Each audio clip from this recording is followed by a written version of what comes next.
so a little bit excited. You know, like they say, Thursdays, like a baby Friday, bracing up for the weekend. So how are you feeling? Well, we've survived the traffic so far in Lagos City. People who know what I'm talking about. If you know, you know. And then preparing for Friday simply means one thing: you go with both hands open so you can enjoy the Friday. What does Friday? What special thing do you do? Because I literally said what how many times. So when people say, "Thank God it's Friday," we put when Thursday. It simply means they're preparing themselves or preparing whatever just to be lazy. I don't think anything like Friday. Friday is a day to hustle, push hard, get your business done. So if we're in Thursday, now we are in Thursday. I don't like you. It's the truth. You know, so for me, there's no preparation for a Friday. Today is Thursday. Let's Thursday away. Okay. I like Thursday. You know, it just shows you that the week is drawing to a close, and then you just, enjoy a spicy weekend. Spicy weekend. It just gives you that feel like, I've tried, I've worked hard. I'm Monday, telling you. Tuesday, Wednesday, Thursday. Exactly. And then it's just a day to give yourself kudos to say, wow. You do that. You're doing Tomorrow well. is Friday. It just makes you look forward. Exactly. You know how they say that when you're going on a leave, usually the most interesting day, I don't know if you guys will agree with me, the most interesting day when you're going on a leave or for a leave is the day, so if you're starting your leave on Monday, you're it's happy. literally the Friday before you start the leave. When you start the leave, it's neither here nor there, but just the expectation, and that's why Thursday feels like it's that sense of knowing that you're going to be resting or doing other things, not just or doing other things. People don't take leave just to rest. Maybe to delve into other activities that are pressing as well. You just still put them on their toes and keep them running. So not necessarily for resting. People have different reasons why they rest. This ideology is great, but for the Chinese, they work 24/7. Are you a Chinese? Well, do you take the spices they take? Because these people are very good with hot balms and they know what to do. Or do you have a keep problem healthy. with just having something that's they say one of the secrets to a very quality life is having something to expect, and I've seen that it actually works. On a week where I have maybe my usual routine, neither here nor there, but a week where I have one thing that I'm looking forward to, maybe I planned a date with my friends or something, it's exciting. Do you understand? It's just okay, whatever it is that this week comes with, I know that's Friday, I have this whatever thing, so just have something to expect, or maybe your parents are coming around, just something. Of course. Expectation is actually good. It gives hope. It keeps hope alive. Exactly. And it just keeps you going. It keeps you alive. Expecting something, it's just it all feels good, when someone is visiting you or you are visiting someone, and that person that you're visiting is excited to see you and you're looking forward to it. Yes, and then you in return expecting someone because you know that it's going to be a very productive visit, a very productive, I mean, when you guys see each other, something will come from it. So it just keeps the expectation burning, keeps it alive, keep hope alive, and it's like you said. Expectations is the generally key to a quality life. Now we are in this. It just keeps you going. You don't have any reason to be weak when you're expectant. But then again, I think we should get to a point in life where when you're going to be giving somebody something, right? The person we should not always be at the receiving end. We should be at that point where we give out something. So people are expecting to see us for something good as well, and not just the other way around. When somebody sees it, the person just believes that, today I go chop belly full or something. And not just when you see someone. What would these Nigerians are expecting? Expecting a lot. So let's see what we have on the headlines today and see whether to expect something good but definitely expecting something good. Nigeria's inflation falls to 18.2% in September on drop in food prices. Senate backs special funding for Kogi Road. Reps probe $35 million abandoned modular refinery in Bayelsa. And the United States falls out of the world's most powerful passport top 10 for the first time. I think the stories we have this morning on the headlines are quite interesting. Yeah, very interesting. Food prices, inflation rates falling, on dropping food prices is definitely well expected. I also say it's a positive trend, but my expectation, speaking of expectation, is that it sustains till December. Because if you notice right now, we're already feeling a little bit of a festivity in the air. Like if you go to, the streets in VI, you're already seeing the decorations, you're already feeling, December-ish. So, yeah, so I'm hoping that this drop will extend till December. Trust me, if that happens, we're going to have a very interesting festivity. So, I mean, to be told, I mean, it's good that we can now, for once in a long time, 15 years, long time, that we can actually say inflation has dropped. Now, this is a funny thing. But not necessarily funny. This is the part where I need to highlight the most. If we experience this drop consistently, I will tell you, 30 December will be something. Will be dirty. Because truth be told, I mean, now there will be more availability of what do you call it? Your spending ability will be better. Your ability to achieve some certain things will pull through. But the big question is, we hope as we head towards that festive period, we will not really experience something else that will now have us start asking questions. Was this just a charade or not? Why don't we get to the market first? Try to buy something and really believe that indeed inflation has dropped. Because we hear these things every day. We see these things happen. We come to the papers, we see it, we go to the market, it's a different ball game. Who is watching those prices, and who is putting, do you understand, a stop to this hike in price? Because I don't think there's any check on this. And so when we hear those things, just leave it on the papers, hear it from the papers. But in reality, are they really happening? So, I mean, you've obviously made a point here, because again, it might just be data on paper, data by those who chunk out these data. But the big question now is, are we going to get this proper ripple effect down to the common man in Nigeria? But you cannot, sweep under the carpet the fact that data has said inflation has dropped. But is it possible that we can now begin to record cost of food items also reduce? Can this affect it? Can this affect other businesses where, if possible, cost of fuel can also come down a little bit? Because truly speaking, if there's inflation, it affects different aspects and sectors of life generally. Cost of fuel right now, up to 1,000 naira, so we heard. And then now we're hearing that inflation dropped. And we all know how we rate inflation, or how these things happen. Passing on the streets of, different places in Lagos, you find out the beggars have increased. And then when you see some good Samaritans trying to give them food, you need to see the rush. But then how many people think of these people enough to even want to help them with food? Speaking of beggars, they've increased. Again, people don't know this, but it's not all beggars on the streets that are Nigerians. Some of them come from neighboring countries, but let's not go into that, so that will digress. But give and take, I believe that for what it's worth, if the economy is getting better, let's begin to feel it. Let's begin to say, Destiny, let's go to the market, we'll go buy something. How much is it now? How much was it 2 weeks ago? This will have the hands on ground. We'll get the public's opinion through Vox Pop to now know, wait a minute, this drop up in inflation is actually working. Now, what is responsible for the drop in inflation? What's making it drop? Whatever it is responsible, can we keep on doing that? Because it's good for business, right? If we're now, producing it and producing what we eat and eating what we produce, hence inflation is dropping, can we keep on doing that? If we're making better policies, if the government is making better policies, better decisions that's making it drop, can we stay on that trajectory?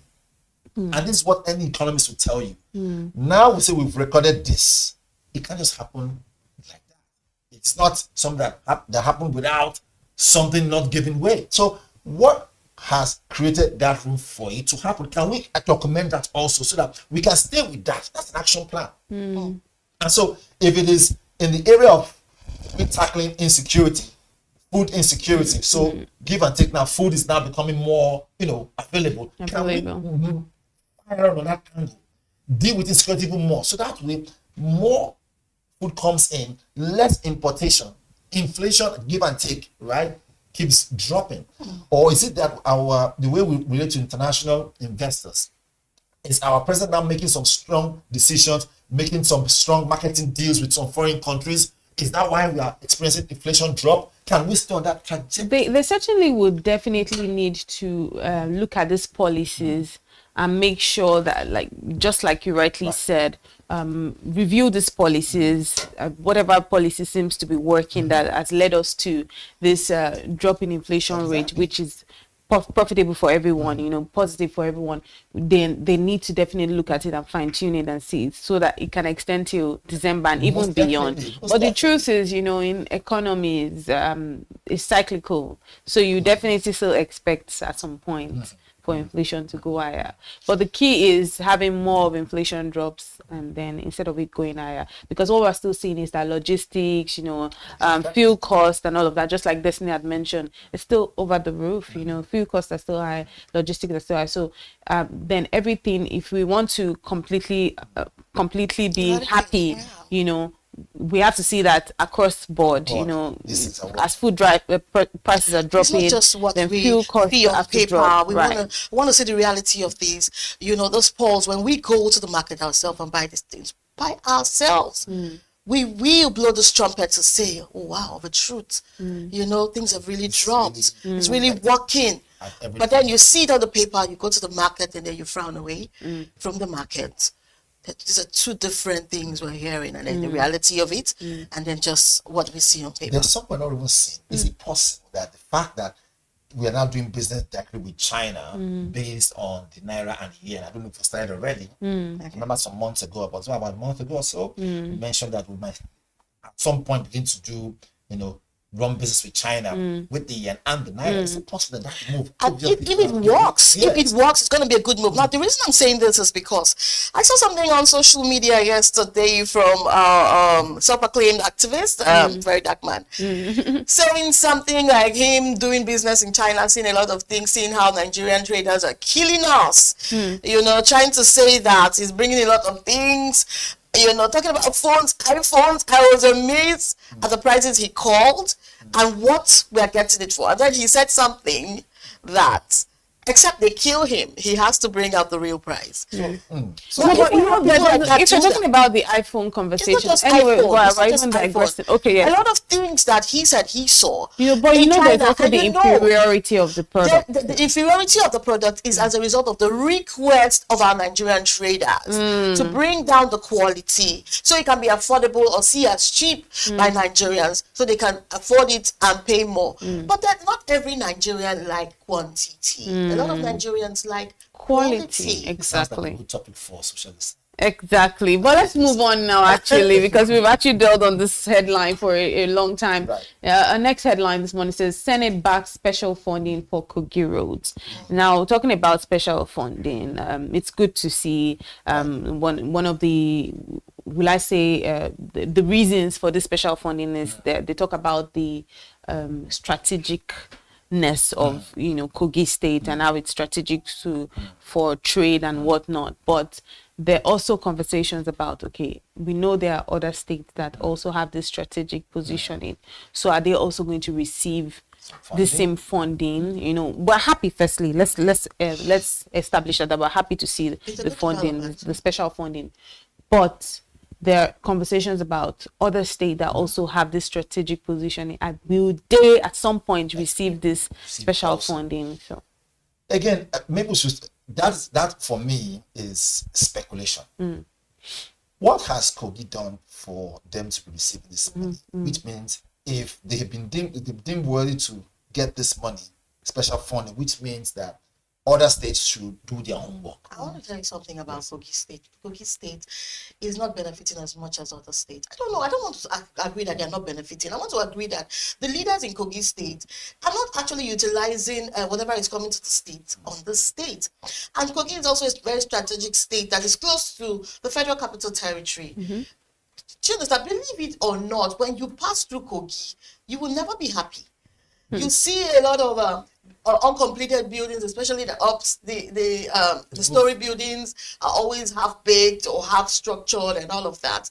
The development around there, it's very, very slow. So what is happening now? If money is going to be pumped in there, to bring about a very visible development, so be it. It's okay. These things, it's turn by turn. If it's coming to Kogi now, it will come to another state at another time. So it's not something that should be frowned at. It's something that we should embrace and actually encourage. So I mean, truly told. So for me, I'm not frowned at it. It's a welcome development.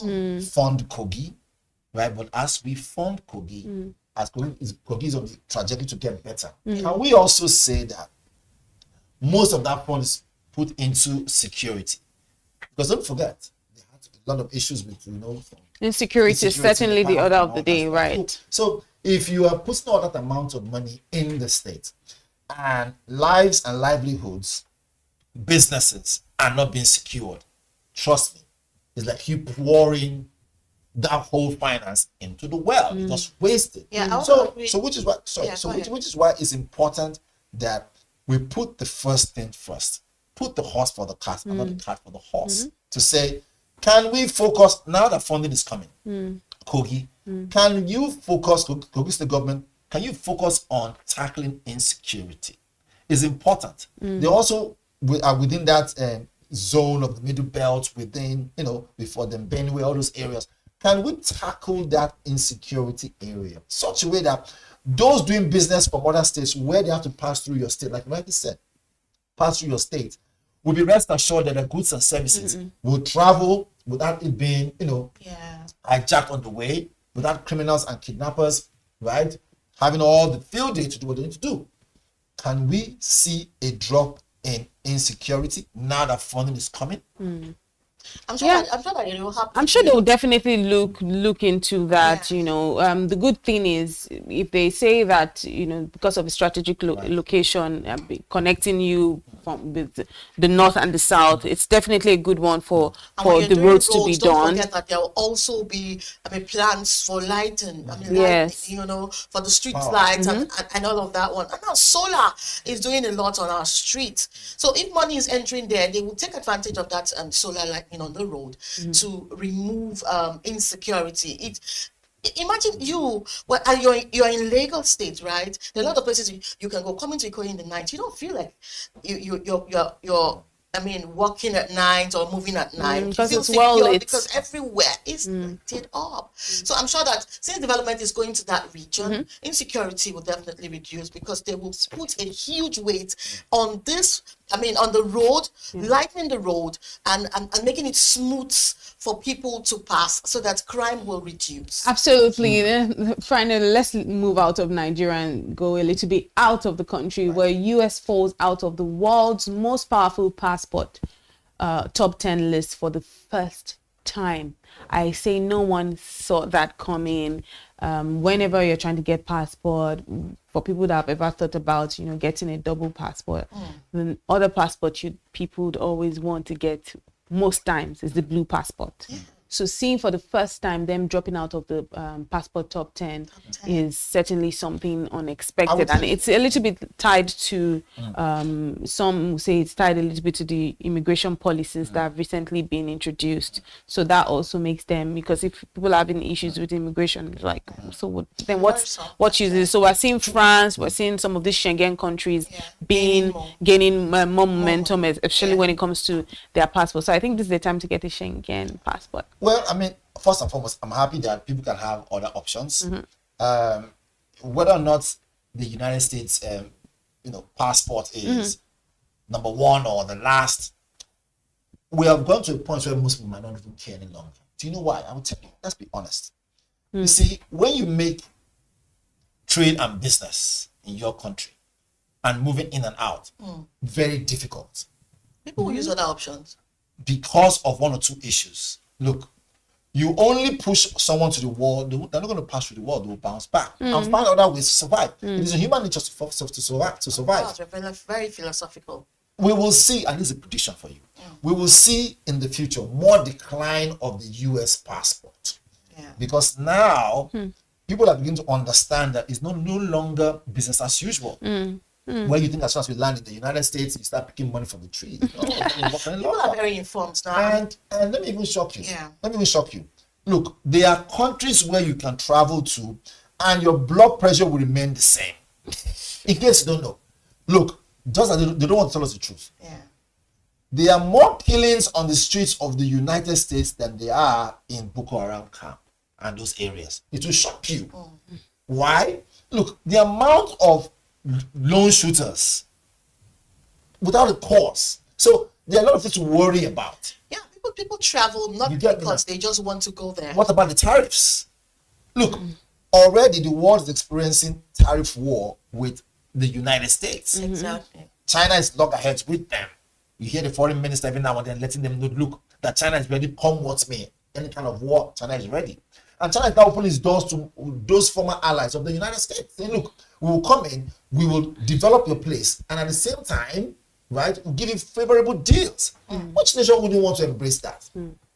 Even worse is that as much as all these areas are, pointing fingers to the reason why the passport will drop, there's even more to it. I mean, you have the president of the United States, right, being very vocal every now and then. Right. He's not giving more option. Right? He's not giving the word options to say, okay, US is the place where I can run away to and go be happy. Right?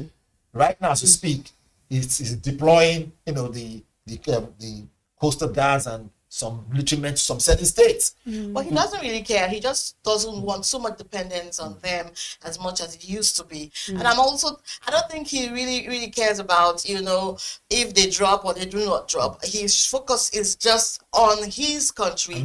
Yes, to ensure, that the citizens are okay and all of that one. That's his main focus. He's actually trying to reduce dependency on them, because it's also the reason why there's this open policy for my immigrants to, the incentive for immigrants to go back to their countries. Yes, that's it, and he's achieving it as far as he's concerned. So having all these policies or having all these things, all this development happening, I don't think he really cares. You know who Trump is. But what he has done has actually helped other nations open their eyes, to see how they can be of value.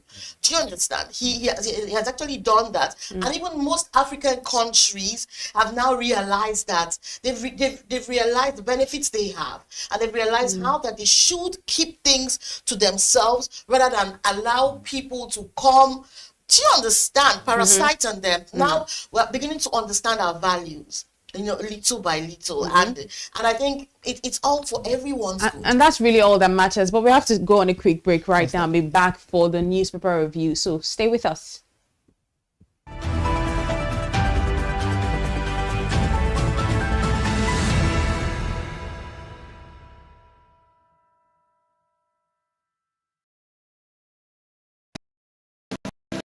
Money never sleeps. Wake up to clarity, insights, and the stories driving business in Nigeria and beyond. From the heartbeat of small and medium enterprises to the pulse of national economic policy, this is where business meets perspective.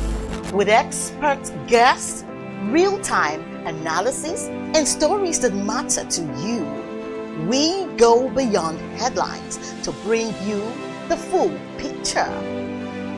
Join us every morning as we break down the numbers, decode the policies, and spotlight the people shaping our economy. This is Business Money.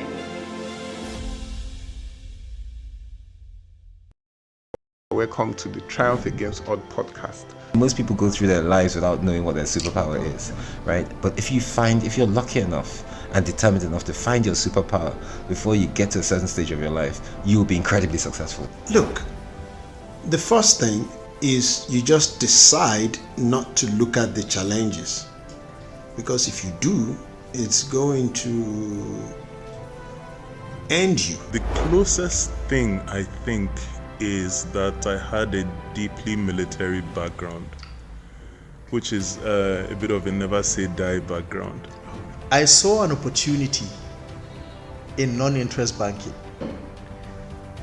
and I felt that the demand was there. There was pent-up demand for it. People were yearning for it. And I felt that if we did it properly, if we brought in professionalism into it, and if we brought in our experiences, our various experiences from various backgrounds into it, that it could succeed. Very few people do that because very few people explore their superpowers. They just explore bread and butter issues. I need to eat, and Yes, there will be challenges. This is a very difficult business environment. The government keeps working on how to make business easier. The first problem to overcome is really just starting, right? We thought about this idea for over 2 years before we even took the first step. You cannot ignore this country. No, and to be from here, I think is an incredible privilege. Nigeria will be ascendant in my lifetime.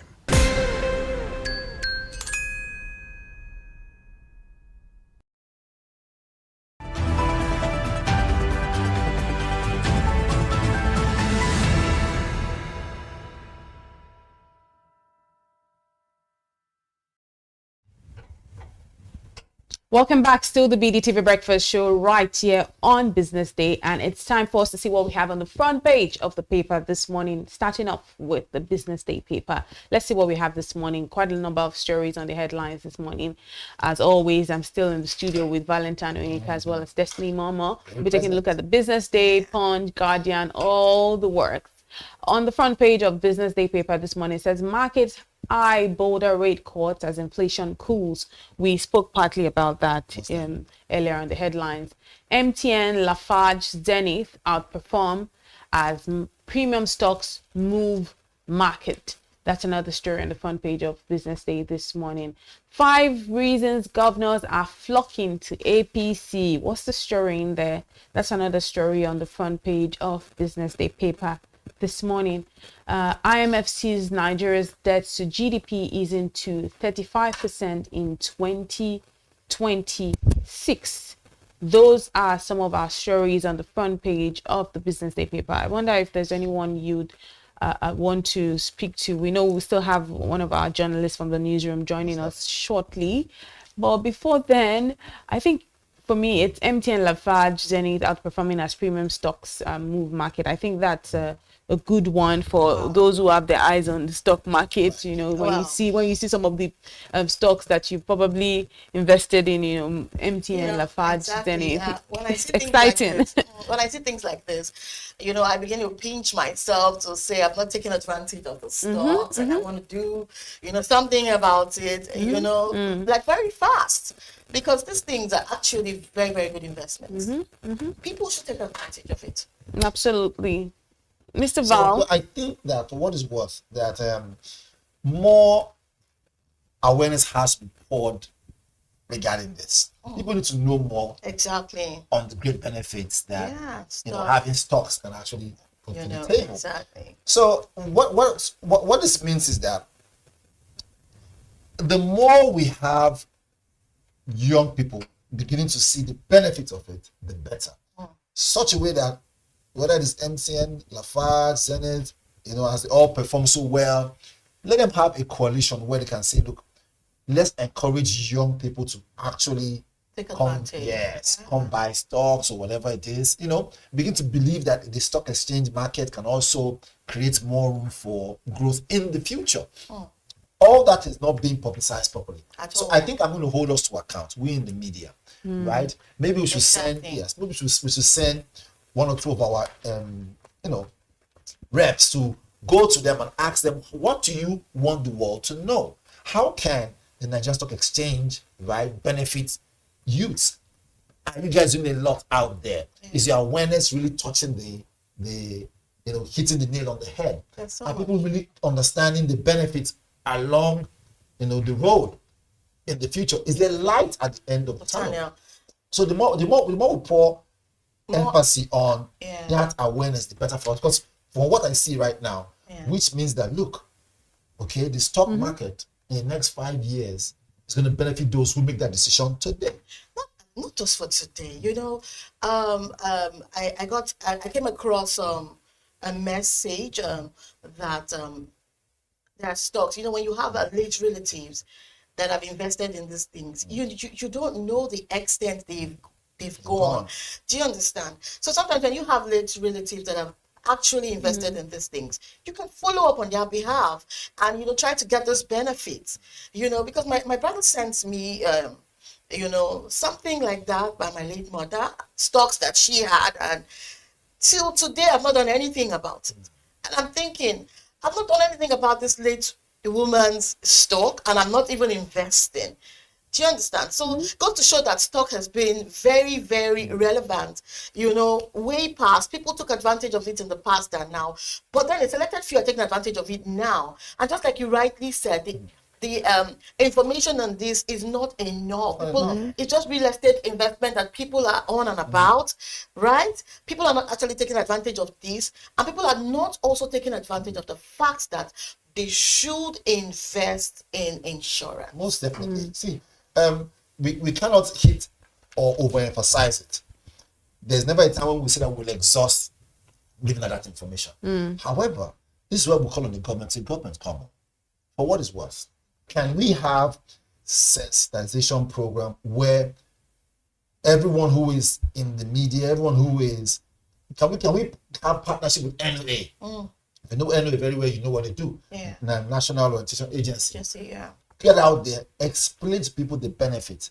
Because if, like I said, if MTN, Lafarge, and Senate has outrun or rather outperformed the stocks, can you imagine if, Elizabeth, for instance, you had stocks like say 5 years ago, what it could have meant, what it should really mean now? If you had stocks about 5 years ago, what it should now? Well, what it will amount to right now. So what I'm trying to say is, with this now, it is good news.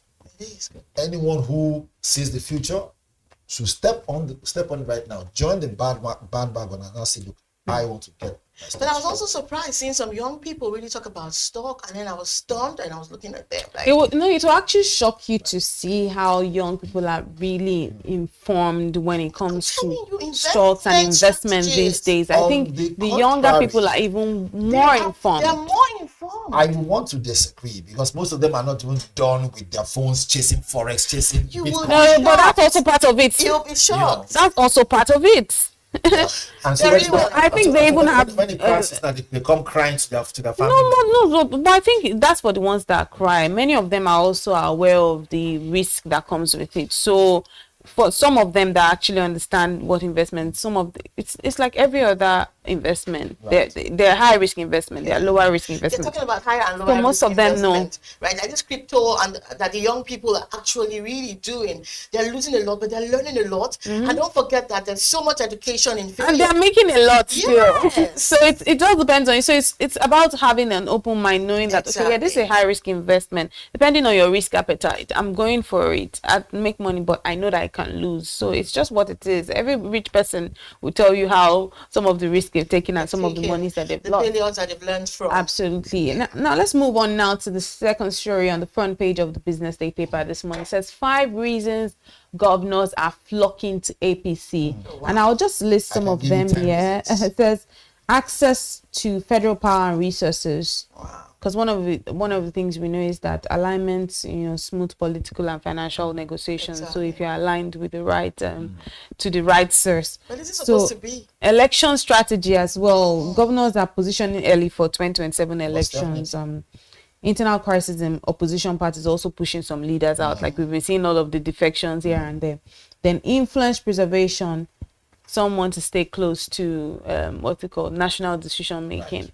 And then APC's growing dominance at state and national levels. How many have I mentioned? Is it 4? You mentioned quite a number. I mentioned. No, is it 4? No, it's 5.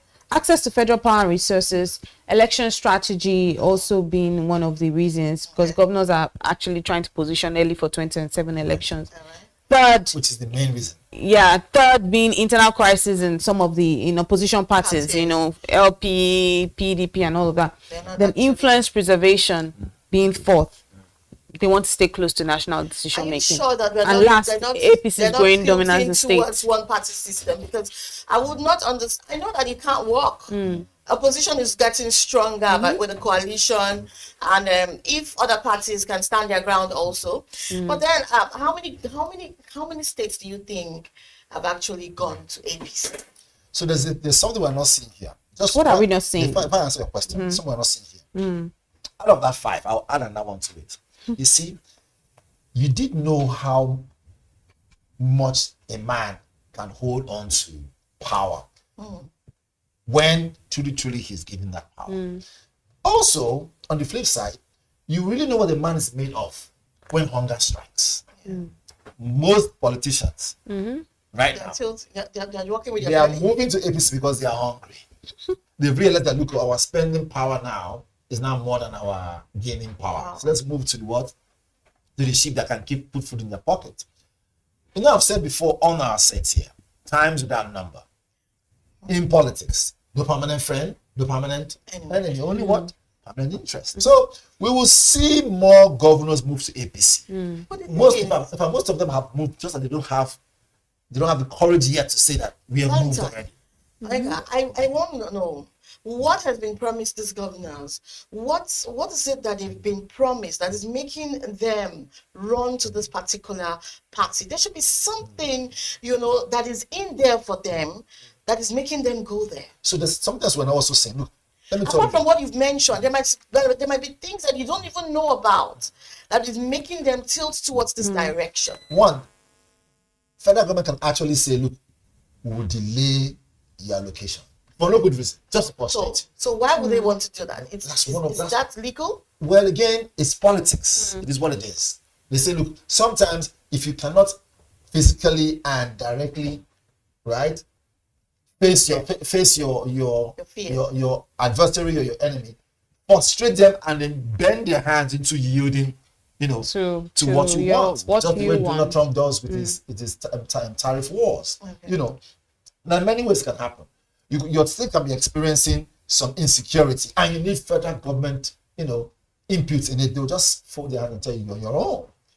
By the time they frustrate you 2, 3, 4, 6 months, 1 year, and they tell you, look, the only way for this to happen is for you to come to our party. You have no choice. Is Rivers State still a PDP state? A big question for Simi to answer. Well, but we have to move on. We have to move on now and see what we have on the front page of the Punch. But just one of the headlines that we have on the Business Day paper also talked about IMF seeing Nigeria's debt to GDP easing to 35% in 2026. So yes, that's some news. But Destiny mentioned something earlier. She had spoken about when we talked about this story of 5 reasons governors are flocking to APC, and she said something, I hope we're not tilting towards a one-party state. Now, on the front page of the Punch paper this morning, that's one story. It says, mass defection ignites one-party state fear. So it's almost like they were reading your mind. Because, and then the headline actually says, Hurricane Tinubu, mass defections ignite one-party state fear. So I guess we've already mentioned that pretty much. So we might want to touch on the other story. It's very obvious. It will not be healthy for Nigeria. I don't think we are a multi-party system. Right? It will not be healthy for Nigeria. That ability to ask questions as an opposition party is what will help the dominant party do their work, say what they will do and do what they will say. Someone has to hold them to account. So is it going to be healthy? I don't say it's going to be healthy. What does it mean for business? Since we're Business Day television, simply means that, look, if something has to change, right, and it does not change, then we're in bigger soup. Because at the end of the day, the people that will make something change will be those who can oppose that government.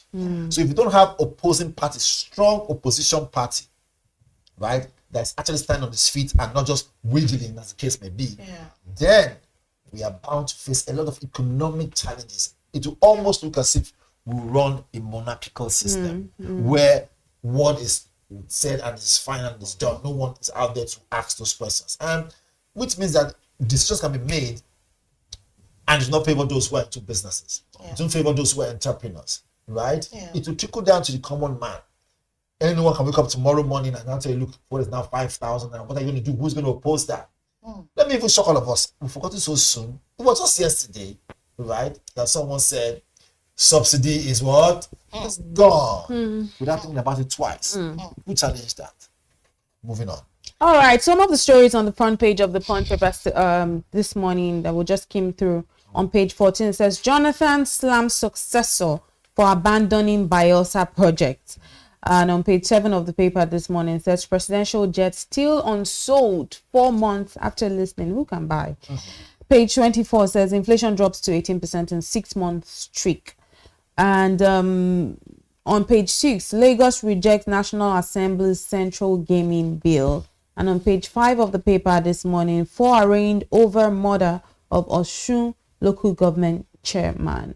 And on page 24, House probes $35 million modular refinery project. I think that's also one story that we should have, maybe we should quickly touch on, because what's really happening with the project not being 35 million, is it naira? $35 million dollar projects. Why has that project, why is it stalling? So why has it stalled again, for so long? We can't actually pinpoint the reason why it is stalling and why it hasn't gotten to its full optimum capacity. But one thing for sure is this: when something surpasses its deadline, like they always say in African words, monkey hand the inside. And this simply means one thing, that the politicking has not created room for corruption. Okay. And this is where our job becomes very important. We ask questions as journalists. We ask questions as broadcasters to now say, wait a minute, if there's a probe on about that amount, $35 million for modern refineries project that has not been achieved, can we make sure that that probe actually has nothing to do with Secret Cow? And I think one of the questions that we should ask as broadcasters, journalists, is why government-backed projects always tend to fail even after massive funding. I think that's the big question this morning, because we need to know who got this contract. We need to know where did this money go to? Exactly. Those are some of the questions we need to ask this morning, because we need to know where the money has gone to, because we're talking about our energy sector reform, right? Wow. Let's know if modular refineries will not be on this train for energy reforms that we're talking about, because we've been talking about energy in transition, energy sector reforms and all of that. Let us know now, after asking these questions, will these modular refineries be a part of this journey we're going on? If not, let's just know. But still, we have to probe to know where did this $35 million, where did it go to?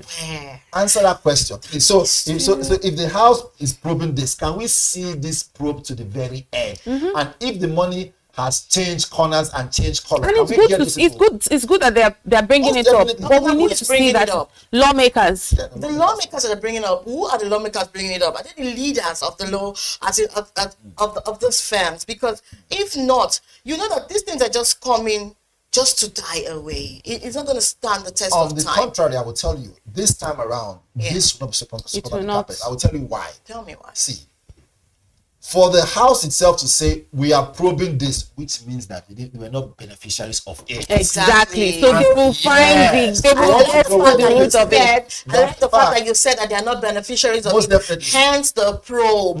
Else, if it was something they were benefiting from, like as always. Do you understand me? It will. It will not come to light. It will not come to the fore for us to now even start talking about it. They will not give us that opportunity to even think towards that direction. So it's good that they can probe this thing. They've given us something to talk about on TV. We will talk about it. We'll follow through. No room for corruption. This one will not be swept on still eating deep into the fabrics. Fingers crossed on that one. Let's move on now to the Guardian paper and just skim on some of the conversations on the front page. Obi, just speaking on it. Obi articles 2027 bid wobbles as defection and internal strike rocks Labour Party and PDP. And we also know that presidential jet has been unsold 4 months after listing. That was also on the front page of the Punch paper. Who will buy the jet? Maybe it's Valentine. I know he has plans to buy it. When you talked about the Obi article 2027 bid wobble as defection internal strike rock LP and PDP, all I could just say was Jagaban, But truth be told, Jagaban. You don't play with some people. Strategies are looming every now and then, because I'm sure that the coalition thing actually it struck a chord that didn't go down well with the opposition. Oh, sorry, with the ruling party. Hence, I mean, so many of this defection plan for different politicians, a lot of mouth-watering opportunities would have been placed to say on the show glass. On the show glass, it's not hidden at all. If you come this way, this will be for you. If you go that way, this is what to expect. And because a lot of them have wobbly legs in their parties, or wobbly legs, and then at whatever stake they have, they will definitely want to tilt towards that direction that will favor them, or think will favor them. Let's call that as it is. Look, the idea of this particular coalition, the reason why I believe it will not last the test of time, because the level of ego and the level of personalities is just on that level. And they were also making it look like they wanted something. So if that thing was given to them, they definitely would tilt towards the direction that the ruling party wants them to. But I see you have a lot to say. We will probably have to just keep this conversation for another time. But thank you so much for sticking with us on the front page review on the BDTV Breakfast Show. Up next is Business Morning with Destiny Mama. Do stay with us.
They say money never sleeps. Wake up to clarity, insights, and the stories driving business in Nigeria and beyond. From the heartbeat of small and medium enterprises to the pulse of national economic policy, this is where business meets perspective.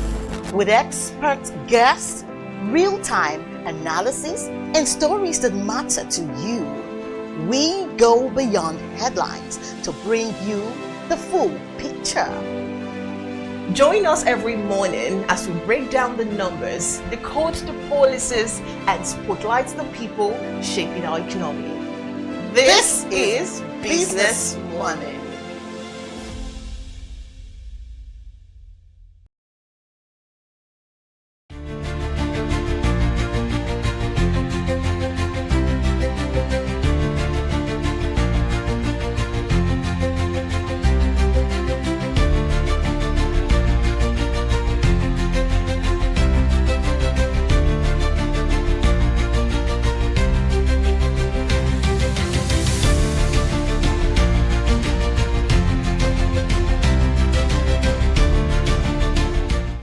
Good morning. You're still watching the Breakfast Show here on Business Day Television. And this is a Business Morning segment. But first of all, let's see what we have on the news very quickly. Nigeria's consumer price has slowed to 18.02%, helped by a further drop in food prices as food inflation fell to 1.57% in September. And according to the National Bureau of Statistics, the consumer price index declined to 18.02% in September 2025, the sixth consecutive month from 20.12% in August of 2025. On a month-on-month basis, the headline inflation rate in September 2025, however, stood at 0.72%. The decline was reportedly driven by increased crude oil production, which helped stabilize the naira, and a fall in the prices of key staples at the onset of the harvest season. Moving on, the Senate on Wednesday resolved to include the long-neglected Aying-Badekina-Shinkatu Road in Kogi East among projects to be funded under President Bola Tinubu's Renewed Hope Infrastructure Fund. The resolution followed a motion sponsored by Senator Isa Jibrin representing East, who drew the attention to lawmakers to the strategic importance of the road and its current deplorable condition. Presenting the motion, Senator Jibrin described the road as a vital transport artery linking communities in Kogi East to Lokoja, the Kogi State Capital, the Federal Capital Territory, Abuja, and the Southeast and South regions. The lawmaker revealed that what was once a 40-minute journey in the 1980s now takes over 4 hours due to the terrible condition of the road. Still on, the House of Representatives has resolved to investigate the $35 million invested into the proposed Atlantic International Refinery and Petrochemical Limited, a modular refinery to be located in Brass, Bayelsa State, which was never established. The House reached this resolution during plenary on Wednesday after considering a motion of urgent importance sponsored by Billy Osawuru, member representing Orion Umode Federal Constituency in Edo State. Lawmakers expressed concern that investment never came, despite the huge investment of $35 million, estimated to be over 50 billion naira, and enough to fund fundamental components of the national budget.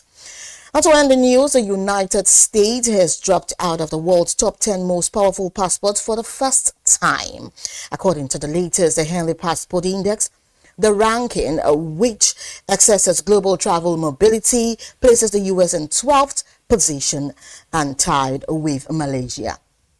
Singapore retains a first place and offering visa-free access to 193 destinations worldwide, while South Korea follows with access to 190 and Japan ranking third with 189.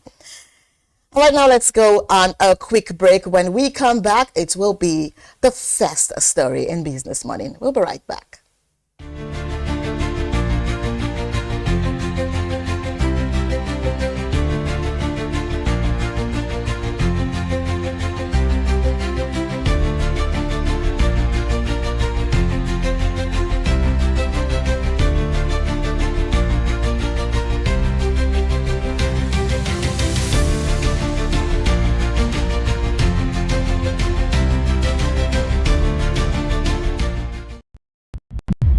In a world where change is constant, visionary leadership has become the key for long-term success. This is why you should join hundreds of visionary directors, business and government leaders, change makers, and policy shapers have been converged at the Chartered Institute of Directors 2025 Annual Directors Conference. The theme for this year is Leading Through Change, Building Sustainable and Inclusive Enterprises. It will hold at the Abuja Continental Hotel on the 22nd and 23rd of October 2025. From 10 a.m. daily. We have prepared a rich lineup of keynote speeches and dynamic panel sessions delivered by industry leaders and anchored by seasoned moderators. You do not want to miss out on the great networking and learning opportunities this conference offers. To reserve your seats, visit www.ciodnigeria.org. We look forward to seeing you there.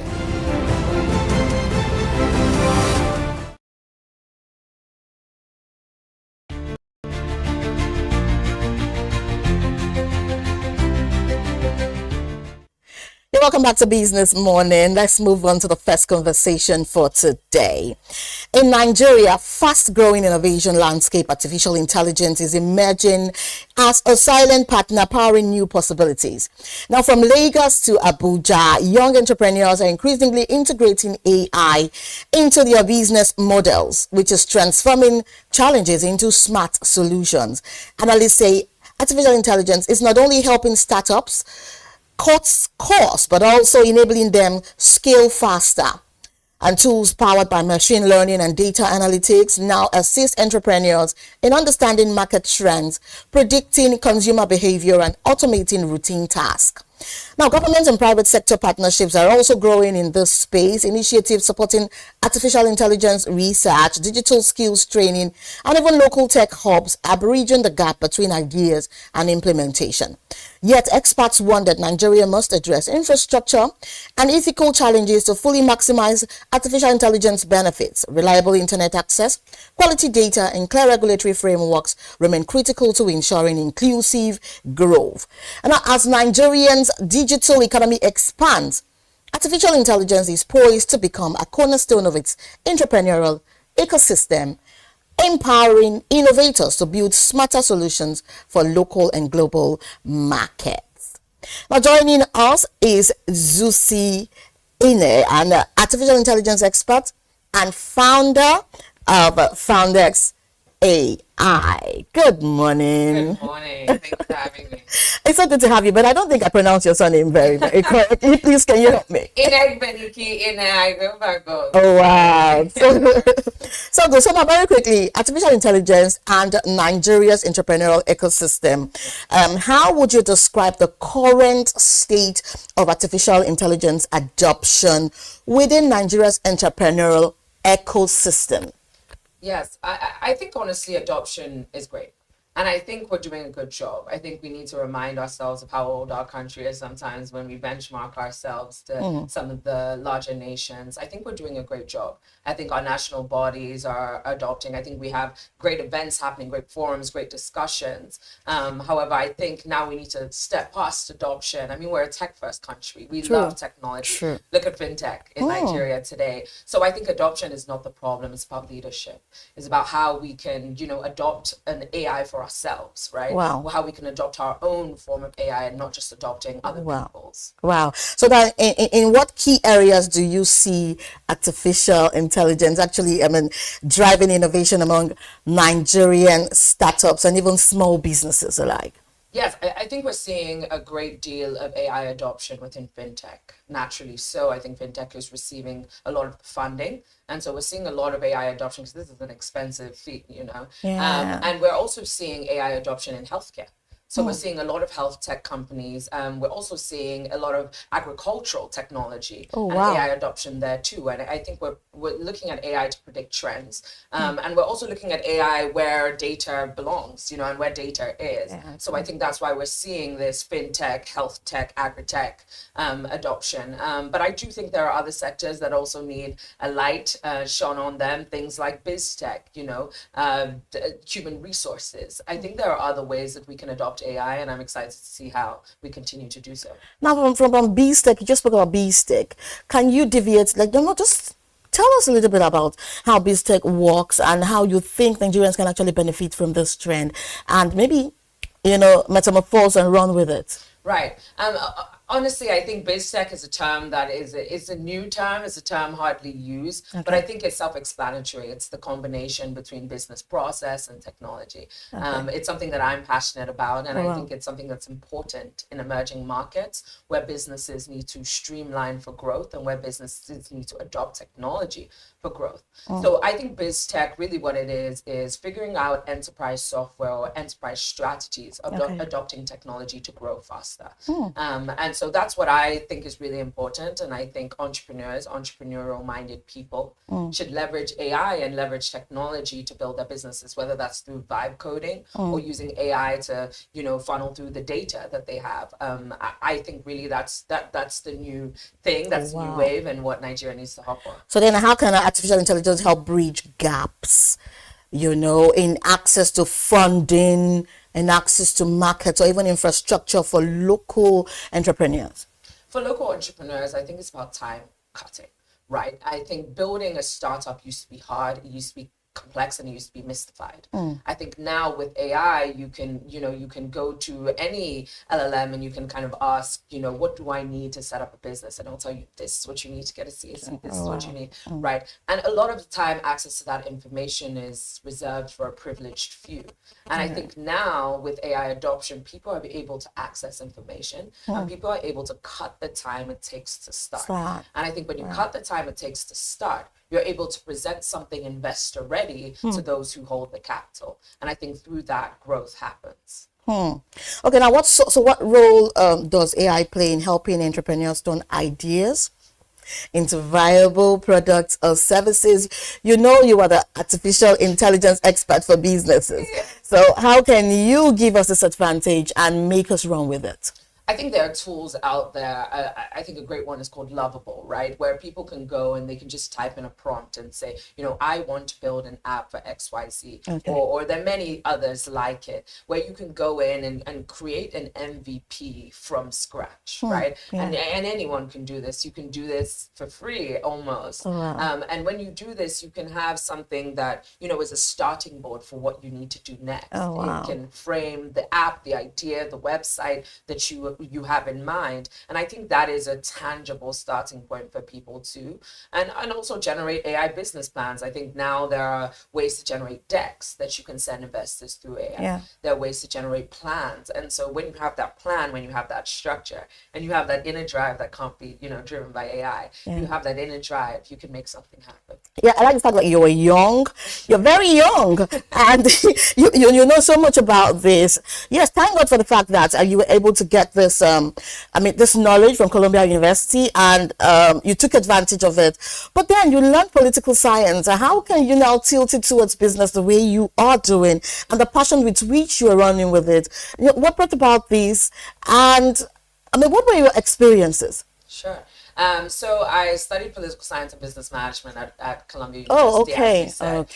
So I think it was that business management was my special concentration, and it was a selective program and an elective where we got to kind of take courses with business school professors from Columbia Business School. And I think that exposed me to a curriculum that I otherwise would not have seen. And within that, there was discussions on technology, discussions on the future, and discussions on what business would look like. And I think that was my formal education that provided that grounding. But I think I've been a speaker. I delivered a TED Talk when I was 14 years old. Ooh, 14 years old. I've been a speaker for a long time. And so I have, outside of my formal education, ensured that I am staying up to date and educated on AI talks. I was recently invited by the White House to AI talks in London. So I made sure to put myself in those ecosystems because I understand that's the future. And as somebody interested in policy and interested in growth, I understand that without adopting technology, Nigeria will fall behind. And in order to impact change into our people, I need to be well educated. Yeah, talking about your passion for Nigeria, how can Nigeria strengthen its artificial intelligence education, training, and mentorship pipeline to actually empower entrepreneurs? Yes, I think we've already started doing that. I think things like 3MTT, I think there are programs happening to educate people and provide people with skills, right? forwarded by national bodies. And I think what we need to do now is curate more public-private partnerships, and also act partnerships with financial institutions. I'm talking supranational bodies, international bodies, to provide the funding so that we can really grow these programs. These are expensive programs, right? When we talk about not just skills, but also research, that takes a lot of money and that takes a lot of funding. So I think collaboration and partnership are what are key and important to facilitate that progress. Oh, wow. Okay, then policy, infrastructure, and even investment, right? What kind of policies or regulatory frameworks are needed to encourage responsible artificial intelligence innovation? Yes, I think it starts with data. Right. And it starts with the collection of data, the use of data, the distribution of data. And so I think, our national bodies responsible for data collection and use are those who will help us here in this journey towards responsible growth. I think as long as, and as we're talking about, building LLMs for Africa and crafting our own innovation story, we need to remember that the data that comes externally from other people, we cannot control. So first it starts with, collecting our own data and then making sure that we're doing that in a responsible way. All right, so how can Nigeria attract both local and foreign investment into artificial intelligence driven startups?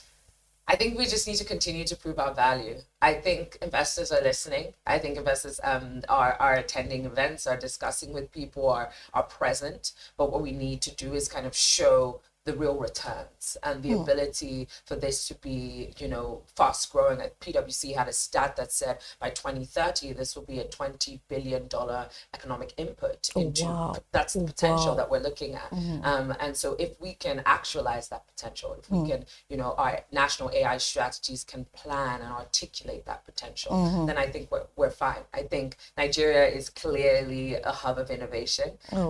Many stats have listed Lagos specifically as one of the fastest growing technology hubs in the world. So people are watching. We just need to prove what we can do. Okay.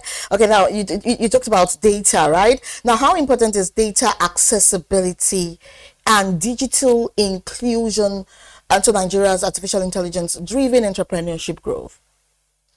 So I think generally when we talk about accessibility and inclusion, we go back to that skills conversation that you so well phrased. I think we need to ensure that people understand what they're doing. I recently had someone make the joke that you can't tell somebody, let me teach you how to drive, and then hand them a Ferrari. You have to give them, a scrap. You need to give them the structure, the starting point to be able to actualize and use those things. So it goes back to skills. I think that's what accessibility is, and it goes back to the discussions. I thank God for discussions like we're having today, because I think with the right publicity and with the right knowledge and with the right forums, people will be able to see that this is important conversation and see that there's a gap we need to bridge. I'm blown by the ecosystem that we've been able to fit into. It's actually mind-blowing. I'm happy the way young people have taken this trend and they're doing a lot with it, even in agriculture, in places that you cannot even fathom with artificial intelligence. It beats my imagination so hard. So then finally, how can collaborations between innovators, policymakers, and AI experts accelerate a more inclusive digital economy? And you also want to tell me, how you go about Foundex, right? Because you've tried. I'm looking at you and I'm wondering, wow. To your first question, I think really partnership starts with discussion, right? It starts with roundtables. It starts with us not just talking the talk, but walking the walk. Of course. Let's sit at a table and let's first talk about money. Of course, very important. Budget, let's talk about how we can collaborate to run GPUs, right? We need to talk about compute. We need to talk about the different ways that we can provide the assets to facilitate long-term growth. True. We don't need to just talk about what is AI and where is it going. We need to talk about how are we going to pull together millions to be able to fund this vision we have. Exactly. So I think it starts with roundtables and it starts with real discussions about how we're going to raise this capital, and then it starts with action, right? Strategy, planning, and actualization. And how I came about what I'm doing right now is just, constantly being in spaces with founders, with entrepreneurs, and seeing that grit, seeing that drive, seeing that passion, and just feeling like we have to do something. Really? We need to find a way to help people turn their visions into ventures and grow their ideas. I had someone come up to me in an event recently and she said, I'm really passionate about fashion, but I don't know how to integrate technology into it. I see that technology is the future and I want to design things, but I don't know how to merge. And you helped her? And I helped her. And so I'm helping her now set up an app where, I don't reveal too much about her idea. Oh my God. An app where she can, merge those exactly. passions. And so that's really what we want to do with FoundX. We just want to help people turn their visions into ventures. So you've helped people into music as well? Yes. Oh, yes. wow. Oh my gosh, yes. A producer came up to me recently and he was telling me about how he also wants to adopt AI into his processes. Oh, wow. And that was the kind of thing we help them do. So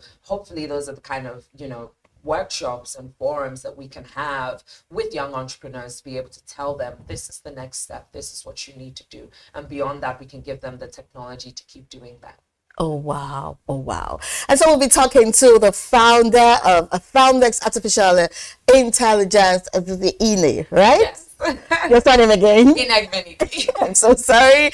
I'm unable to pronounce it as well as you have just done. But we want to thank you so much for coming around Business Morning to educate us how possible it is for any idea to be, brought into artificial intelligence and to give it more life, more feel, more creativity, and more reality. I want to thank you so much for coming. Have a great day. You're still watching Business Morning and Breakfast on the Breakfast Show of Business Day Television. And we'll be right back after this break for the second segment of Business Morning. Stay with us.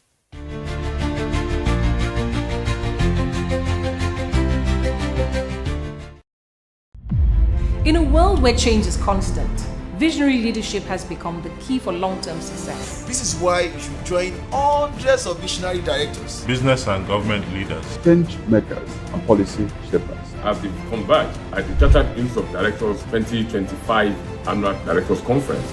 The theme for this year is Leading through change, building sustainable and inclusive enterprises. It will hold at the Abuja Continental Hotel on the 22nd and 23rd of October 2025. From 10 a.m. daily. We have prepared a rich lineup of keynote speeches and dynamic panel sessions delivered by industry leaders and anchored by seasoned moderators. You do not want to miss out of the great networking and learning opportunities this conference offers. To reserve your seats, visit www.ciodnigeria.org. We look forward to seeing you there.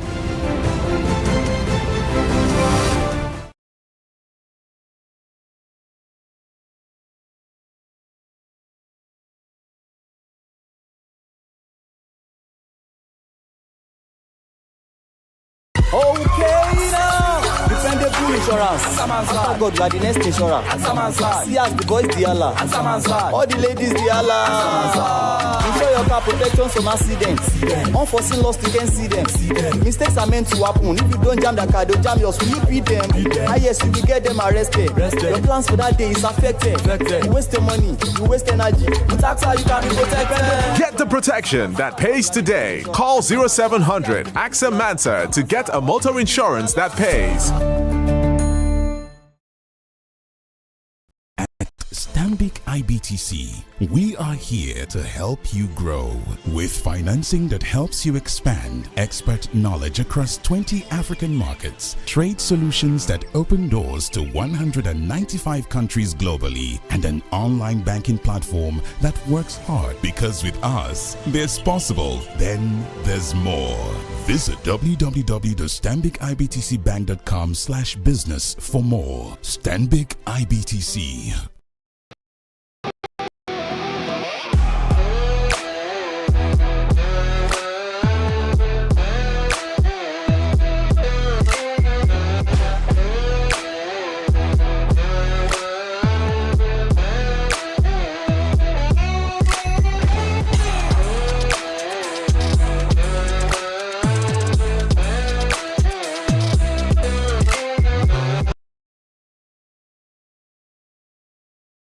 True strength.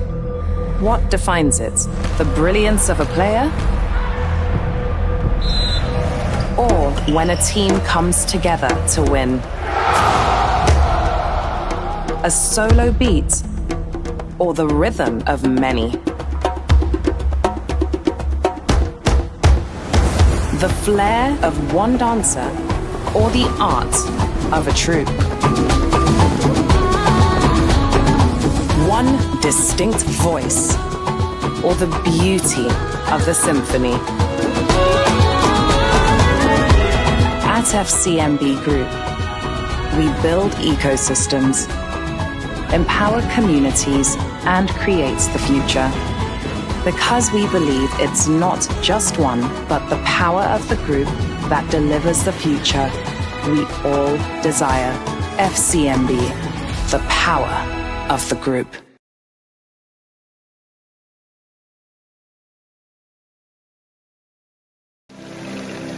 They say money never sleeps. Wake up to clarity, insights, and the stories driving business in Nigeria and beyond. From the heartbeat of small and medium enterprises to the pulse of national economic policy, this is where business meets perspective. With expert guests, real-time analysis, and stories that matter to you, we go beyond headlines to bring you the full picture. Join us every morning as we break down the numbers, decode the policies, and spotlight the people shaping our economy. This is Business Money.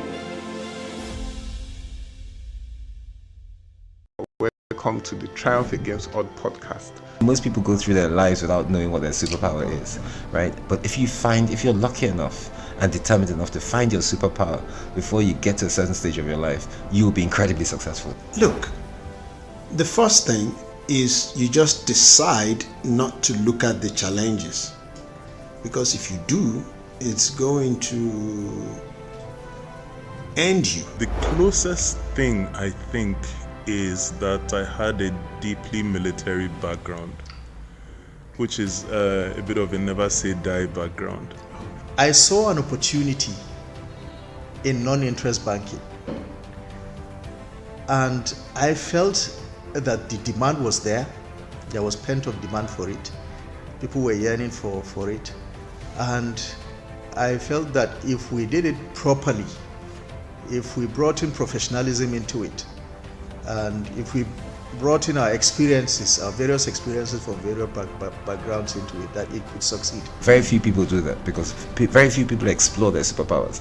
They just explore bread and butter issues. I need to eat, and Yes, there will be challenges. This is a very difficult business environment. The government keeps working on how to make business easier. The first problem to overcome is really just starting, right? We thought about this idea for over 2 years before we even took the first step. You cannot ignore this country. No, and to be from here, I think is an incredible privilege. Nigeria will be ascendant in my lifetime.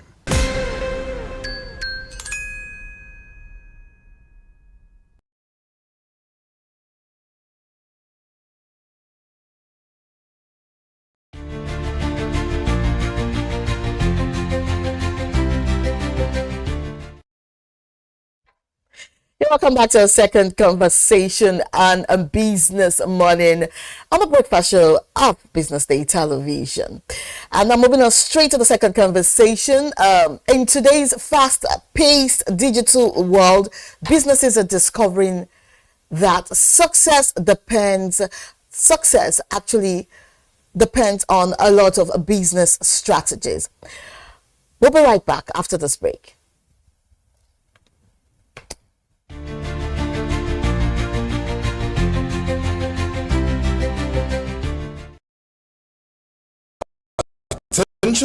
Want to make informed decisions?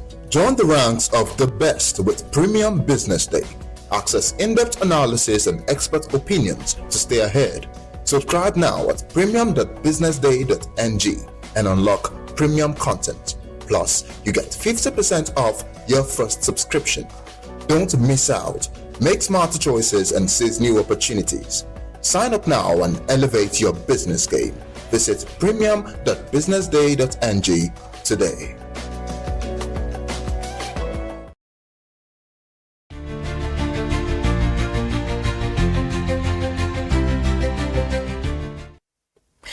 You're welcome back to Business Morning. In today's fast-paced digital world, businesses are discovering that success depends not just on what they sell, but how they connect.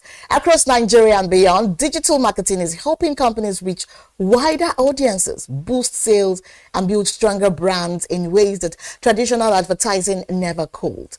From social media campaigns to search engine optimization, digital marketing is changing the way businesses grow. Now, whether it's a small fashion brand in Lagos or a tech startup in Abuja, entrepreneurs are embracing online tools to promote their products and engage directly with customers. Experts say digital marketing offers businesses a powerful advantage, visibility, with millions of Nigerians spending time online. Daily platforms like Instagram, Facebook, X, and TikTok are now key spaces for brand awareness and customer interaction. Beyond social media tools like email marketing, content creation, and data analytics are giving businesses deeper insights into customer behavior, helping them make smarter decisions and improve their services. Many Nigerian businesses are now investing in digital skills training to actually stay competitive. Government-backed initiatives and private digital academies are also emerging to close the gap between traditional marketing and new digital realities. And now joining us this morning is Bola Maduka. He is the CEO of CubeSoft Limited. Good morning. Good morning. So good to have you join us this morning under short notice. And now, very quickly, how can digital marketing be strategically aligned with a company's overall business goals? Well, the best way to put it is digital marketing. First, let me quickly mention what digital marketing is. All right. You've given quite a short brief on it, but let me just expand that. It's a way of getting in touch with your customers, your clients, your future customers, future clients in an online space with a new, what they call, it's not new media anymore, but relatively new media, which is digital media, which is your TV. Yes, your TV. People don't believe that, but really your smart TV is as powerful as most other tools nowadays. Your phone, which is the most powerful tool, but really most people have it, and your laptop or your computer. So to align your business strategically in digital marketing, one of the first things you should do is try to understand your business. Understand your business goals, understand what you want to achieve. Sounds simple, but the truth is a lot of people don't really know what they want to achieve with their business. I'm sure you've heard of your neighbor who just says, I like cooking, and overnight sets up a restaurant that says, I like cooking, and that's what I'm doing. Yeah. So you have to, so you first of all have to understand your business, have to understand your market. Who are you selling to? So using the same example, you say, I like cooking. You set up your eatery and you put your eatery next to a mosque, and the first thing you are selling there is bacon and eggs or pork or anything that is not allowed. So you have to see, apart from setting up your business, where is your business? Who are you targeting? Who's your market? Who are going to buy it? Once you align those two, then you're ready to go further. Sure. You have to create the content, which is now the important part, where digital marketing is very different from other things. What do you mean by your content? What are you talking to people about? What are you pushing out? Are you going to be someone that is known for giving advice? Are you going to be someone that is known for entertainment? Are you going to be someone that is known for just general education? So you have to create your content and then deliver your content on digital channels, which are your Facebook, your Twitter, if you want to go for email, different channels you have, in a language and a tone that people will understand. Oh, wow. That's This good. is very important, yes. So those are the key things. And once you've done that, you can now start keep tracking your performance, keep checking and adjusting accordingly to make sure you're doing the right thing. That's pretty much, those are the key things you need to do when you're trying to align. Okay then. So now, what are the key performance indicators, the KPIs that actually determine digital marketing successes, I mean, in different industries? Industries are enormous. I mean, there are many, many different types of industries, but most, if not all industries, most of them have the same basic KPIs for when you're in data marketing space. So determine success, you have the first thing for data marketing success is visibility. Okay. That is pretty much how many people see your company, how many people know your name. A perfect example is if I mention one of the big banks, I won't mention anything on that, but the big 5 banks in Nigeria, they have huge visibility. That's because they have followers in the millions on their social media platforms. Small businesses like us, we have followers in the thousands. So your first key performance index, if you are setting up a digital marketing campaign, is your visibility. In other words, increase the number of people that see you. The easiest way to check that is your followers, your interactions. Then also how that's now dovetails from followers to interact. How are you interacting with your clients? One thing is for people to see you, and then for people to interact with you. In other words, people to talk to you, to ask you questions, people to say, okay, what you are selling, I'm buying. But they haven't bought it yet. And that's very important. So you go from visibility to interaction to actual purchase, which is taking up your goods by the online space. Oh, wow. In this day of e-commerce, this day of where you can, because a lot of people shop on Facebook. I'm sure you have shopped on Instagram before. Of course. You know, a lot of women have now. That is now the next step, which is you've seen it, you've liked it, you've chatted with the person, you've now bought it. So that is now taking up the good of the service. So that's your third performance index. How many people have actually bought your goods? That's good. Digital marketing helps you track all these things very easily because you can easily check. That's the difference between digital marketing and normal marketing. So those are your 3 key points that you need when you're key performance. Whenever you set up a campaign, these are what 3 things you really have to. Okay then. So then how does digital marketing enhance brand visibility and customer trust in competitive markets? Let me take it in 2 because that's a double question you put to me in 1. Okay. We'll do brand. Let me take brand visibility, enhancing brand visibility. Okay. Digital marketing helps your brand be known further than traditional marketing can. What I mean is that right now, a small company who has his office in Badagry and they make shoes, raffia shoes, his scope is strictly his locality. Okay. For digital marketing, he puts his presence online, creates a website or a social media page. Suddenly, he can expand much further and his visibility can be actually immeasurable. So you have search engine optimization, which is the first thing I tell any client or anybody to do when you are in the online space, when you are doing digital marketing. Search engine optimization is how it's easy to find your company. If I go to Google, that are the big search engines, Google, Bing, Safari, these are Apple, so all platforms have their own search engine and lots on your phone. If I type in your company name, can I find you? Can I find your address? Can I find your email address? Can I find your phone number? So being able to get your company name up to your first 2 or 3 results on a search engine is extremely important. So search engine optimization is very important. Content creation again. Digital marketing is all about content. That's why I'm sure you have people that say, oh, what's your job? I'm a content creator. In my days of school, there was no such thing as a content creator. But now, it's everywhere. It's everywhere. Yes. It's a job. So for visibility, it's a job. It's a proper paying job. Yeah. So for visibility, you want to be able to create content that goes viral. You want to be able to create content that everybody sees, which boosts your visibility no end. Of course, you now have to spend some money in paying adverts for social media platforms, Facebook, Instagram, and these 3 are your core things that you control. But at the end of the day, you might need a bit more, a little bit extra for your visibility.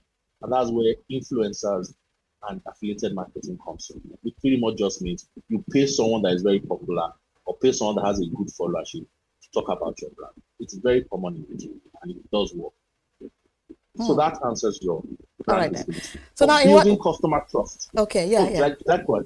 Okay, sorry about that. So for building customer trust, this is the second part of your question. Exactly. It's a case of when you constantly, digital marketing gives you the ability to constantly access public feedback. Okay. When people talk about your business, when they give you complaints, you can immediately respond to it, which builds more trust in people. Every company has issues. Nobody is perfect. But people respond positively when you answer them quickly, when you apologize, when you show remorse. Not just you have a problem, you're asking who do I complain.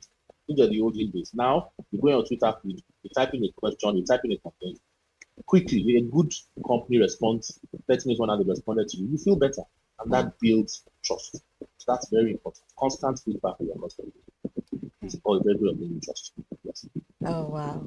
Well, that's very, very cool. Now, in what ways can small businesses actually leverage digital marketing to actually compete with larger brands?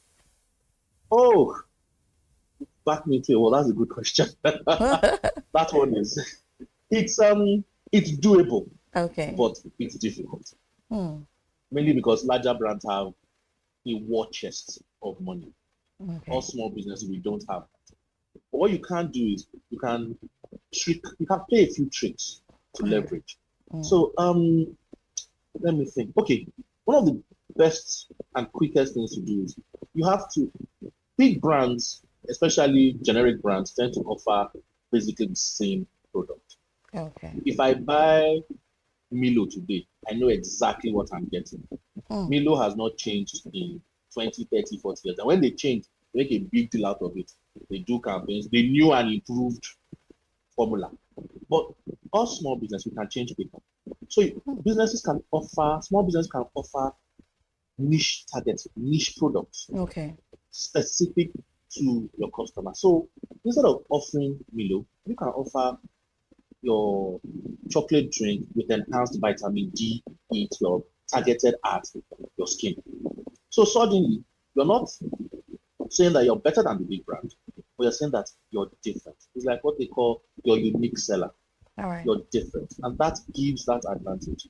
Then also with digital marketing, small businesses can be more humane. Okay. So you can be in touch with your clients, you can communicate to your clients. Your client doesn't just see you as someone selling them products. They see you as your friend. I mean, whenever you do your hair, I'm sure the lady that does your hair is your friend now.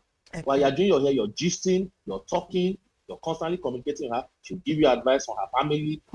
So that builds that unique humanity between you and your client, which big businesses struggle to do. And that is very, very important. So when you do that, you immediately have that advantage, and digital marketing can help you with that. Even if you don't have a one-on-one connection with the person, you can have a chat, you can create your blogs, you can create your WhatsApp groups around your customers, and they feel, okay, this person is taking care of my needs. And they'll come back to you before they go to the big company. So that's a good trick to have. Okay, now as a digital expert, as a digital marketing expert, right, and an IT expert as well, what do you think the Nigerian space actually needs right now to make businesses thrive? What should businesses naturally just tilt it and towards, so that there will be that very maximum result that will make the difference out there? Right now, well, on the Nigerian end, we just need infrastructure. Give us light, if you have light, power, if you have your internet connection that is fast enough, the world is your oyster right now. Because you have extremely intelligent people. What businesses can now do is innovate. We have to be innovative. You're currently competing against India, China, of course, US, Western world. So the competition is global now. I mean, I sit in my house and I'm ordering stuff from Temu, from Amazon, from companies all over the world, and they're delivering to my doorstep. So we have to be innovative. When I say innovative, I mean come up with ideas that bring out that uniqueness in Nigerians, bring out uniqueness in Nigerian products. I went to a fair not too long ago, and I was amazed. People are now wearing Adire trousers. This was unheard of in my days. Ashoke skirts and Ashoke trousers. Ashoke was meant for parties and weddings and funerals, and it takes ages to make and buy. But now we've changed that. We're being more innovative, we're being more creative in Nigerian market. So that really helps Nigerian businesses. So if we can leverage on that creativity, innovation, and the Nigerian spirit has plenty of that already. We have so much creativity. So if you can do that, you can compete. You can actually compete anyone in the world, and that's what I think Nigerian businesses really need. creativity and innovation. One, of course, the Nigerian drive. You know what they say, Nigerians never come last. Yeah, you've said so much on that. There's something you actually said when you mentioned the use of adire for, palazzo trousers. Both men and women utilize it, and it comes out so beautifully when combined with, with shirts and any other combination they've done with it. It's very, very, very, very. A lot in events right now. But then again, I see that you've gained a lot of experience in the banking sector and even in the oil sector. You are very experienced. But then this is you, a digital marketer right now, doing your thing, which means you've seen that there's so much prospects in this field because it just centers around everything and just makes it easy. So can you just tell us your experience in this field a little bit while we round up, because we do not have much time? Well, originally I'm a computer scientist. We learned how to program, we learned how to fix laptops, desktops. So I was a computer scientist, hardware and software, networking, the whole thing. And eventually so that's what I started, went to University of Lagos. I did my master's in University of Leeds, again still in the computer science field. But then I got some weekend, I used to do some part-time jobs with the old NNPC then when they were in the UK. And also a company called France Telecoms, which was a big telecoms company. That's when I started getting the love for, because it was just starting the digital marketing. That's when I started getting the love for. There's a new thing happening. People are interested in this. How do you use this new technology we have in front of us to achieve more than just programming, more than just writing software? That's when I started dabbling into it. And when I came back to Nigeria, I joined First Bank for a brief period. I was in their digital marketing unit, and then I moved to Skybank, from Skybank, and I was head of digital marketing there for about 2.5 years. That's when I really got my teeth into digital marketing, to realize that there's so much you can do with it. And the old days were long gone, really. People were really into digital marketing community. We had issues. There are days when I used to wake up at midnight, and I used to wake up at 1 a.m. to resolve issues that one had put up, because that person was based in the UK or based in the US, 6-hour difference. They still put up an issue. They still have complaints about their stuff, and we have to respond. And that's what really brought me that, this thing is good response, gets people in. And then the fact that it is so easy to use. It's so easy, not to be good at, but to use it is. Oh, okay. So everybody has a phone. Exactly. Most people have phones. Everybody has a phone. Even if you don't have a smartphone, your olden day brick phone still can access SMS, and that is still part of digital marketing. Okay. And a lot of marketing is still done by SMS. So that's when I realized, this is big. It's not going to go away. Yeah. So I went for that. It will not go away. So when I left, it will never go. It's not me. Yeah, you just said something. Bola, you just said something. You just said even with old gadgets, you can do a lot, and that's when you realize that it has come to stay. Indeed, it has come to stay. Yeah. But because of time, I would have allowed us to talk more, because I know there's so much to learn from you in the business world. Talking about digital marketing, and because of this, we're going to invite you next time. On our Business Morning segment, to give us more insights in this development. I want to thank you so much for joining us on the short notice on Business Morning this morning. Thank you, Bola Madaka. Yes, an IT expert and a digital marketing expert. Thank you so much, and have a great day. And that's where we draw the curtain today and today's segment of a Business Morning. Don't forget to tune in same time tomorrow for yet another very interesting segment of a Business Morning on a breakfast show on Business Day Television. Up next is Big Story with Elizabeth Musa. Don't go away. I am still Destiny Momo. Good morning.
watching Business Day Television.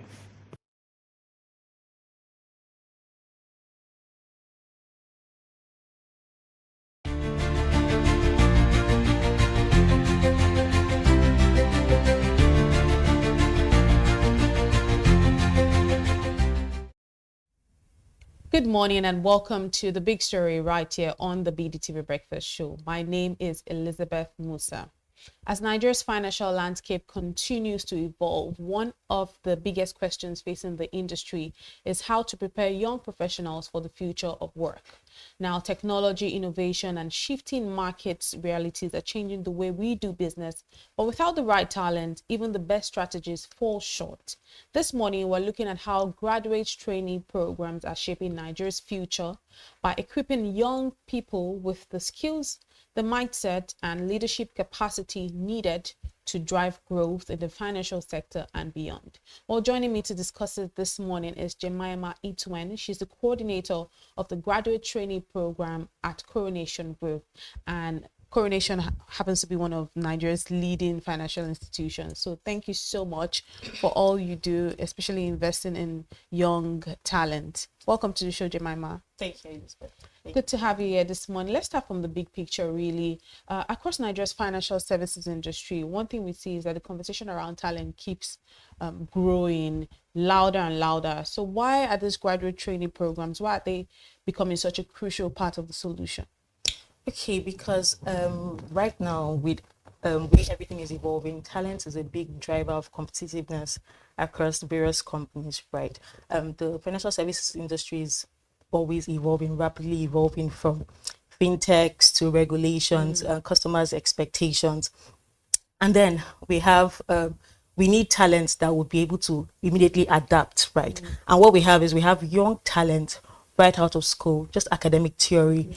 They don't have real workplace experience. That's where the graduate training program comes in, to bridge this gap between academic theory and what they are lacking in terms of real work-life experiences. And we also see that the financial sector, in fact, every sector is evolving very quickly, but talking about the financial sector, we're seeing data analytics, we're seeing AI, we're seeing, digital tools becoming, very prevalent.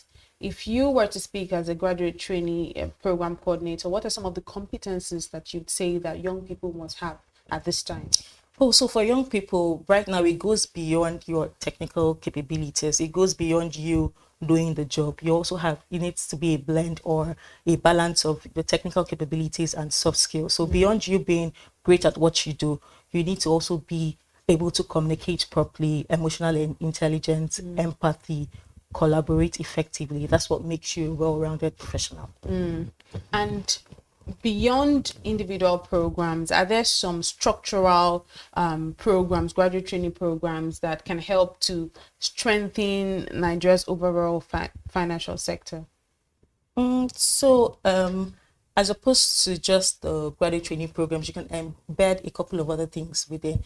You can embed the mentorship programs. The trainees come in and they have access to real life subject matter experts, industry experts. You can do the peer-to-peer mentoring as part of your program, various workshops that help them not just being great at the job, but well-rounded individuals as well.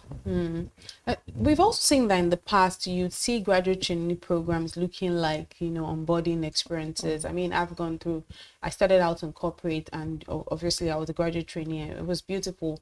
But when we come to real life spaces, you see it sometimes like it's like graduate training. In some cases may look like it's an onboarding throughout. But we want to talk about real impact and measurable outcome themselves. So how are organizations actually reimagining how graduate training programs are done in a way that you can see real impacts and measurable outcomes? So I myself started from the graduate trainee program as well. So what organizations are doing right now, I'll use Coronation as a case study right now. So aside just having classroom experiences, we have a blend of both the classroom learning experience and then the on-the-job experience as well. And in between, you still have other programs that help shape the trainees. They're exposed to their alumni. So where you have peer-to-peer mentoring, we have the body program mentorship. And you said, how do we measure impact as well? Right. Aside retention, which you want to see progression, we want to be sure that the trainees, we don't just filling gaps, they are progressing. There's career progression, they're growing. So trainees that have finished the program, say 3 to 4 years before now, how are they doing within the ecosystem, within the financial services? Are they mid-management? Are they ready for leadership roles? Those are things you also want to measure as well, aside retention rate. And what makes what you get to do at Coronation, what makes it different from other organizations?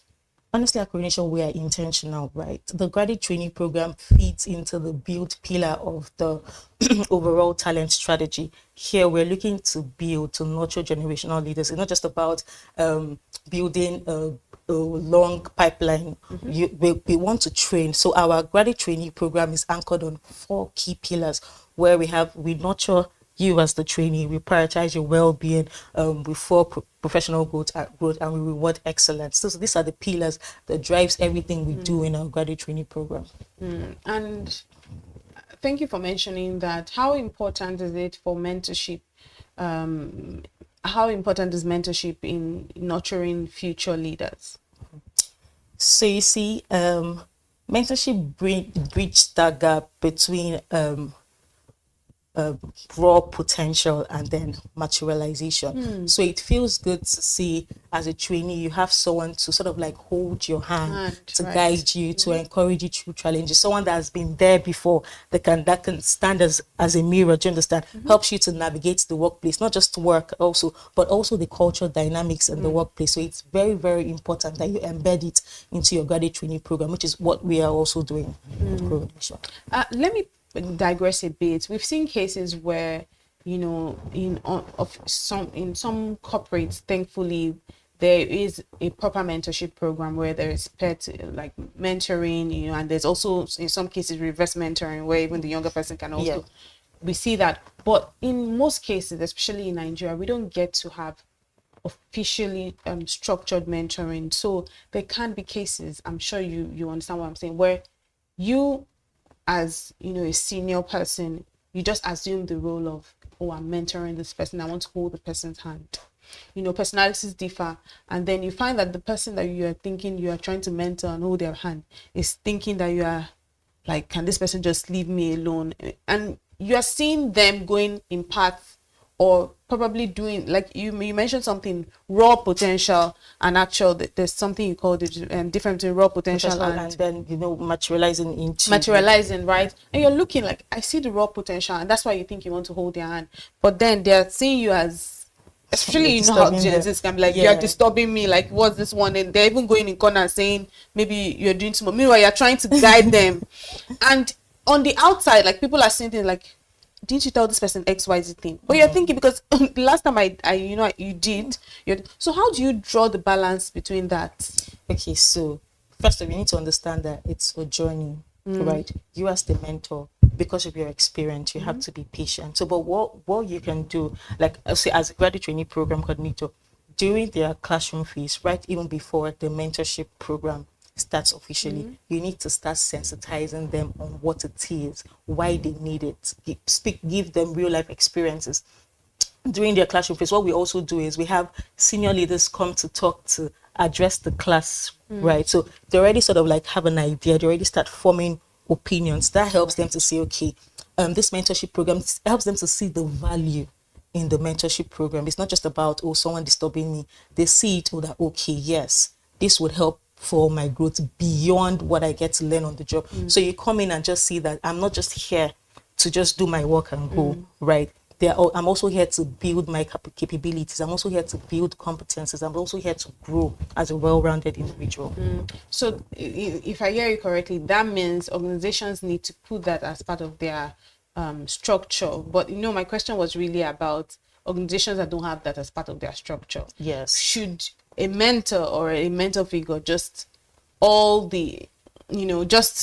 maybe just put that aside and just focus on what they are doing and leave mentoring people just because of cases like this where it's like I said, it's a journey. So you have to start from sensitization, right? You could also, from sensitization, you could have informal mentoring, and then you start building in the structures bit by bit.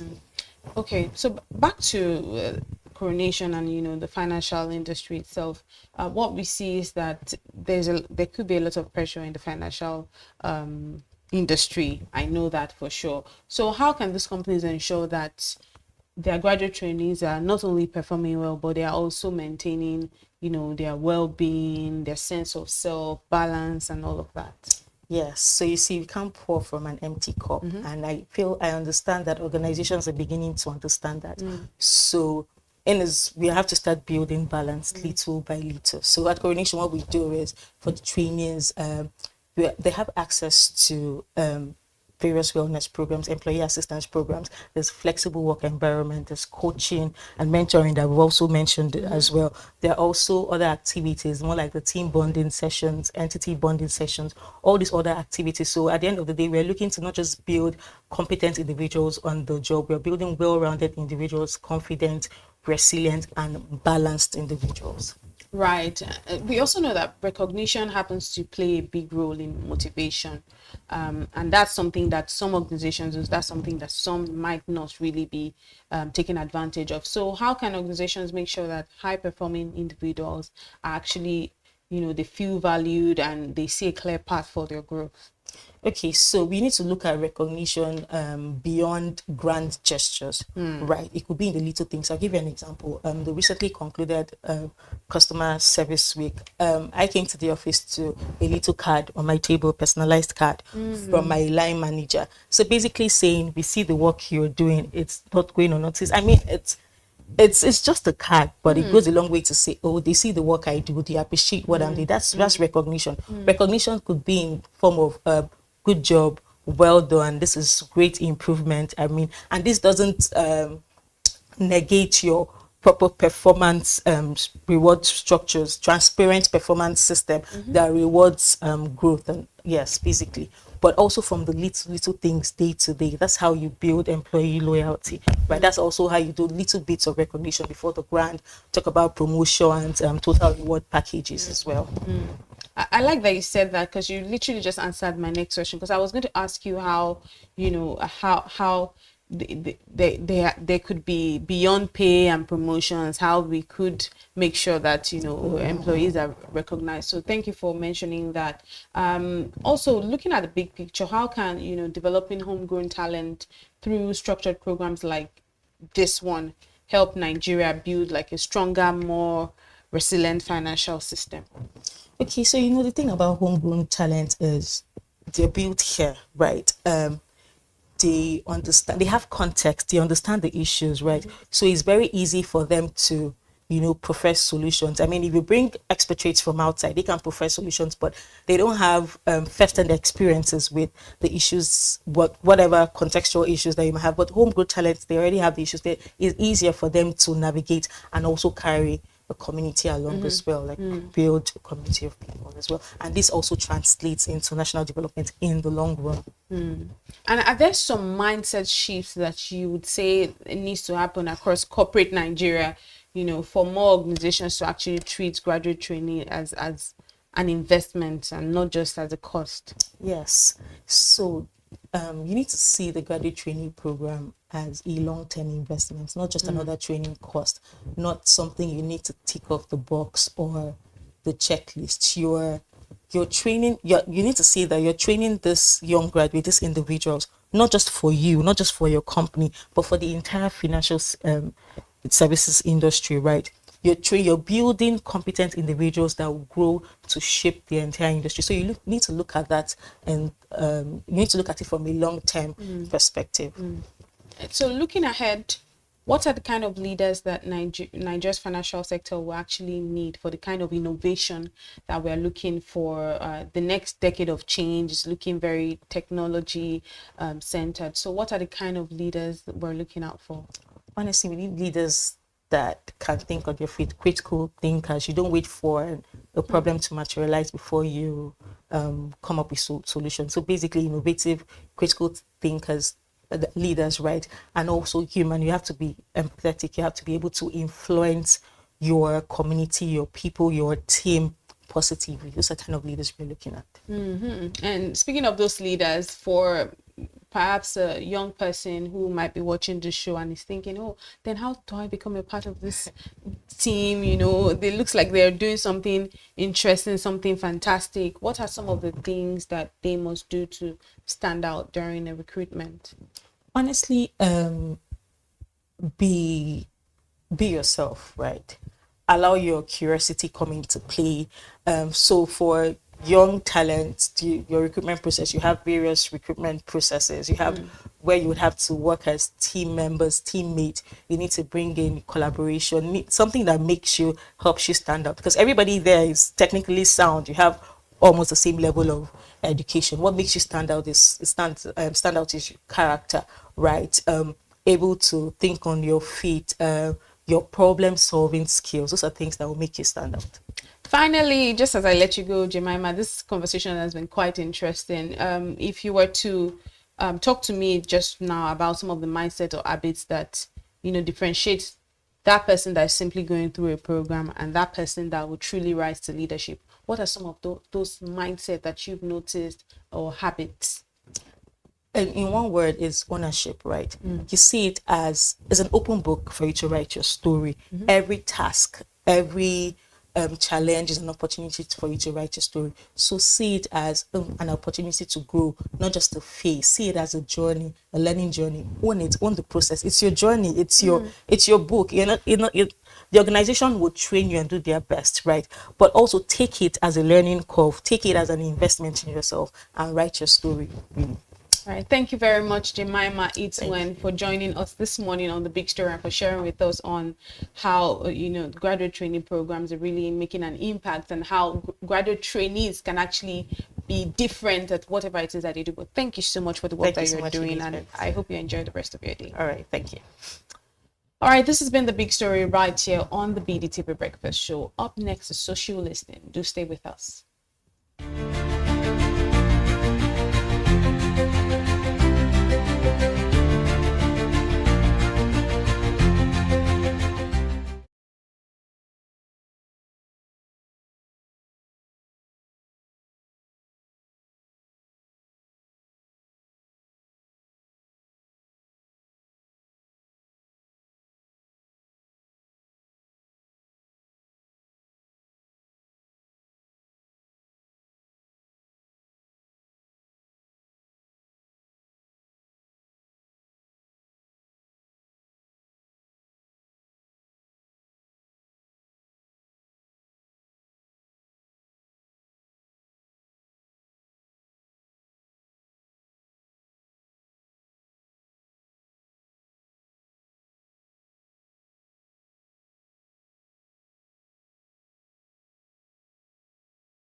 Still the breakfast show right here on Business Day. This is the BDTV breakfast show, and this is the social listening segment. This is where we talk about all the stories making the rounds across social media. My name is Elizabeth Musa, and I'm joined this morning by Onyeka Valentine. Never changes. Not at all. Same name, same day. But different quotes. But something is changing this time. Nigeria is actually adjusting its tax system again concerning the new tax reform, which will now take effect in 2026. Anyone earning less than 800,000 naira per year will now be exempted from paying personal income tax, while companies with turnover below 100 million naira will also be spared from company income tax. According to Taiwo Oyedele, who chairs the Presidential Fiscal Policy and Tax Reforms Committee, the reform is aimed at making the tax system fairer and to reduce the pressure on low-income earners. Now, still, everyone will have to file their tax reforms no matter how little they earn. Well, that's the conversation today. I'll take a look at some of the conversations on social media and how people are reacting to the conversation. But firstly, let me start by asking you, Valentine, do you think this new tax update will actually make life easier for people? Because that's what it's being proposed, that it will make life easier for low-income earners. But do you think it will make life easier for people? And really, how can the government make this tax filing more transparent? Most definitely, it would not make life easier for Nigerians. You know, I mean, anything that takes away your finance at this point is a breaking point. See, anything that takes away your finance at this point is a breaking point. I'll explain when I say words like that, and I'll back it up with proper SOI, which is source of information. Now, as it stands right now, Nigerians, some Nigerians, if not most, not all, but you know, most Nigerians are living below $1. As the last 2 years, it was below $1, you know, daily. Now it's almost below $1, almost in a week. I'm talking about people who are really, really poor, living. You know what it is to live under $1 in a week? Because the dollar right now is what, 1,400 or so. So you can imagine someone who earns the basic salary of 70,000 naira, if at all. Some people who run some private entities, you know, actually paying that amount. I know some private offices that pay, you know, less than that. Meanwhile, federal government has said, you know, 70,000 is the minimum wage. Am I wrong or right? Well, so whichever it is. So can you imagine someone who now says, okay, if you sum up that 70,000 naira, right? If that's the right mark, in a year, maybe it's not up to 800,000. Okay, let's just go across board. Say you're earning 100,000 naira monthly, which, by the way, might not be sustainable. It depends on the kind of company that the person works, right? Works in or works for. So, give and take. If you run the mathematics, you realize that it is basically above 800,000 naira in a year annually. Now, that's not even, you know, the total package. Or put it this way, that is the total package. What am I driving to this analysis is that it says above 800,000 you will pay tax. Have we sat back to think about annually? Has the government sat back to think about the ripple effect it will have, an adverse effect it will have on well-meaning Nigerians who work very hard? One, most of them don't own cars. Even if you own cars, you have to buy fuel. The issue surrounding market prices, in other words, foodstuffs in the market, doesn't really care if you earn minimum wage or not. Those prices would not change. We've not even subsidized the issue of food. By the way, we remove subsidy from fuel. And so this is no longer get there, we look at your face and say, okay, you earn this amount of money, so we're giving you a discount. No, they charge you across board, just the way they charge a rich man. So what am I trying to say is this. For what it's worth, Nigerians are going to begin to have to triple, no longer double, triple their hustle. And so if you work in an office where, if you work in an office where you need to be very, very honest, I tell you, with these new tax reforms or tax, addition, Nigerians will begin to see being dishonest as the norm of the day. So they can do what? They can triple their hustle. And it's going to be sad if somebody who works in the health sector, who earns that kind of money, right, knows that he's going home with this amount of tax being cut off from his salary. You don't think that he wants to give a wrong prognosis or wrong diagnosis for a patient just so that he or she can have that person to stay longer, so he can make some more money. I'm telling you, a lot of things are happening, even the health sector. I've seen where doctors will purposely want the patient to stay an extra 2 or 3, 4 days in the hospital based on admission, so that the patient can pay money. Yes, this is a very exposed. Yes, and it's a very big issue.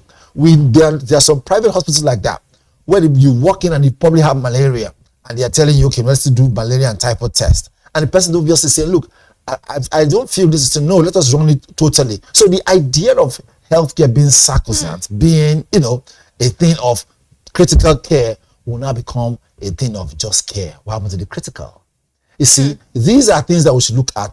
The ripple effect of this tax, because people want to meet up their daily demand. You see, tax is being removed. The standard of living is still dropping. Costs of transfer fares are still going high. I know in this country, and then that goes up. Never comes down. For it to come down. Hardly. It's not like the rain. So you can see what will happen. Now let's not even go to the security angle now. These are the ripple effects. A police officer that earns his normal salary, which obviously doesn't take him home at the end of the month, right? They're just barely winging, barely surviving, and so already they are already agitated and irritated. That's about the ones that that are just basic officers, not the ones who actually went to university and then probably joined the force. So they are being promoted and they go for courses, and they are respected at the top there. Talking about the basic ones, right?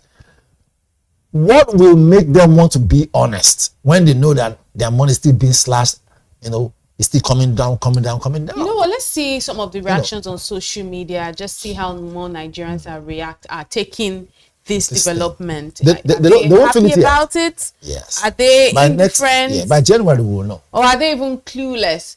Well, Ambassador John Joseph Jesubemi says this policy is a step in the right direction.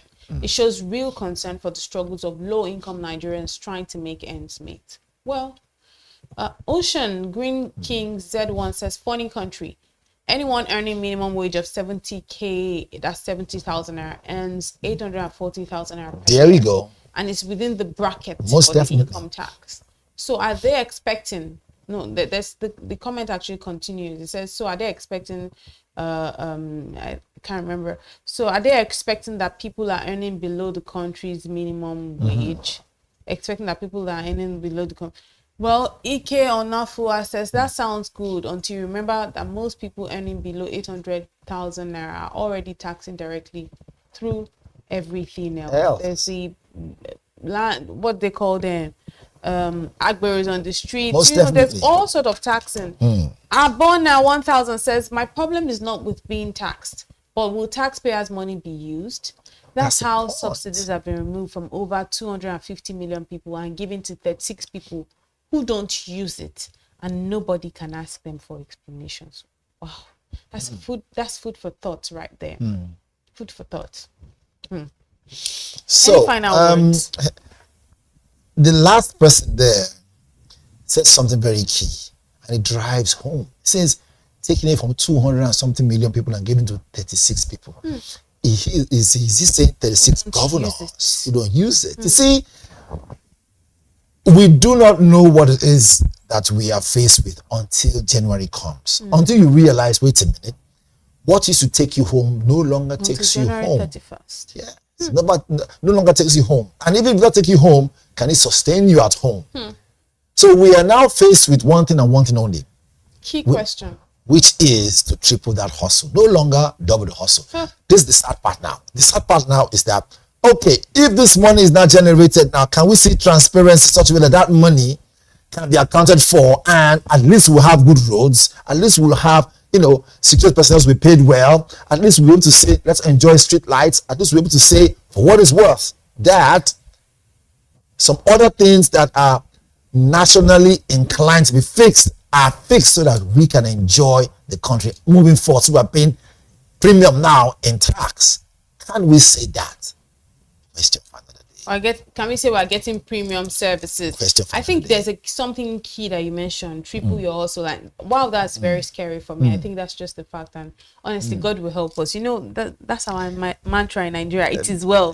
God will help us. We love to spiritualize it, but honestly, I can't help being Nigerian right now. Like they say, thank God God not be man. If I was God, I would basically shut my ears to Nigerians' prayers. Oh, please. Honestly speaking. Thank God you're not God. Let's move on now and talk about Edo State, where Governor Monday Okpebholo is trending after directing his newly sworn-in commissioners to wear caps bearing President Bola Tinubu's insignia during executive meetings. Speaking in Benin City, Okpebholo said this gesture was a way to show loyalty to President Tinubu, whom he credited for his success at the polls. He warned that any commissioner who fails to wear the cap during meetings would be sent out. The governor, however, also reminded his cabinet that their appointments are not rewards for loyalty, but opportunities to serve Edo people with integrity. You know, this cap thing, I see where Governor Monday Okpebholo is coming from. Honestly, the kind of just from our conversations, you clearly know that I'm someone who is big on loyalty, right? So I respect that. I respect where it's coming from, to be honest. But I don't know, because personally, and that's just me, I don't know what that sign means. So before I would decide, like, I want to put on something, I need to understand what it means. Infinity, okay, no problem. If that's what it means, I hope that's what it means. Anyways. If it won't, to be honest, if it will not take anything from them, but as well, sometimes I think we choose the wrong battles. If it will not take anything from, if you wear a cap normally, right, and it's now the governor and you're one of the cabinet members, the governor now tells you, put on this cap. To be honest, it cost me nothing. If that's the case, I would just wear it. The question now is, what is the significance of this cap? I can understand that if you are in the military, you are required to wear a certain gear to look the part.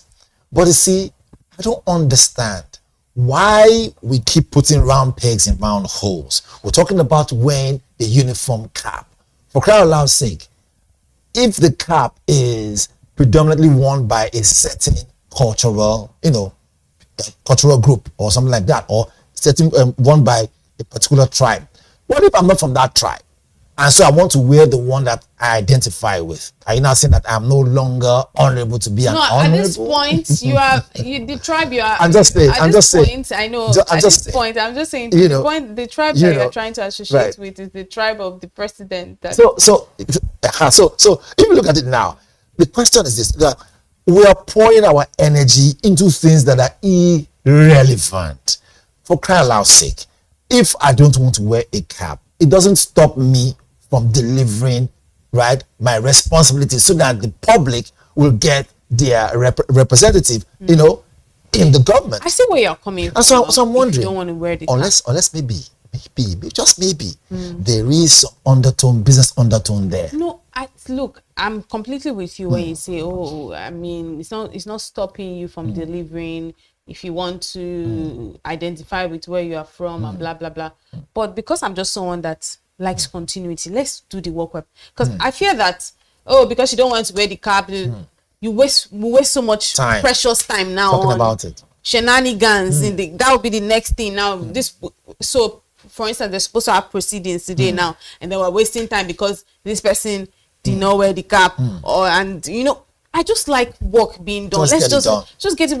If there's nothing, if there's, like you said, infinity. If there's no I hope that's what it stands for, though. If there's no other meaning with the cap, we'll just get it. In fact, I'll have like 50. Like, let's just get the work done, because I don't like to waste time. On shenanigans, because that's the next thing now. Say they don't want to wear whatever thing is happening in the Edo House or spiritual thing attached to it. XYZ thing, and then we're wasting so much precious time. Do you know how irritating it is to be hearing about caps? About wasting time. What if that's their goal? To distract us, waste time. That's why they should just put on. But let's see some of the comments on social media. Let's see if Nigerians, how Nigerians are reacting. Or maybe all of us should now wear the cap now. It should not be a national to show our loyalty. So we can now say that we are all loyal. Odinaka Chiku says, this is the kind of nation they are building for us. Others are building machines. Exactly my point. Technologies, hospitals, AI, things are happening. And Nigerian politicians are building Asiwaju Cap Nation. To be honest, it's annoying to me. But I'm just like, let's not waste time. If that was what makes you sleep at night, no problem. Abu Dini process. This is not loyalty, but pure ignorance and psychopathy. Most definitely. I can't remember PBAT doing the same to Obasanjo when he was the governor of Lagos State. Gone are the days when governors know and understand the power of the office they are occupying. Let's see more. Did you say Obasanjo? Obasanjo, yes. He was talking about at the time when Obasanjo was president. Okay, so the tweet was a bit mixed up, but well, was it? Maybe we can take a look at it again, just so you understand let's read again, so we understand where he's coming from. It says this is not loyalty, but pure ignorance and psychopathy from the governor. I can't remember President Bola Tinubu doing the same to Obasanjo when he was the governor of Lagos State. Do you understand it? Yeah, I get it. So gone are the days when governors know and understand the power of the office they're occupying. So yes, you get it now. Maybe you could have said doing the same for Obasanjo. Now you like man, the grammatical. You want us to waste time on grammar again. You know how this comment can be. Nana says, I think and sincerely suggest it's long overdue. We once again change our national anthem to "On Your Mind This We Shall Stand," and then change our national flag to Tinubu's cap. Wow, that was a direct shot. Yeah, actually it was. Do we have more reactions? There's one more from Obiora. It says, when leadership turns into worship, governance dies a slow death. I agree. Power is not about whose cap you wear. It's about whose lives you live. I like Most this. definitely. This is in the port. It said the governor should build thinkers and not followers. If the measure of loyalty is in your cabinet is in the design of a cap instead of the quality of ideas, you've already lost the plot. Anyway, we have to move now from that conversation because obviously the plot has been lost. Let's now get out of the country. Let's go to America, where Texas Governor Greg Abbott has announced a ban on enforcing Islamic Sharia law in the state after a viral video showed a cleric in Houston urging shop owners not to sell alcohol, pork, or lottery tickets. Abbott called the act harassment and said no one in Texas should fear attempts to impose religious laws on others. He posted on X saying he had signed laws to bind Sharia law and Sharia compounds in Texas, asking residents to report anyone who tries to enforce religious compliance. However, Muslim groups have called his comment misleading, arguing that Sharia law guides private religious practice and not civil law. Like we say in local parlance, everybody gets where they belay the pin. I'm like, or something like that. But if you look at it closely, look, if you go to a country, right, you best must conform to rules and regulations of that country. I can't even imagine you taking, and in saying this, I'm not trying to be on the side of any religion, whether it is Christian or Islam. I'm just saying in general, there are laws that kicks against this kind of movement that will kind of, submerge or create room for fanaticism, right? So the government there in the US, they clamp down on this kind of things because they do that, they allow it to spiral out of control. But they are already fanatics. You're talking about the United States, which is very extreme. Although, it kind of sounds more like how I put a double standard where if they can be pushing for LGBTQ, to be honest, to me, it's neither here you begin to wonder what's wrong with there. Sharia thing. But however, give and take, I'm sure in that state they might have made rules and regulations about it before. It's just a case of saying, let us try our luck and see if they will bend, or better see, create some political movement around it. So that way, people can have something to talk about. But however, since it is in the news, let's talk about it. Give and take. There must be, if there isn't any economic value to it, I don't even think it's even necessary for them to even waste their time to say they want to put a halt on it. However, come think about it. This could also be, a room for them to begin to use that to become a bit radical. So maybe they are seeing that in the future. Now saying we don't want any radicalism, right? Nobody's going to hide under the guise of this and then begin to. To be honest, Valentine, this conversation for me, this Sharia law thing, banning it in the United States, especially knowing how the United States is. To be fair, it's neither here nor there. But let's see some of the reactions on social media and see how, people are reacting. Because I know Lady Justice says that's how they infiltrate nations. They play the victim and play nice, then declare Sharia law once they grab. They play the victim and play nice. Then declare Sharia law once they grab land and spread. This is a Christian nation. Fight it all you want. Well, now that's this conversation is, to be honest, very, very sensitive. And quite deep. Kathy says, freedom of religion only goes so far. This is America. We go by American laws. No law coming from other countries should be here, period. The whole point to American freedom is we are not governed by other countries or their laws, period. Charles Fox says, that is awesome. Now he needs to stand by it no matter the cost. Every state needs to adopt that law of banning Sharia law here in the United States. They need to assimilate or go back to their country of origin. That's from Charles. For what is what, you can imagine someone going all the way to, to the Middle East where Sharia law is very common, and then you say you want to put in place something else that is contrary. They will clamp on you. There's a final one from California Mama. I love that handle. It says, when coming to America, there's only, in capital letter, the supreme law of the land, and that is the U.S. Constitution. End of.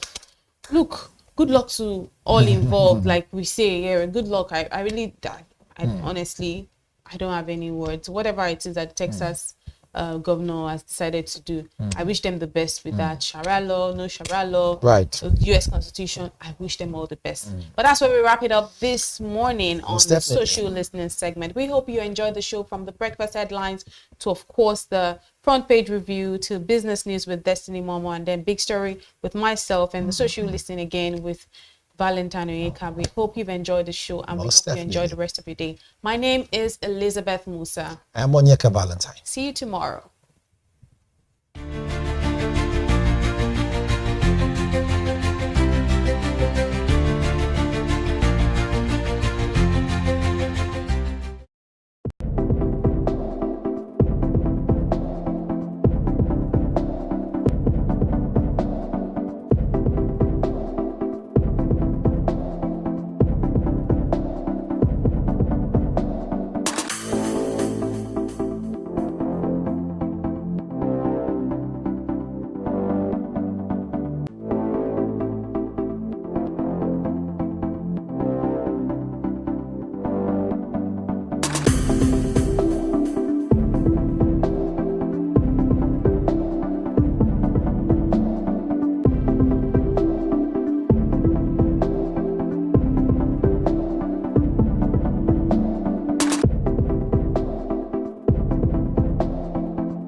Good morning and thank you for joining us on the BDTV Business News Hour.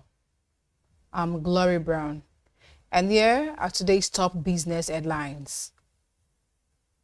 E-governance bill nears passage, boosts $1 trillion GDP goal. Africa needs trust accountability to mobilize $4 trillion domestic capital. Elumelu. NUPRC expects additional 600,000 barrels per day crude from fresh investment. IMF projects Nigeria's debt to GDP ratio to hit 36.4% by 2025, 35% by 2026. Now let's begin the news in Nigeria, where Nigerians plan to build a $1 trillion digital economy has received a major boost as the federal government moves closer to passing its first ever transformative legislation designed to unify the country's digital policies, strengthen institutional efficiency, and position the nation as a leading digital hub in Africa. The proposed e-governance bill seeks to streamline operations across ministries, departments, and agencies by promoting digital service delivery and data-driven decision-making. Experts say the law could save the government over 500 billion naira annually lost to inefficiency and duplication of the service. Once passed, the bill is expected to accelerate Nigerians' digital transformation agenda, expand broadband access, and create more than 1.2 million tech-enabled jobs by 2030. Analysts believe these reforms align with the government's ambition to diversify the economy, attract foreign investment, and achieve a $1 trillion GDP by 2030. Moving on, Tony Elumelu, founder and chairman of Heirs Holdings, has emphasized that Africa needs trust, accountability, and sound governance to unlock and mobilize its over $4 trillion in domestic capital. He made this call on Wednesday during a panel session on boosting productivity growth in the digital age at the ongoing annual meetings of the World Bank and the International Monetary Fund in Washington, D.C., where he also urged both government institutions and the private sector to collaborate in ensuring that artificial intelligence becomes a tool for driving productivity rather than widening inequality. Elumelu explained that although Africa is rich in domestic capital, much of it remains dormant due to a lack of trust and accountability in governance. According to him, digital inclusion is key to achieving economic inclusion, and government must take deliberate steps to create an enabling environment that allows private capital to serve the peoples effectively. He added that Africa has a history of leapfrogging technological stages and that the digital age presents an even greater opportunity to accelerate development, particularly in key sectors such as healthcare, agriculture, and electricity. However, he warned that for Africans to seize this opportunity, it must address deep-rooted structural challenges. In another major development, the Nigerian Upstream Petroleum Regulatory Commission says the 28 field development plans so far approved in 2025 will add 600,000 barrels of oil per day and more than 2 billion standard cubic feet of gas daily. Gbenga Komolafe, the Commission Chief Executive of the NUPRC, said this at the ongoing 2025 World Energy Summit convened by Frontier Energy Network in London. In a statement signed by Eniola Akinkuotu, head of the Media and Strategy Communications, said that the President Tinubu-led government and the Commission are responding with bold reforms and strategic actions to turn challenges into opportunities amidst global pressures for energy transition.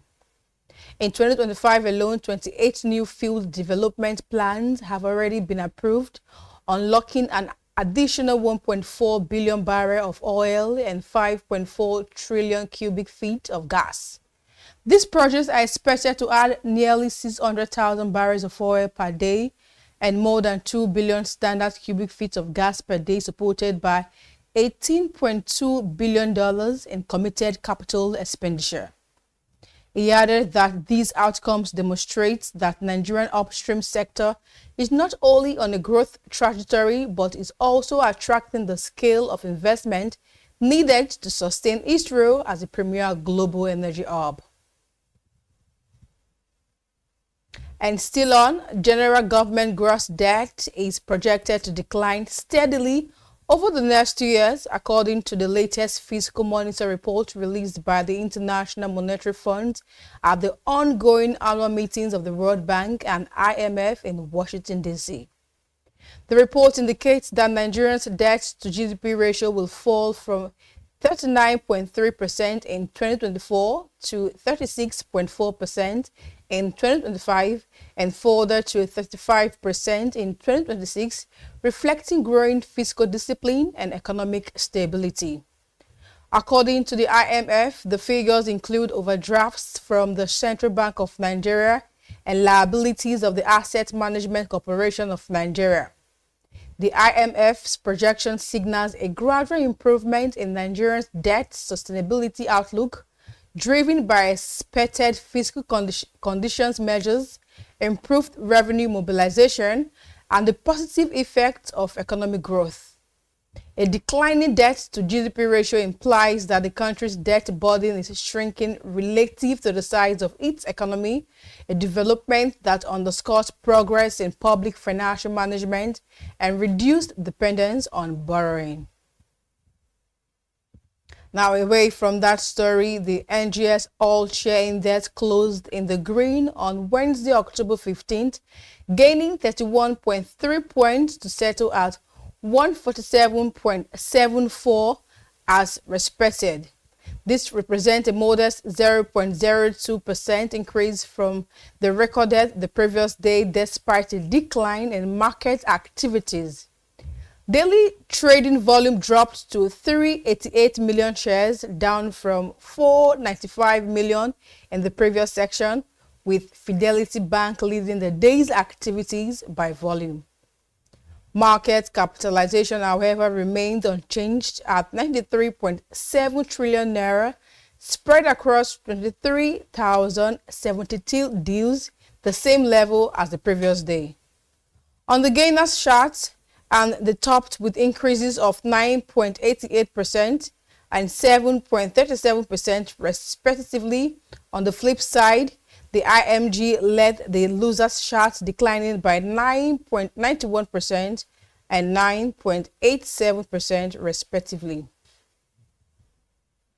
Meanwhile, food inflation has dropped to 16.87% in September 2025 from 21.87% in August, following a rapid decline in food prices as a result of a drop in maize and grains prices.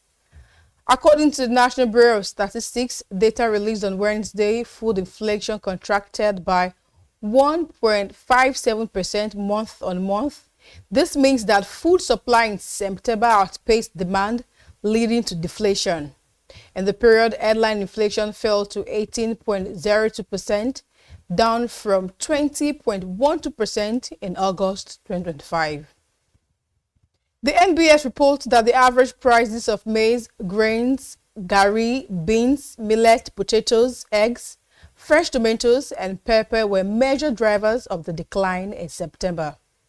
Experts pin the drop recorded in Nigeria foods and headline inflations to the ongoing harvest occurring across several food commodities.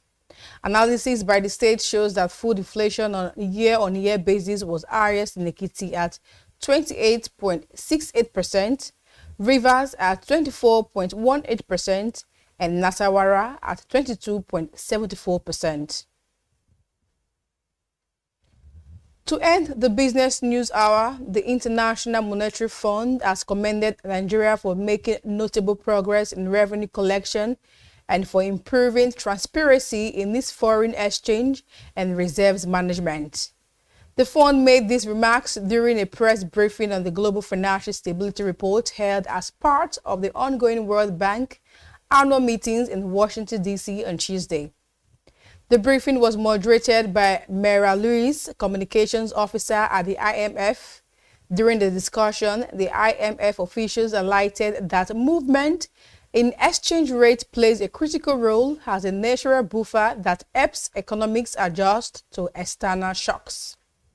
They explained that a depreciating exchange rate is not inherently negative and can in fact be beneficial in restoring balance and competitiveness within the domestic economy.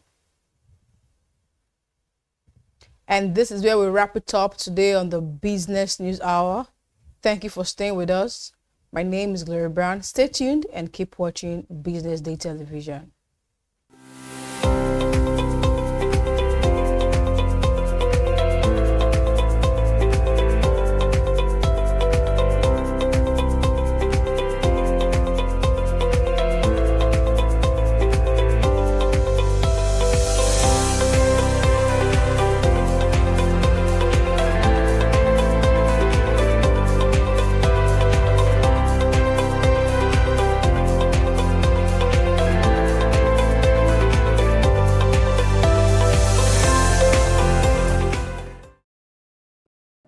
On the 8th of October 2025, ICES International Cake Exposition Society of Nigeria, in collaboration with Golden Penny, held its 10th exposition event at the All-Season Plaza with the theme Sensational Wedding Cakes, a peep into the future.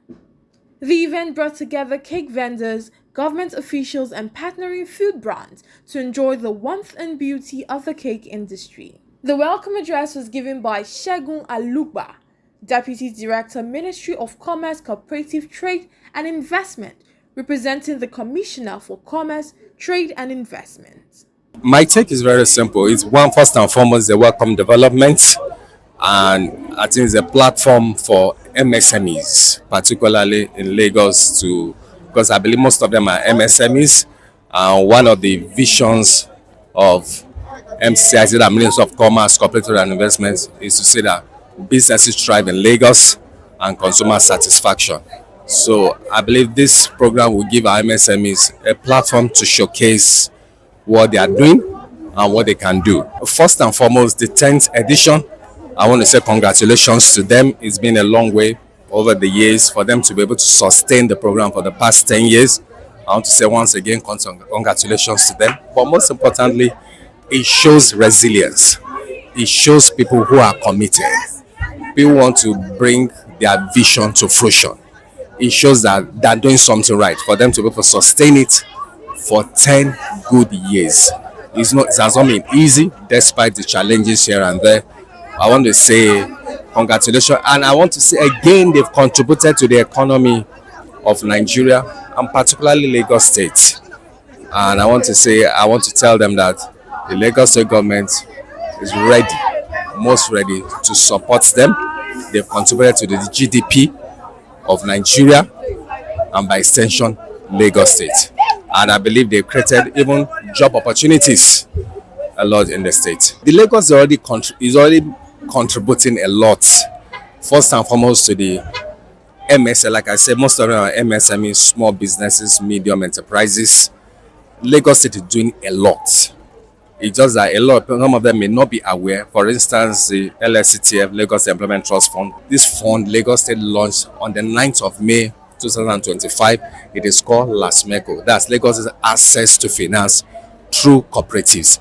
It's a 10 billion naira funds for small businesses, MSMEs.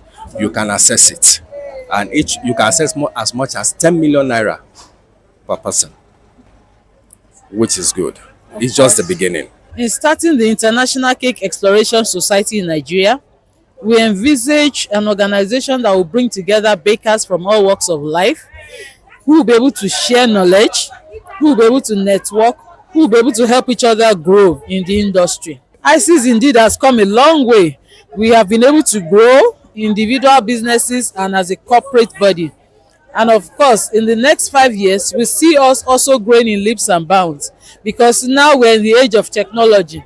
So we're hoping to be able to harness technology in improving our businesses, in technology in helping the cake world and the cake industry with our creativity, with our ideas, and coming up with new dimensions. The lead marketing manager, Golden Penny Multipurpose Flour Mill of Nigeria PLC, introduced the new all-purpose flour, perfect for bakers per request, and highlighted some of the key nutrients it provides. It is good for you to know that your flour is also fortified with vitamin A. When you are producing your cake, baking your cake, and other pastries, you should also know that your customers, your consumers, they're not just getting ordinary flour. They're getting a flour that is fortified with vitamin A. Okay, for one thing, it's a very organized group.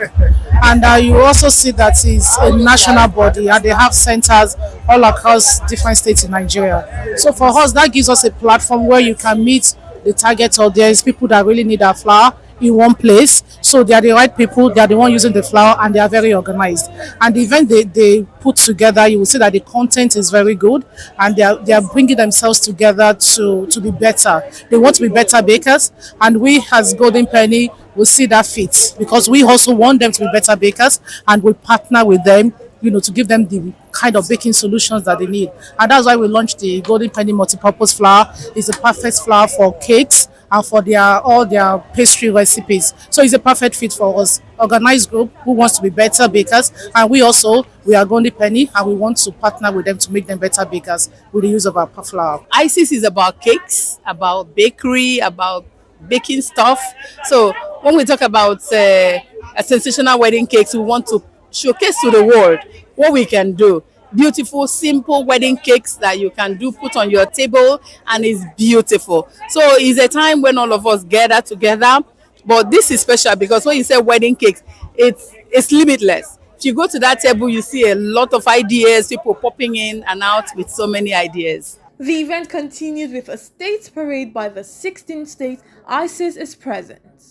National President Association of Small Business Owners of Nigeria, Dr. Femi Egbeshola, laid out steps to support entrepreneurs in Nigeria while encouraging more Nigerians towards the line of entrepreneurship. I think ISIS has grown over the years. They've been very vibrant, and I can see that today's event is also an indication that they are actually waxing stronger. We can see a lot of exhibitors there. We can see virtually all the states in Nigeria being represented.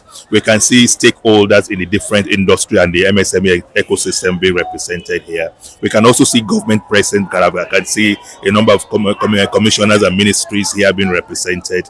And that shows that they have come to stay. And I must also say that this is what we need in Nigeria. We need to continue to look at how to support entrepreneurs, particularly those in the cake and confectionery. These are creative sectors that can also bring not just money to their pocket, but also create jobs for the country, and also give government more revenue. So I feel the best thing we can do as individuals is to continue to look at how we can engage ourselves. Many of these people here today started very small, but they are now big. So it shows that there are so many opportunities in Nigeria. We need not be shouting of no job. We need not be shouting that the condition is not perfect. Let's make the best of the condition we have at the moment, and let's see how we can also become like this or even bigger.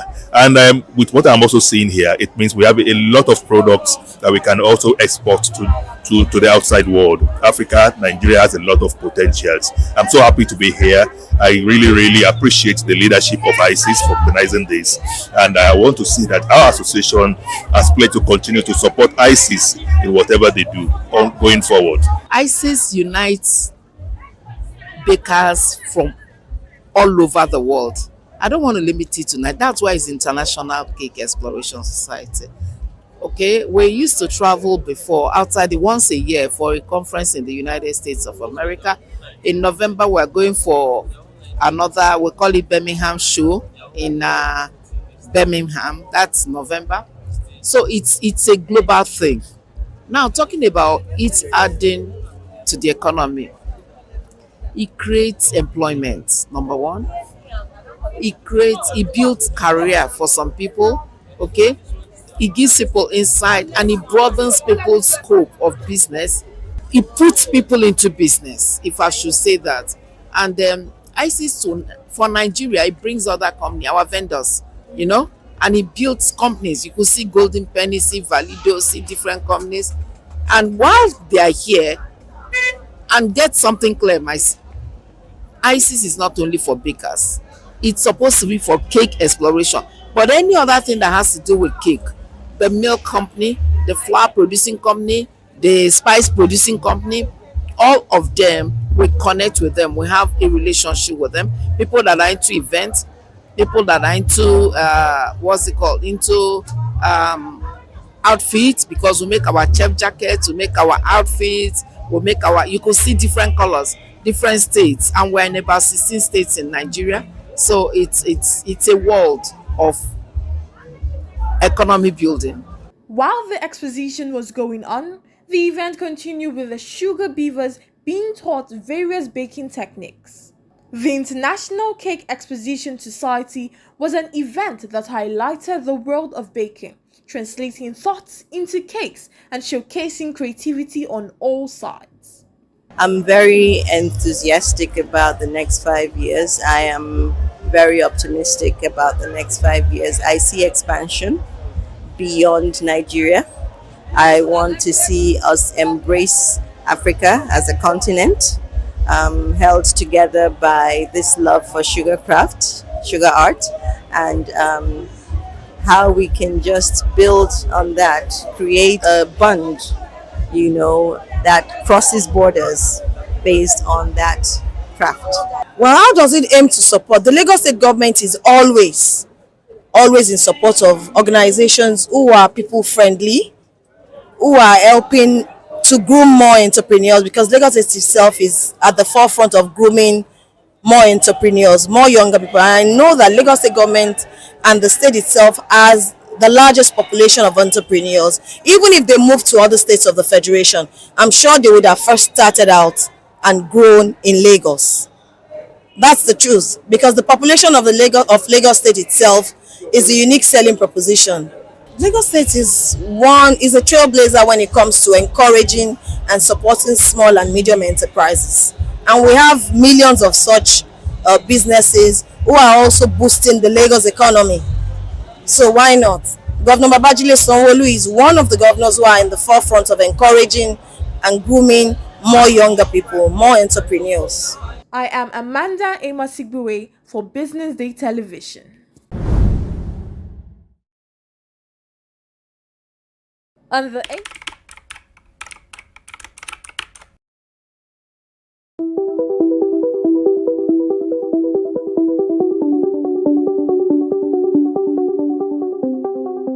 Nigeria is, it might sound paradoxical when you say that Nigeria is seeking to avoid conflicts, yet it is conflict prone, and everywhere you look there are some kinds of destabilization, unrest, either in a very subtle way or in an overt way. And this article particularly looks at politics and our attempts to try and avoid conflict and have a rancor-free political atmosphere, but we've not been able to manage that at all.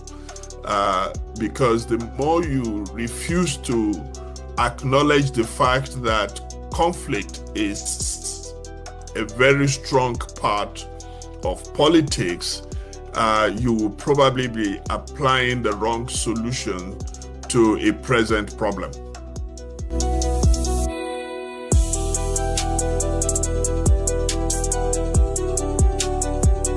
Well, because the problem was never really addressed, we are always looking for easy way out. We've identified a problem. We have not correctly found out what is the root cause of the problem. It's one thing for you to know you have malaria. It's another thing for you to find out what type of malaria you have by investigating, going to do blood tests, and going through the whole system to identify, okay, we have a problem. Is it unique to us? If it is not unique to us, how have others managed this problem? So essentially, we haven't looked for, in a very rigorous, deliberate way, why we are where we are, and therefore be able to find solution. On the other hand, we've been doing cutting and pasting from other lands, solutions that were not designed for our own political systems. I think that is why the problems have persisted. We haven't dug deep enough to get to the root of it.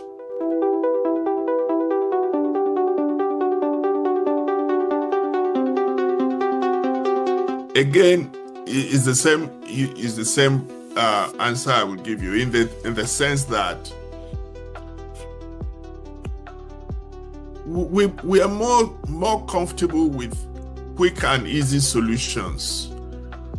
Ethnicity can be a plus because we are a diverse group of people, and each group has its own whatever it is that is strong, unique, that group is bringing to the table. Rather than look for those things that we are contributing to the union, our elite leaders are using ethnicity to divide us. The same goes for religion. Religion is a value-based system, and we could easily have looked for the values in all the religions and use those values to build a nation. But we have not done that. Rather, we have weaponized religion and weaponized ethnicity to fight each other in this ongoing war that never seems to end. I think that is why the problems have persisted.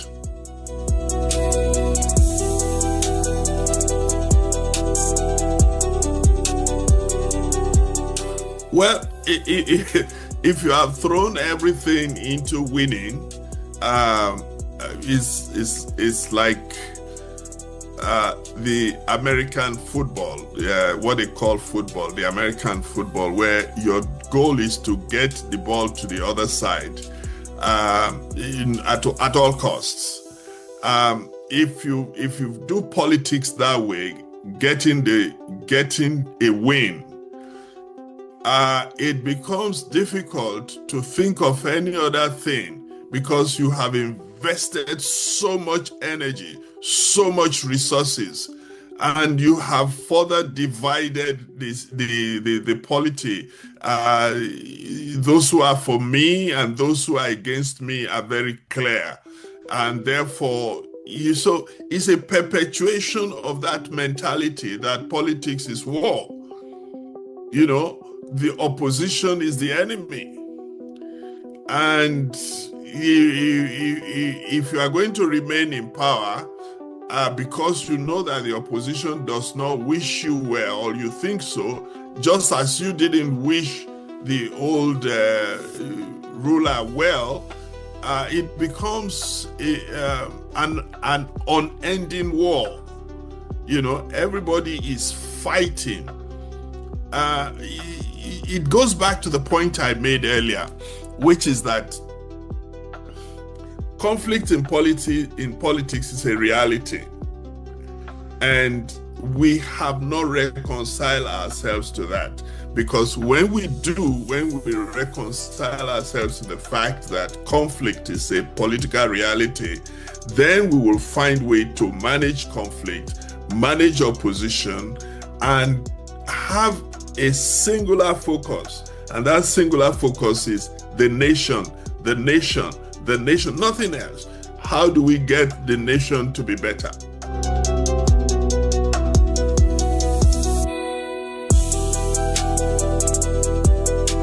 First of all, is for politicians to agree that we are all rooting for the same cause. how do we develop our nation, and to reconcile ourselves to the fact that conflict is a reality in politics, and be willing to hear unpleasant truths when people are telling us unpleasant truths. The issue of agonism and is a concept that was developed and pushed by Chantal, both a French political philosopher, and she's saying that, look, treat politics like a game, and don't treat your opponent as a permanent enemy, but as an opponent that you are involved in a game of, call it football, call it tennis, with, and be willing to shake hands and talk like civilized people after the context, and not be permanent enemies. That is the whole concept. And how do we do it? First of all, is by really interrogating this concept by Chantal Mouffe and agreeing that yes, this is something that is worth doing. Let's bury our hatchets. Let's look for how can we use our differences to make the nation great. It's not something that we can jump into and say, yes, let's go and do it. No, it's something for us to say, is she right? Let's sit down and talk about it. Let's examine all the sides. Let's find out how we can work with other groups that don't necessarily see eye to eye with us. There was, I think it was Abraham Lincoln that brought into his cabinet all the people who opposed him, people he ran against. The former Liberian president, the lady, also did something like that, where you bring your opponents into the cabinet and get them to work with you for the development of the nation.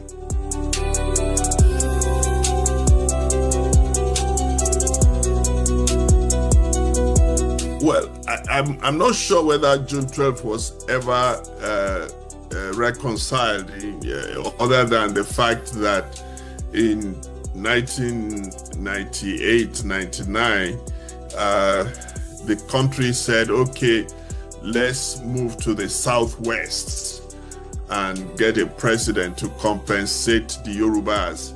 I don't know whether that was deep enough a solution. Maybe it was the beginning of finding solutions and agreeing together and say, let's give it to the Igbos. They've been waiting, they've been outside in the cold for a long time. And let's see how they manage the leadership of the nation.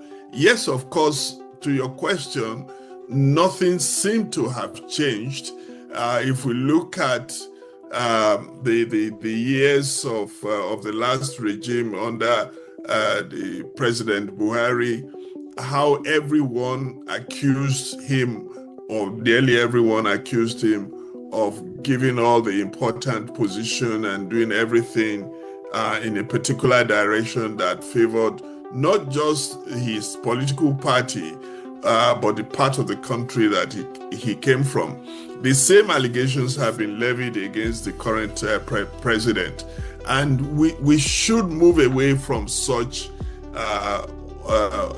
politics where we seem to be there to satisfy just the need of the part of the country that we came from. Everybody should be working towards the betterment of the nation called Nigeria.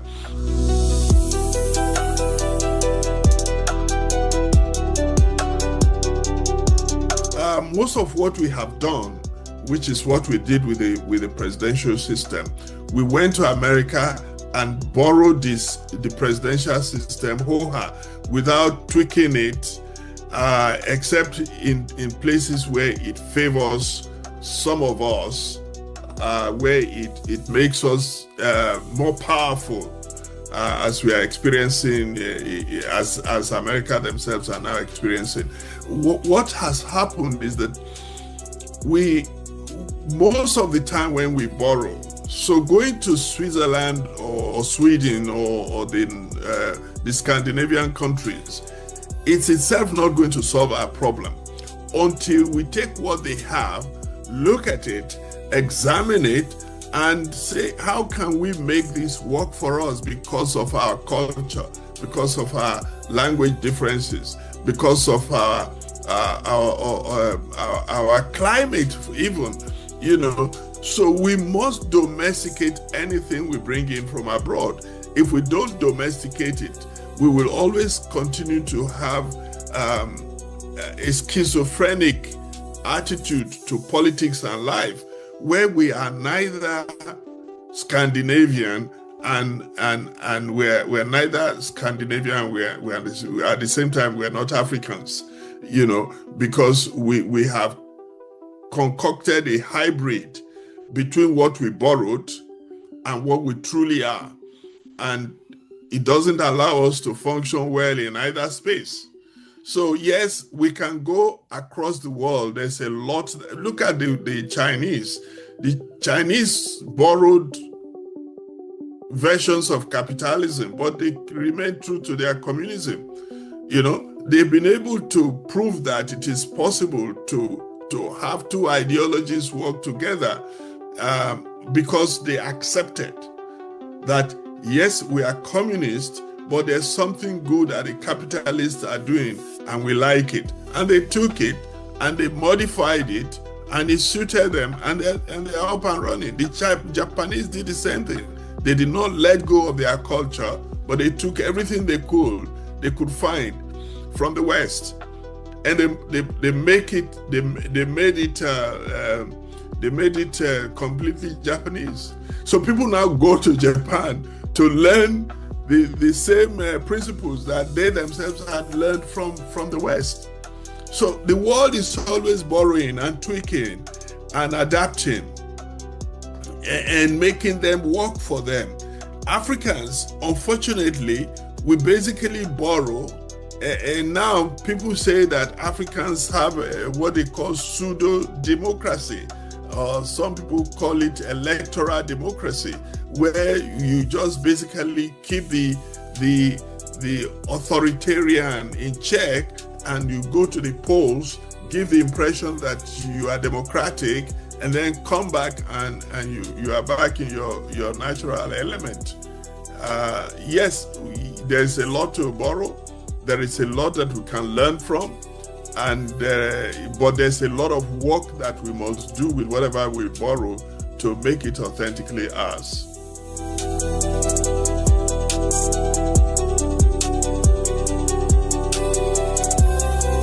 Simple, one word: independence. Independence in mind and action. Independence in mind and action for the media, so the media does not align itself to a particular leader because that leader happens to come from the north or south or east. Independence for the judiciary. Put the book in front of you and say who is wrong, who is right, and make a very dispassionate decision on that. Independence for INEC, I'd say who won. Independence, the courage to make decisions that benefit the country, not decisions that benefit particular groups of people or those in power at the moment. Independence.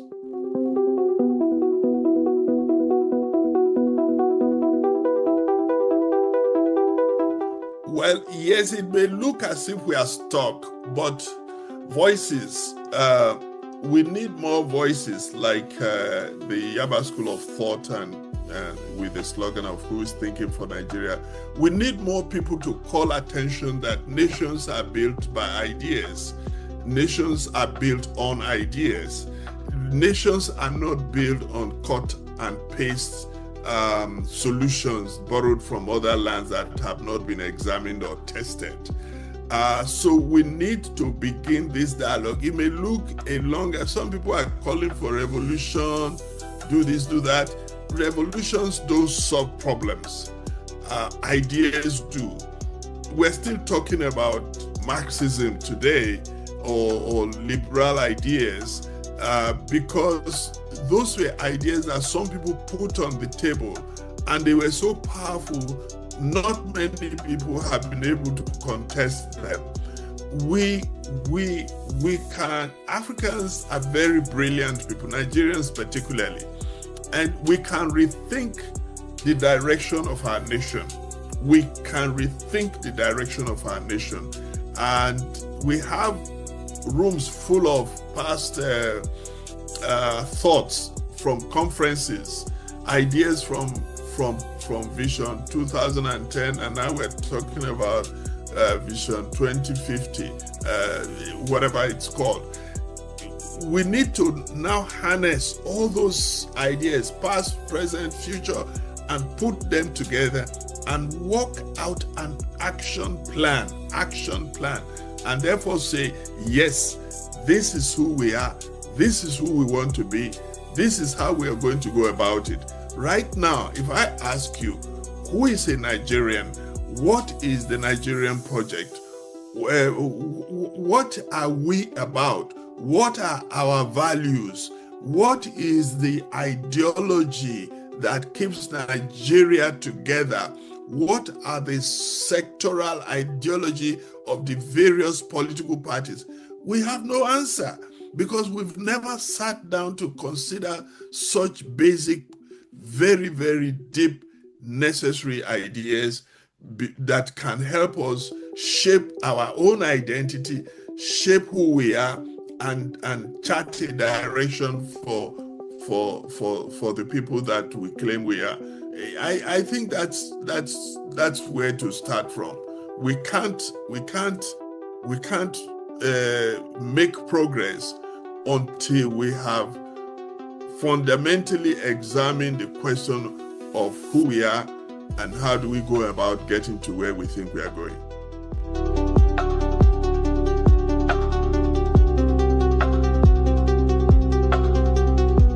The Yorubas have a proverb. They said, to get to the market, you must have several ways that get in there. So it cannot be one idea. It has to be a combination of ideas. First of all, it starts with a mind shift. A mind shift that politics need not be deadly. A mind shift that conflict in politics is a reality and we must therefore learn to live with it.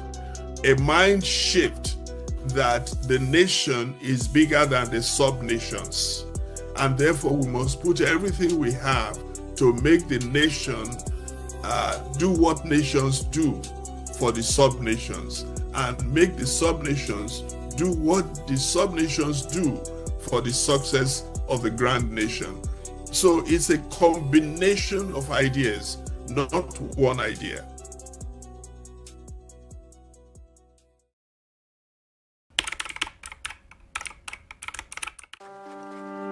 Nigeria celebrated National Identity Day in Abuja, organized by the National Identity Management Commission. The event highlighted the importance of digital identity for security, inclusion, and national development. President Bola Tinubu, represented by the Secretary to the Government of the Federation, George Akume, praised NIMC for enrolling over 126 million Nigerians and clearing a 2.5 million backlog. He said the NIM SIM linkage had reduced fraud, improved national security, and made NIN central to services like pension, healthcare, student loans, and elections. We had today united in spirit and purpose to celebrate this year 2025 National Day of Identity.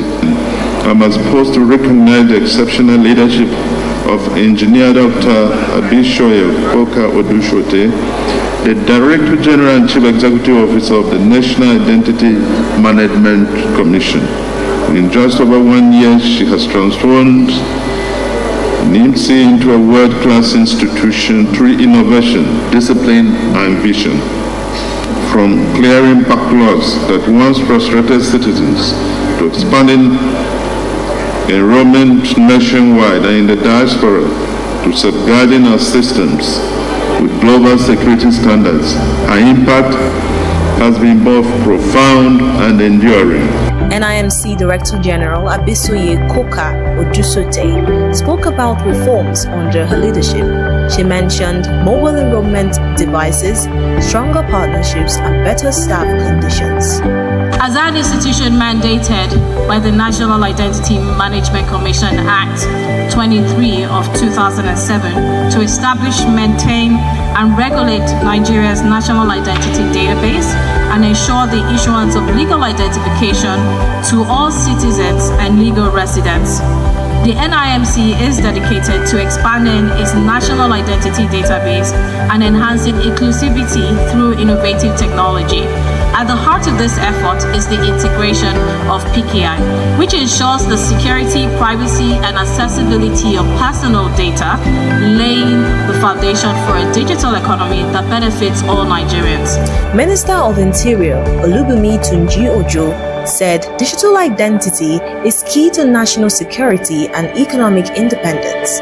He highlighted investments in data centers, public key infrastructure, and the new technology complex. Me as your minister, with what I've seen, I know I believe in your capacity, I believe in what you can do, and I know you have the will and the zeal to deliver. So NIMSI, my last charge to you, your ministerial charge, go, deliver, keep making us proud, let Nigeria be greater for it. There we need hope, not be a dream, let it be a reality in identity journey. God bless you. Chief Executive Officer of Verify Me Nigeria has highlighted the critical role of digital identity in driving Nigeria's economic growth, national security, and development planning. The significance of today really is to anchor us to the fact that digital identity is key and it's the foundation of our economy, our security, and also our capital planning as well. So, every September 16th is obviously an international day. We come together to really assess the infrastructure that we're building and talk about where we want to go and what we want to do with digital ID, whether it's within our country to power financial inclusion or for cross-border interoperability or for whether it's a digital public infrastructure. Really look at those things together, talk about those things, and also celebrate our achievements, on this day. The famous person said, I'll take nothing from my journey now. It's really been a great journey to work with the team in Nigeria, the government, the civil servants. It's great to see so many, I would say, inspired people inside that really want to do something great in the country.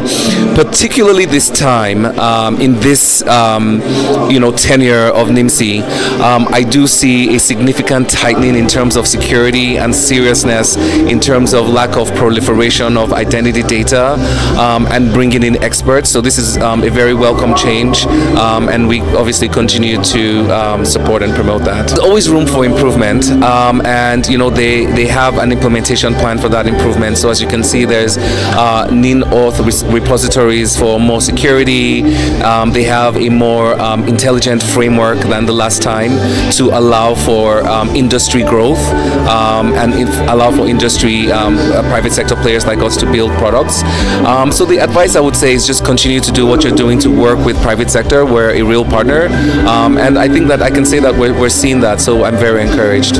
Other speakers agree that NIN is now a must for national planning, business registration, and social programs. They called for more investment and partnerships to ensure every Nigerian is captured in the system. Well, the day itself, I think, is to create awareness. It is also to celebrate progress, and very importantly, it is also to evaluate what we can do better. Because in all things in life, what you find is that you do need to ask yourself 3 questions. What have you done right? What could you have done better? This is the learning. And of course, you have to now look forward to what do you think is next. So I think this is part of the idea behind National Identity Day worldwide. In the old days, when you go as a trader from somewhere to a village, nobody knows you. So somebody has to stand up and say, oh, I know this person, or I know his brother, or he has come here before. Somebody has to vouch for you so that you have that trust. And everything we're talking about revolves around that single word, trust. Now, in the modern era, if you have a trader in Malumfashi and another trader in Kigali, Rwanda, certainly they may not be able to meet. So you need a different mechanism, and that mechanism is the PKI. And the way it works, think of it like a padlock with 2 keys. You have a public key which allows any of us to create the message and lock the message so nobody else can see it. But no other person except the person with the private key, one single key, can unlock and read and receive the message. And that way you are enable trust. And again, it's back to what the underlying purpose, very similar to NIMSI's underlying purpose, which is, are you who you say you are? I will not trade with you if I'm not sure about you. Neither will you trade with me if you are not sure about me, and so on and so forth. The regulators need to do a lot more in terms of awareness. That is given. And then also the citizens need to do a lot more in terms of listening. It's not that the awareness campaigns are not there. It's just that people tend to prioritize convenience over security, which is it's just a natural way of doing things. But it's important for every citizen to understand that once you expose yourself digitally, you never know where your records will end. We've had instances, I'll give you an example of people who have taken nude pictures, for example, and say, oh, it's in my phone. You don't know where your phone is going to end up with. You don't know when your phone is going to get missing. The same thing also, to have that kind of awareness whenever you're dealing with the digital environment. If you're putting out your personal data out there, ensure that whoever is taking your personal data has some form of responsibility on how to manage your personal data. And if you're uncomfortable about how your personal data is used, maybe for example you gave it to company A and all of a sudden from nowhere company B contacts you and you don't want the contact from company B, don't just ignore it, because it's going to continue escalating.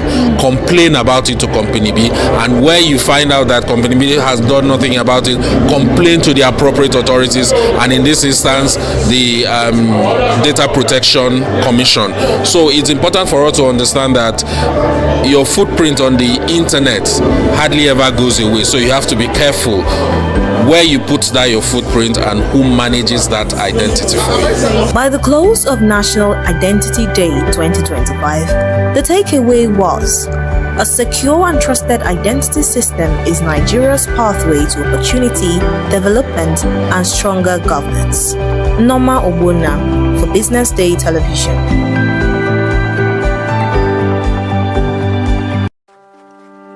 Nigeria celebrated National Identity Day in Abuja, organized by the National Identity Management Commission. The event highlighted the importance of digital identity for security, inclusion, and national development. President Bola Tinubu, represented by the Secretary to the Government of the Federation, George Akume, praised NIMC for enrolling over 126 million Nigerians and clearing a 2.5 million backlog. He said the NIN-SIM linkage had reduced fraud, improved national security, and made NIN central to services like pension, healthcare, student loans, and elections. We are today united in spirit and purpose to celebrate this year 2025 National Day of Identity. I'm supposed to recognize the exceptional leadership of Engineer Dr. Abishoye Koka Odushote, the Director General and Chief Executive Officer of the National Identity Management Commission. In just over 1 year, she has transformed NIMSI into a world-class institution through innovation, discipline, and vision. From clearing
Good afternoon and welcome to the BDTV News at noon. I am Glory Brown. Thank you for joining us this afternoon. Now the headlines. Slowing inflation shows Tinubu's reforms paying off, says Boala. Naira dips third consecutive day to 1,473.29 naira per dollar. Market value surges to 93.8 trillion naira as NGS uptrend persists. India's exports to US plunge as Trump's 50% tariffs kick in. WBA orders Moses Ituama to fight Pulev for heavyweight title. Let's begin the news in Nigeria, where Special Advisor to the President on Policy Communication, Daniel Boala, has revealed that the drop in inflation followed the bold fiscal and monetary policies of the Tinubu's administration. Boala says the consistent drop is not by chance, but as a result of bold fiscal and monetary reforms, attributing the results to the renewed support for agriculture, manufacturing, and the president's unwavering commitment to stabilizing the economy and improving citizens' purchasing power. The presidency reportedly sees Nigerians' current macroeconomic outlook made possible by President Bola Tinubu's economic reforms as a clear indication that Nigeria's economy is firmly on the path of recovery. The country's inflation, however, dropped further for the sixth consecutive time under President Bola Tinubu's administration. Moving on, the Naira dipped for the third consecutive day as it closed trading on Wednesday at 1,473.29 naira per dollar. Data from the Central Bank of Nigeria indicated that from the start of the week, the Nigerian currency struggled against the American dollar at the official Nigerian foreign exchange market. The currency started the week at 1,457.51 naira per dollar, weakened to 1,463.23 naira per dollar on Tuesday, and dipped by 0.69% on Wednesday. At the parallel market, the currency reportedly closed trading at 1,500 naira per dollar on Tuesday and appreciated to closing at 1,488 naira per dollar on Wednesday. Analysts blamed diminished appetite for the depreciation of the Naira coming on the heels of the Naira hitting a 10-month high in the past week as it closed trading at 1,455.17 Naira per dollar, the strongest it has been since December 2024. Still on, the Nigerian Exchange Limited on Wednesday extended its gaining streak as the equities market added 20 billion naira in value, bringing the total market capitalization to 93.8 trillion naira at the close of trading.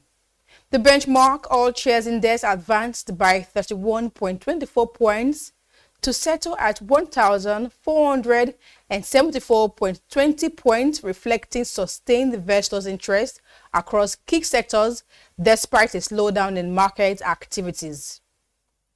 At the close of trading, investors reportedly exchanged 388.93 million shares worth 12.36 billion naira in 22,986 deals, representing a 21% decline in volume, a 29% drop in turnover, and a 10% fall in the number of deals compared with Tuesday's sessions.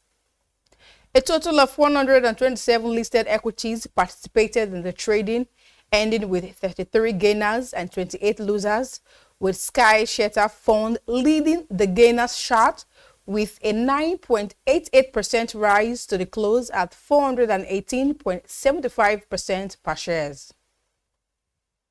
Also, the Senate will screen Joash Ojo Amupitan today, 16th October 2025, for the position of chairman of the Independent National Electoral Commission.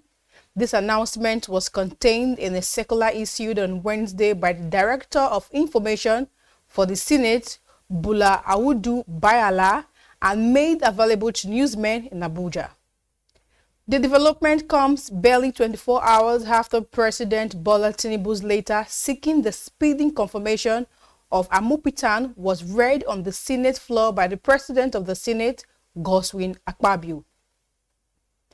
Amupitan's nomination, which followed last week's endorsement by the National Council of State, marks a significant transition from the electoral body following the exit of Mahmoud Yakubu after a decade of helms of INEC. In his letter to the Senate, Tinubu revealed that the appointment was made in line with Section 154 of the 1999 Constitution as amended, urging lawmakers to grant it their usual expenditures consideration. To end the local news, point-of-sales operators have raised an alarm that the Central Bank of Nigeria's new policy on agent banking could force many small fintech companies out of businesses and create monopolies. The operators under the Association of Mobile Money and Bank Agents in Nigeria revealed that the rule mandating POS agents to work exclusively with one financial institution will distort competition, exposing thousands of small operators to losses. The POS operators, however, argued by restriction agents from offering multiple services across platforms, the CBN risks weakening one of Nigeria's most vibrant informal business sectors, employing millions and driving cashless transactions across the country. The national president of Association, Fasasi Sharafaddin, says the new rule requiring agents to operate exclusively under a single super agent will have far-reaching consequences on the over 1.9 million POS agents across the country. We'll go on a quick break now. When we return, we'll bring you the foreign news in details. Do stay with us.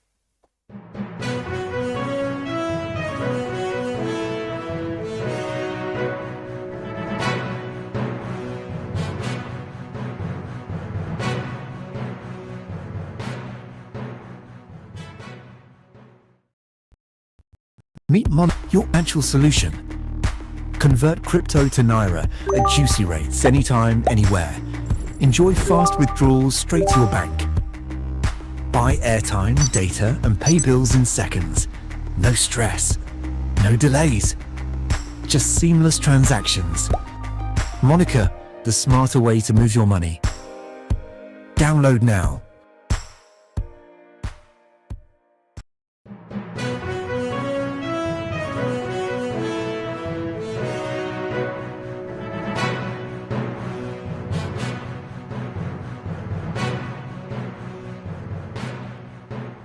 Welcome back. If you're just joining us, it's still the news at noon here at the Business Day television.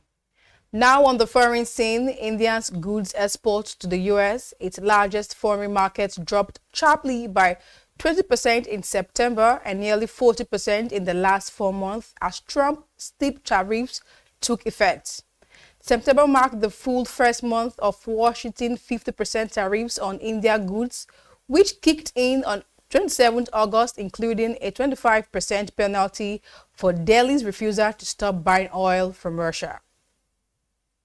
Ajay Srivastava of Global Trade Research Initiative, a Delhi-based think tank, revealed that the U.S. has become India's most severely affected market since the tariff escalation began. According to reports, negotiations for a trade deal between the two countries are underway with the goal of concluding an agreement. Also, President Donald Trump has announced that India Prime Minister Narendra Modi has agreed to stop buying Russian oil as the U.S. seeks to put economic pressure on the Kremlin as part of efforts to end the war in Ukraine. Trump revealed to newsmen that he had received assurance from Modi that India would halt its purchases within a short period of time, which he described as a big stop. The US president has reportedly sought to leverage India's purchases of Russian oil in this trade war, which Delhi has so far resisted. Reacting to the Trump remark, an Indian government spokesman said discussions were ongoing with the U.S. administration, which has shown interest in deepening energy cooperation with India. And now to sports. Moses Ituama has been handed a golden opportunity to fight for his first world title after the World Boxing Association ordered him to challenge Kubrat Pulev for the WBA Heavyweight Championship. The 19-year-old prodigy, widely tipped as one of boxing's brightest prospects, has struggled to secure an opponent for his scheduled December 13th return, where he will share the card with veteran Derek Chisora. According to reports, Ituama was reportedly linked with Croatian contender Filip Grovet, who had pointed David Adeleye on the same night. Ituama demolished Dillian White in less than round back in August. However, promoter Frank Warren later confirmed that he had priced himself out of the bout, forcing Ituama's camp to explore other opponents, including Michael Hunter and Adeleye. To end the news, Frankie de Jong has signed his new contract with Barcelona that will keep him at the club until 2029, I beg your pardon. The Dutchman has been essential under manager Arsene Flick since his arrival, often being the key in playmaking and defending. The contract extension was confirmed by the club website and journalist Fabrizio Romana, who announced the news on Wednesday afternoon.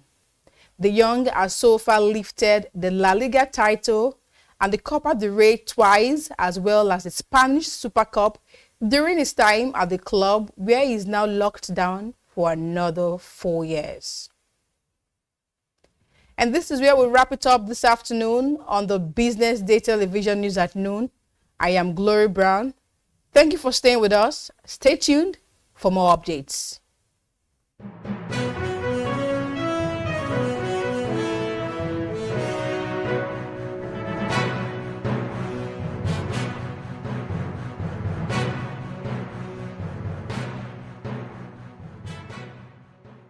Meet Monica, your all-in-one financial solution.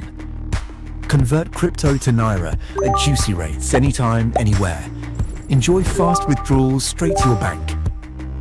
Buy airtime, data, and pay bills in seconds. No stress, no delays, just seamless transactions. Monica, the smarter way to move your money. Download now.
Nigeria is, it might sound paradoxical when you say that Nigeria is seeking to avoid conflicts, yet it is conflict prone, and everywhere you look there are some kinds of destabilization, unrest, either in a very subtle way or in an overt way. And this article particularly looks at politics and our attempts to try and avoid conflict and have a rancor-free political atmosphere, but we've not been able to manage that at all, because the more you refuse to acknowledge the fact that conflict is a very strong part of politics, you will probably be applying the wrong solution to a present problem.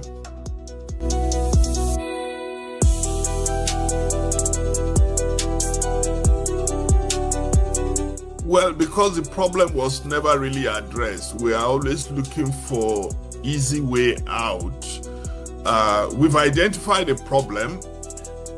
We have not correctly found out what is the root cause of the problem. It's one thing for you to know you have malaria. It's another thing for you to find out what type of malaria you have by investigating, going to do blood tests and going through the whole system to identify, okay, we have a problem.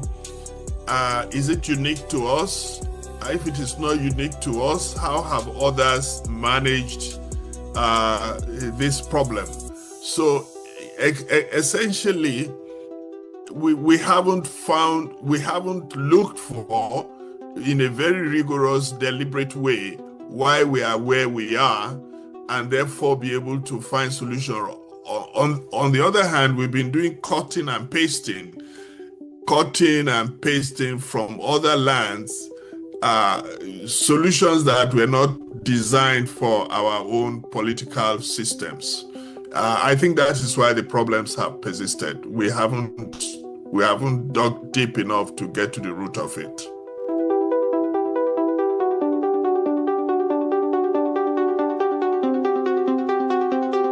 Again, is the same answer I would give you in the sense that we are more comfortable with quick and easy solutions. Ethnicity can be a plus because we are a diverse group of people, and each group has its own whatever it is that is strong, unique, that group is bringing to the table. Rather than look for those things that we are contributing to the union, our elite leaders are using ethnicity to divide us. The same goes for religion. Religion is a value-based system, and we could easily have looked for the values in all the religions and use those values to build a nation. But we have not done that. Rather, we have weaponized religion and weaponized ethnicity to fight each other in this ongoing war that never seems to end. I think that is why the problems have persisted.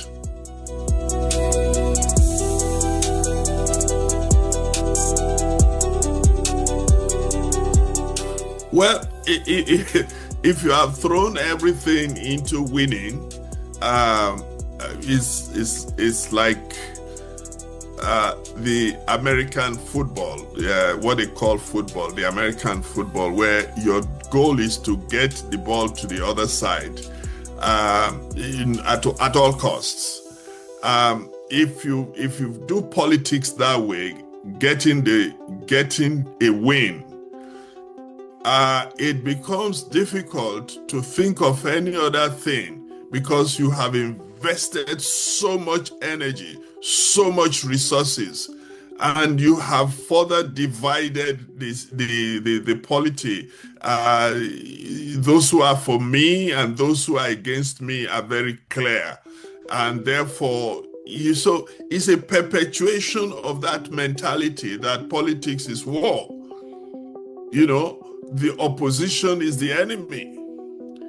And if you are going to remain in power, because you know that the opposition does not wish you well, or you think so, just as you didn't wish the old ruler well, it becomes an unending war.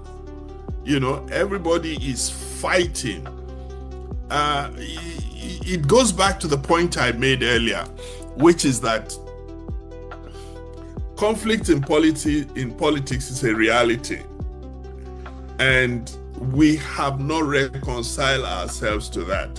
Because when we reconcile ourselves to the fact that conflict is a political reality, then we will find way to manage conflict, manage opposition, and have a singular focus. And that singular focus is the nation, the nation, the nation, nothing else.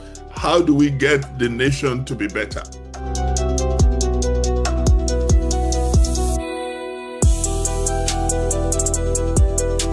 First of all, is for politicians to agree that we are all rooting for the same cause. How do we develop our nation? And to reconcile ourselves to the fact that conflict is a reality in politics, and be willing to hear unpleasant truths when people are telling us unpleasant truths.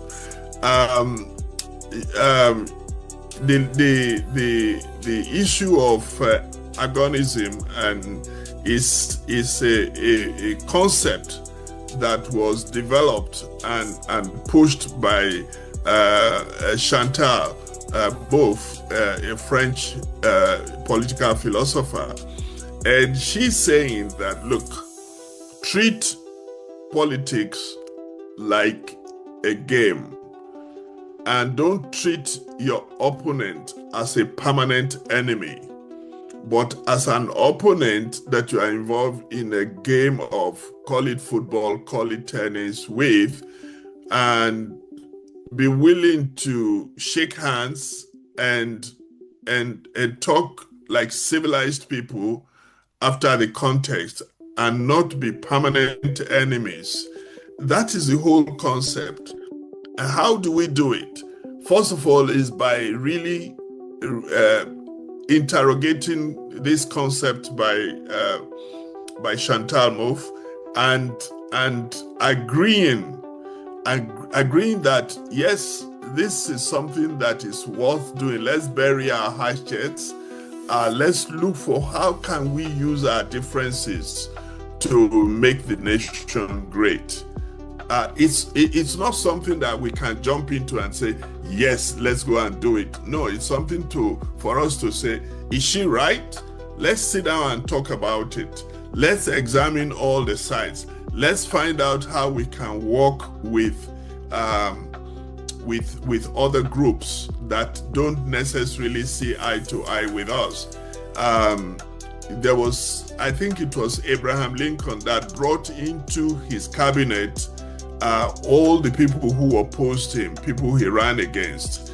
The former Liberian president, the lady, also did something like that, where you bring your opponents into the cabinet and get them to work with you for the development of the nation.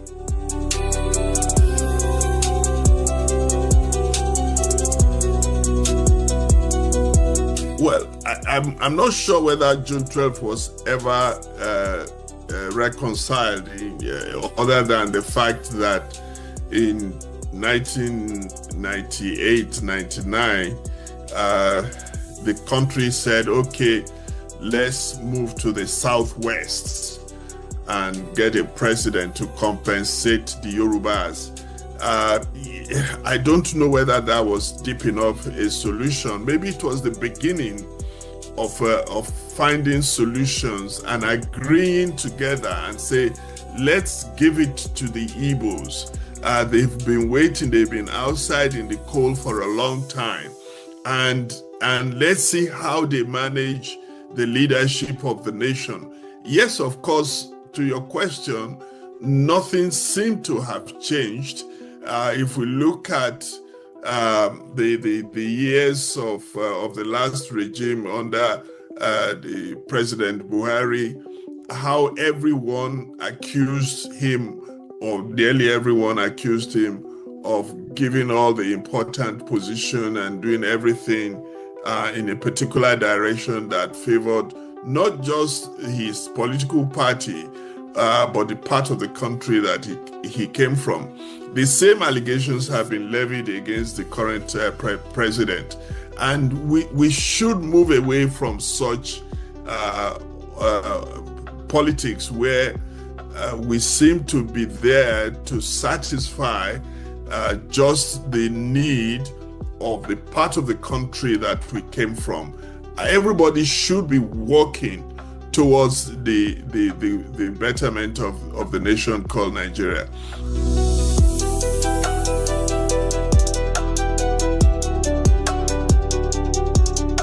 Most of what we have done, which is what we did with the presidential system, we went to America and borrowed the presidential system without tweaking it, except in places where it favors some of us, where it makes us more powerful, as we are experiencing, as America themselves are now experiencing.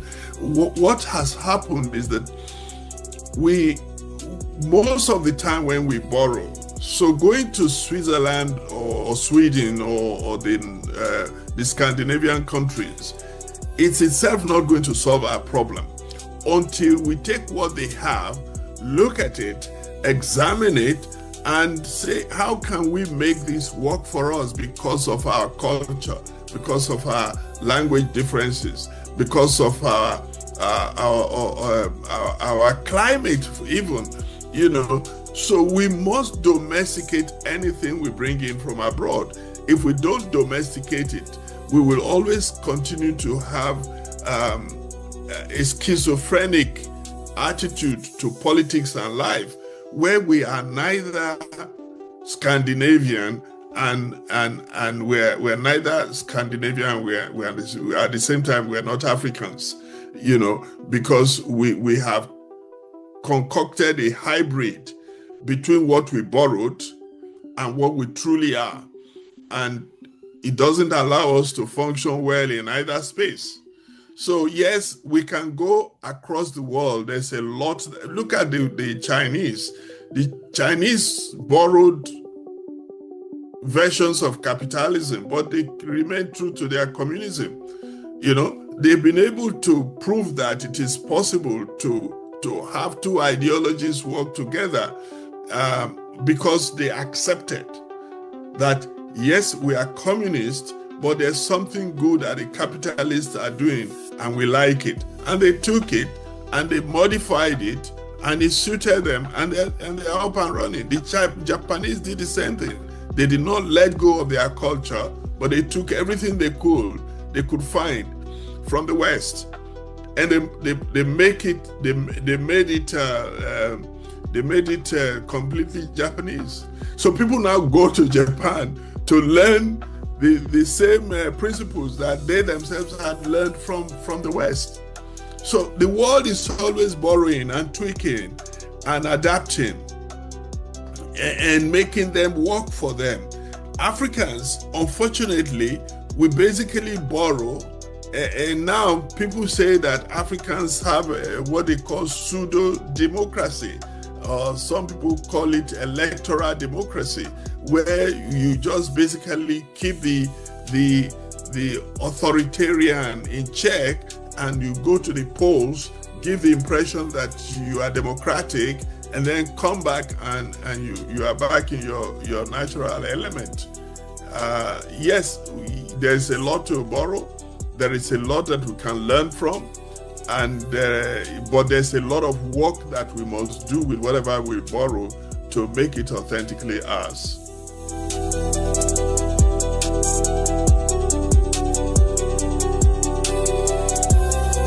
Simple, one word: independence.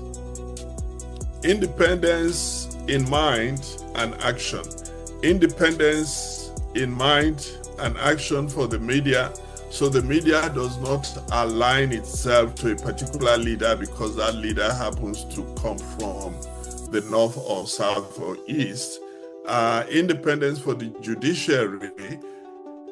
Put the book in front of you and say who is wrong, who is right, and make a very dispassionate decision on that.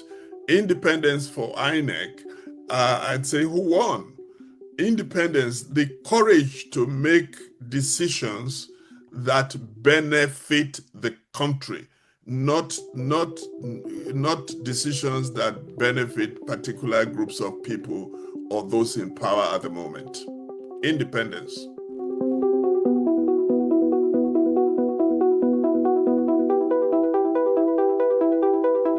Well, yes, it may look as if we are stuck, but voices, we need more voices like the Yaba School of Thought and with the slogan of who is thinking for Nigeria. We need more people to call attention that nations are built by ideas. Nations are built on ideas. Nations are not built on cut and paste solutions borrowed from other lands that have not been examined or tested. So we need to begin this dialogue. It may look a longer, some people are calling for revolution, do this, do that. Revolutions don't solve problems. Ideas do. We're still talking about Marxism today or liberal ideas because those were ideas that some people put on the table and they were so powerful, not many people have been able to contest them. We can, Africans are very brilliant people, Nigerians particularly, and we can rethink the direction of our nation. We can rethink the direction of our nation. And we have rooms full of past thoughts from conferences, ideas from Vision 2010, and now we're talking about Vision 2050, whatever it's called.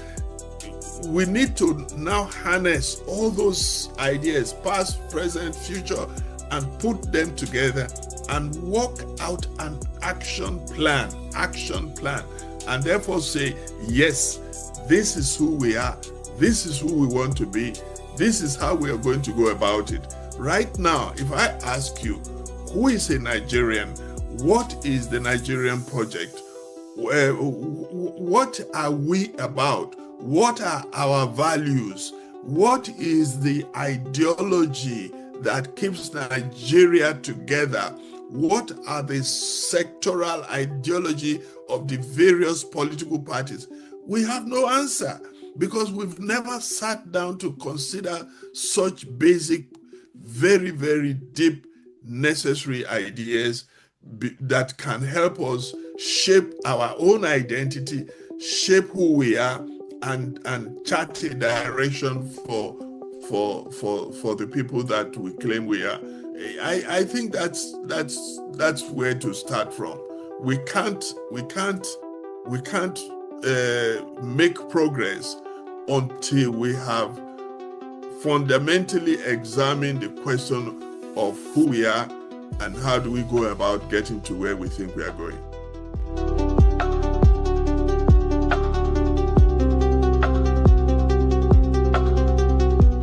The Yorubas have a proverb. They said, to get to the market, you must have several ways that get in there. So it cannot be one idea. It has to be a combination of ideas.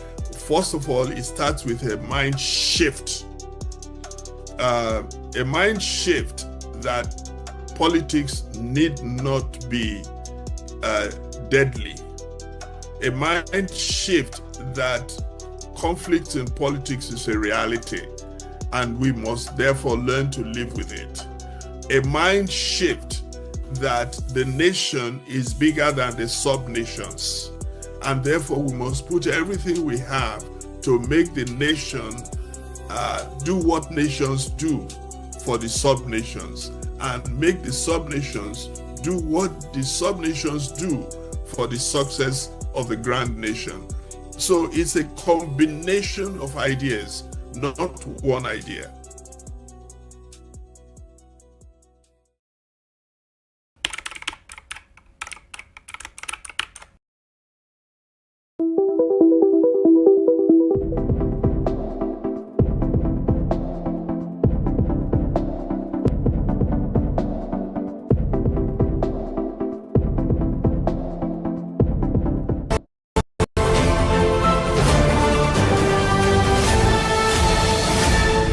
You are watching Business Day Television.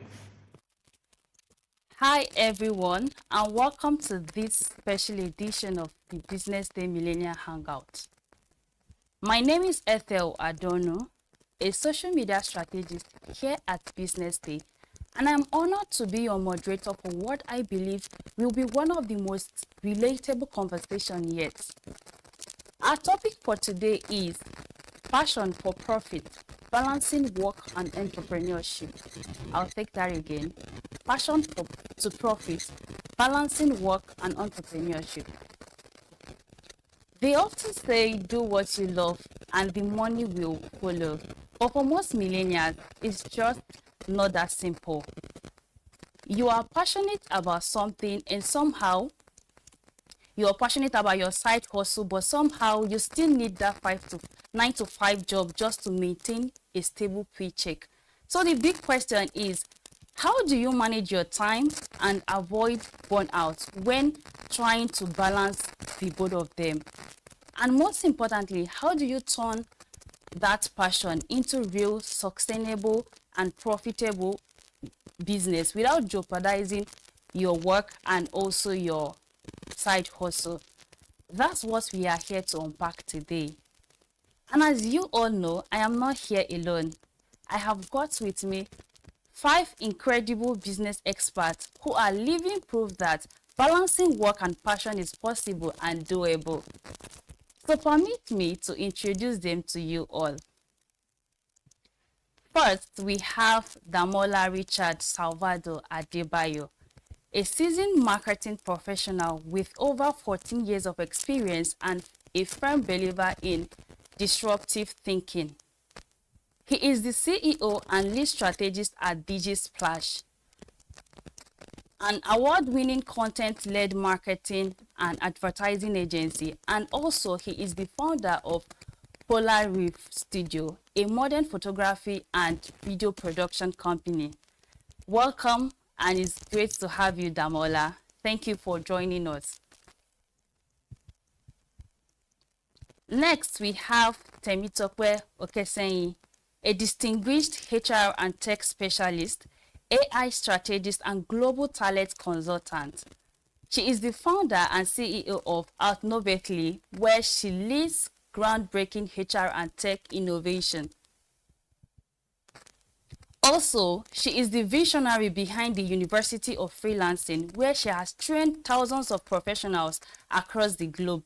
Welcome, Temitope, and thank you for joining us this afternoon. Please, if you can hear me, can you say hello to our listeners? Hello, everyone. Thank you for having me. Thank you for being here with us. We are also joined by Nkechi Alade, the principal business consultant at Elvarida Limited, a business development and consulting firm dedicated to building and scaling businesses. She is also the founder of Hire Right Nigeria, a recruitment platform supporting medium and small businesses and also startups across Africa. Welcome on board, Nkechi. It's great to have you join this conversation today. Thank you for having me. Thank you for joining us today. Also, we have Peter Michael, a visionary travel entrepreneur and a global business strategist. He is the founder of Fly Connect 102 Limited, an IATA certified and NCAA accredited travel and logistic company, as well as the creator of Rome Paddy, a fast rising tourism and lifestyle brand. Thank you for joining us today, Peter. You are welcome to the show. Hello, everyone. Thank you for having me. All right. And finally, we have Ebunoloa Opelami, who is a seasoned professional with vast and rare combination of experiences. She assists organizations in achieving extensive and sustainable business growth by formulating business strategies, driving business performance, and also identifying, nurturing, and developing talent. Thank you for joining us, Ebunoloa. All right. Thank you also, our viewers, for joining this crucial conversation. With the careful hand-picked panelists we have today, I can guarantee you that we all will be leaving this conversation today with a life-changing nugget. All right. Now let's kick off with the conversation with some very important question that is on everybody's mind. So I would like to start the Q&A section with, balancing, how to balance work and entrepreneurship. And again, I'll be asking the question in no particular order. So permit me to start with the last person, our last speaker, Ebunoloa. This question is for you. What practical strategies can help young professionals balance a full-time job with a side hustle or entrepreneur venture?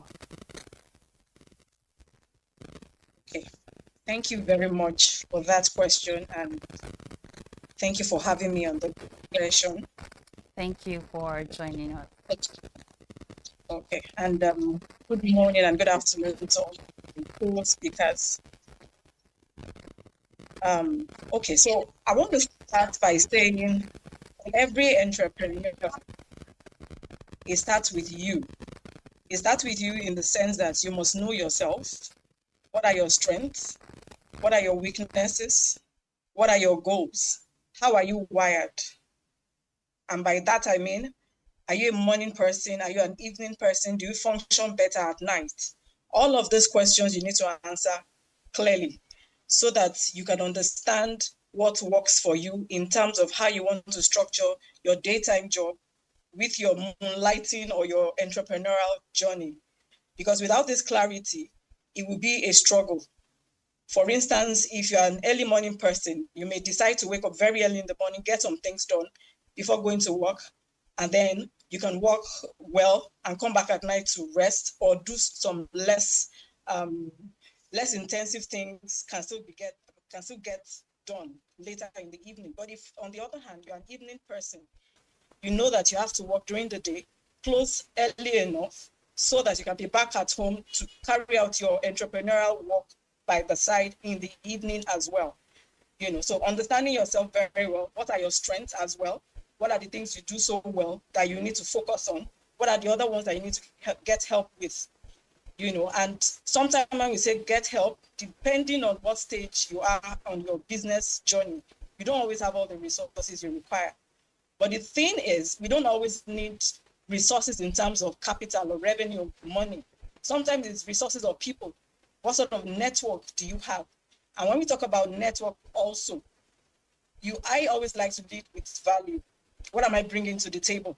So take, for instance, I'm in a network, a pool of human resource capital people.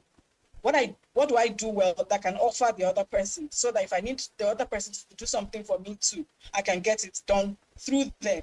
So that way is a symbiotic relationship and not a parasitic one. So when you have clarity on all of this in terms of who you are, you can better structure things. And of course, equally important is understanding your goals. What are your goals in the next 5, 10 years? Because understanding that will help you also set priorities per time. If you know you want to have your full-blown business in the next 5 years, you don't want to work for anybody in the next 5 years. That means your decision or priority on what kind of job, what kind of 9-to-5 job you're going to take would also feed into how you will structure your 5-year plan. Because you can't afford to take a job that takes maybe 20 hours out of your time. I mean, it can't be 20 hours, maybe 10 hours out of your time. You don't really have time for yourself. Your business is going to be suffering. Because when we talk about balance, most times, it's about understanding our priorities per time, really, because there's always a price to pay for everything we do. So you need to get it right. What is important to me at this phase of my life? I want to build my business. I have a family. I have a side hustle. So those 3 things are the balls you're going to be juggling, and one must not suffer for the other. So you are not going to be adding some other extra things. Maybe you need to cut down on socializing, partying, and those other things that you would have ordinarily done. But at that phase, you need to be clear on what your priorities are. Just to reiterate some of the things I've said, one is clearly understanding who you are as a person, because you're the one starting the business, and everything starts with you. You need to understand who you are, the way you are wired. What areas do you even need improvement as well? Because you are bringing yourself to the business.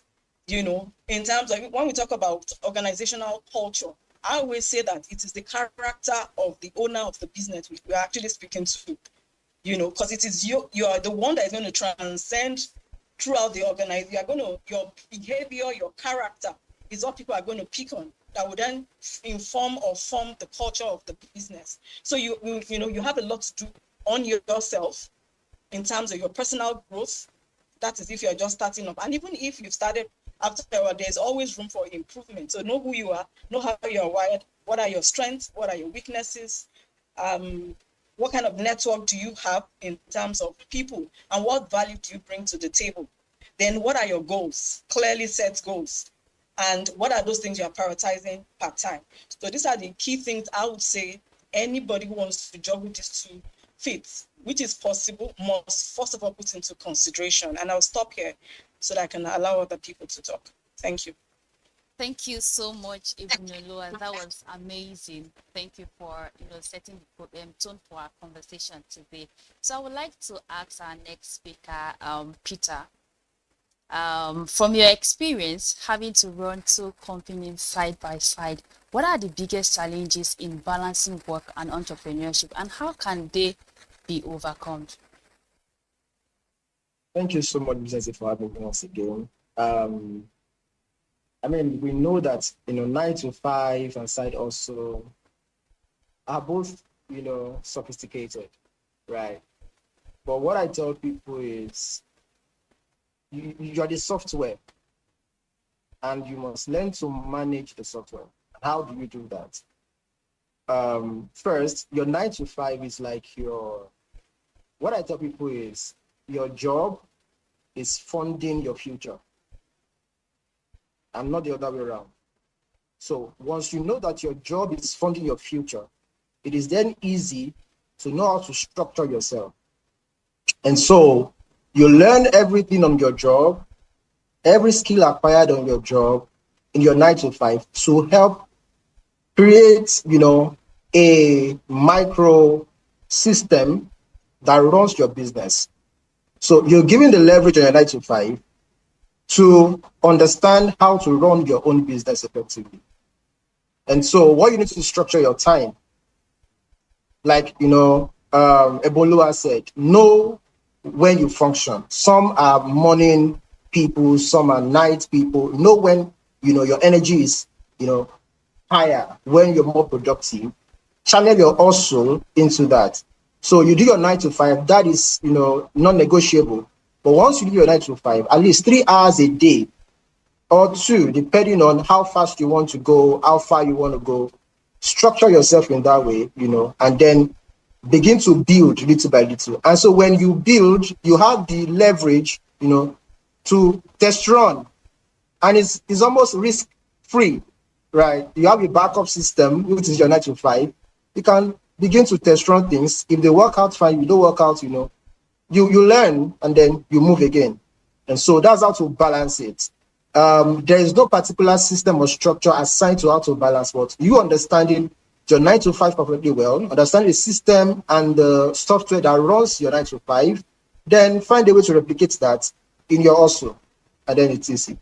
Thank you. Thank you so much, Peter. Thank you also for sharing that brilliant answer, how to prioritize your time and energy while running your 9 to 5 and also trying to maintain your business. So let me ask, the next question is for Temitokwe. I mean, as a HR specialist you are, how should one prioritize time and energy between their career and also their business without compromising either of them? Thank you for that question. And the truth is, you got the job because you needed the job. And you were employed because the organization needs your skills and your capacity. And I believe they are paying for that value. So we're going to be very honest here, because some of you are running businesses or you want to run a business and you expect to have people on board as well. My first advice always would be to give your 100% commitment to the organization that is paying your bills. Yes, you have dreams on the side. Yes, you want to start your businesses on the side. But what you've signed an agreement to give is what you should give. Except you are a 1099, meaning you're a contractor or you're a consultant working with that organization, there are some things that you are able to excuse yourself from. But because you are full-time, first let's establish that you need to give that attention to that. But you also need the attention for your 5 to, because now you've left 9 to 5, you have your 5 to 9 left, which is your business. You must audit your role per time. And what does that mean? Some of you are wives, you are moms, you are sisters, you are fathers, you are brothers, you're a CEO, you are an employee at the same time. There are many things you're doing. And different seasons of your life, you must prioritize what works, what must live. There are times that you give maybe 2 hours to social media a day. You know that in this season, I'm trying to build a baby, because that business, that idea that you have is a baby. You must give it time. As someone who's done business all my life and always been a corporate girly, because I started my business from the university day, I started selling bags. I remembered when my brother wanted to give me capital to start my business. I was in 200 level. That, have you surveyed around you in school what business you would love to start? I told him, no, I don't have the time. I want to build my CGPA, and I also don't want to do business. I don't want to be asking people for money. People can owe. But when I got to 300 level, nobody told me.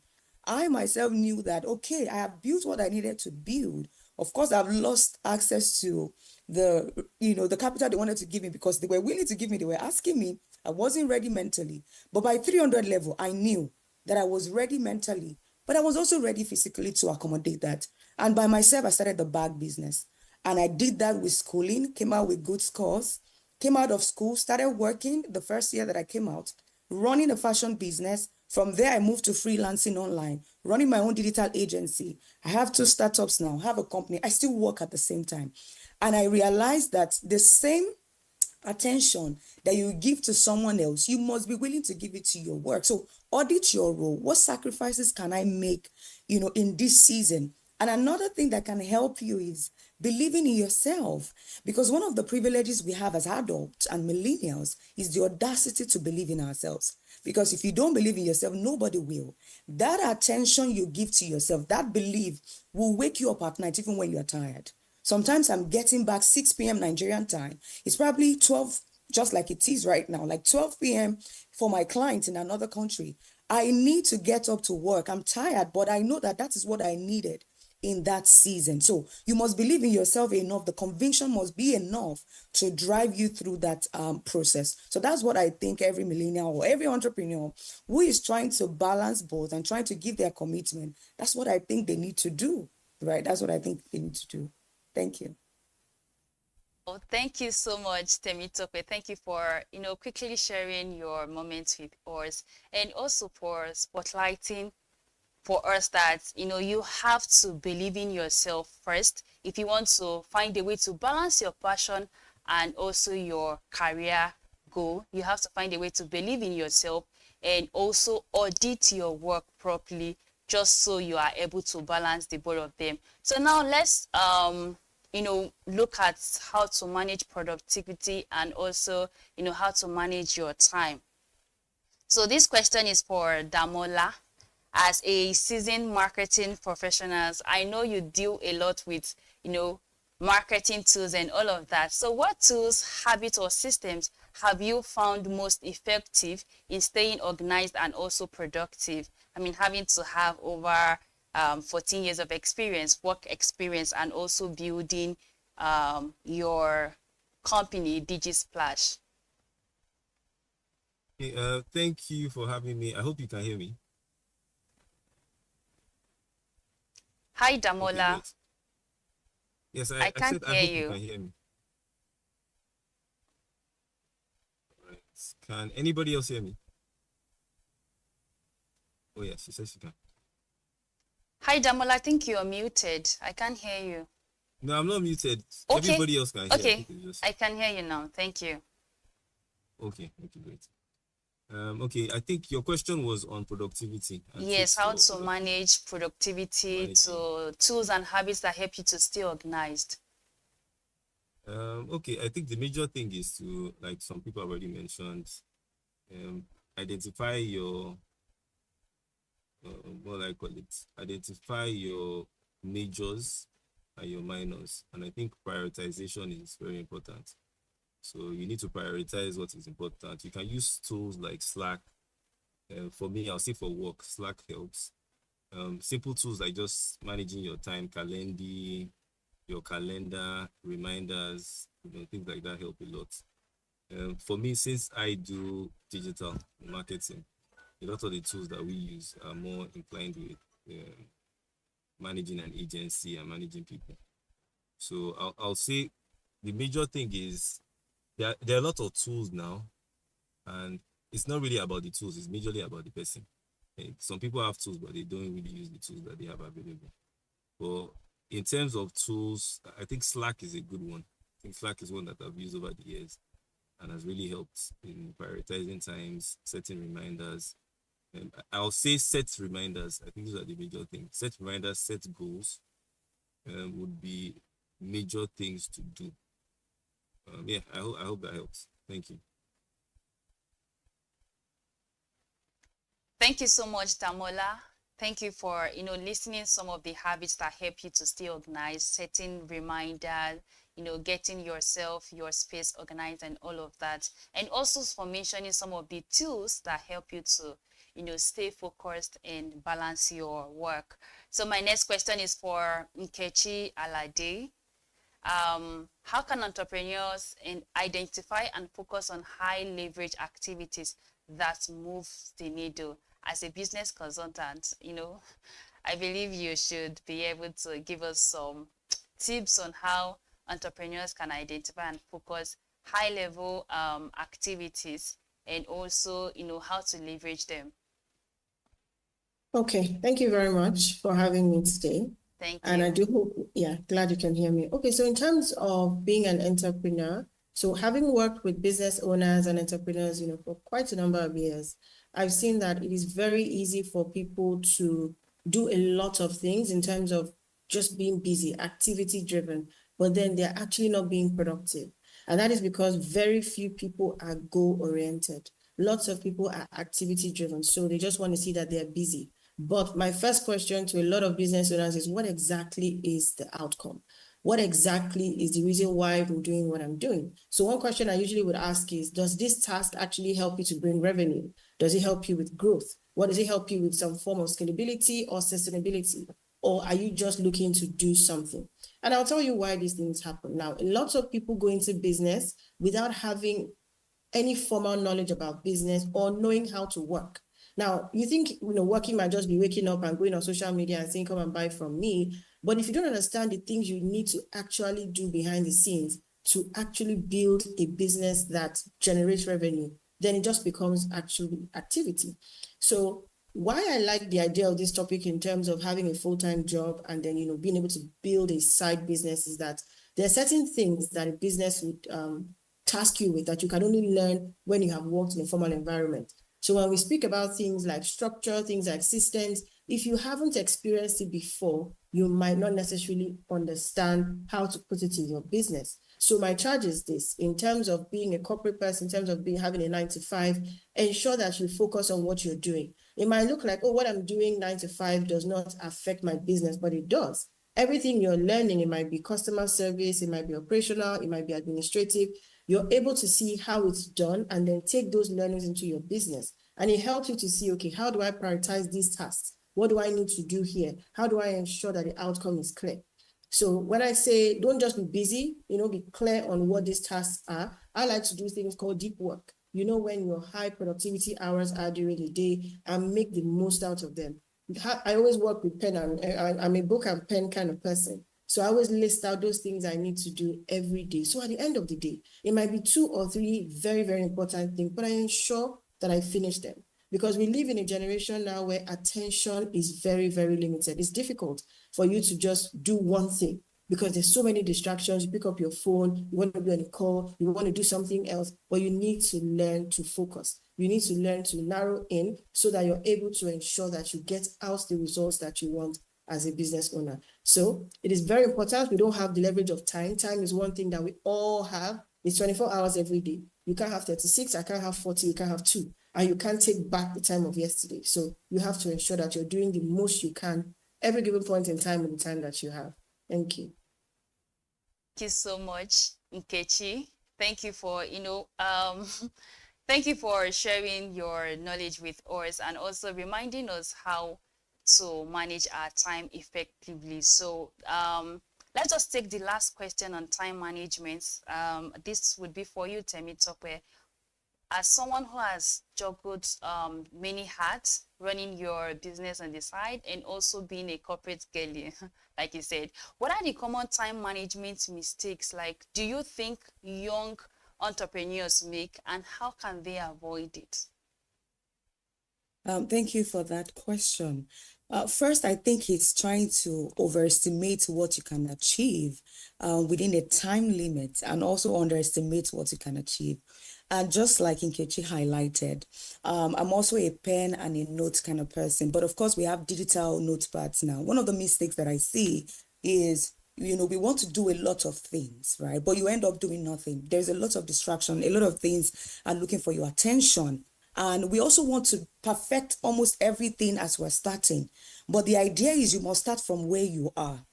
And because of the fear of maybe rejection, if I don't do it well, you end up doing haphazard work, half work here, and eventually you get nothing done. So you must realize that I must be accountable to myself. I create consequences for myself.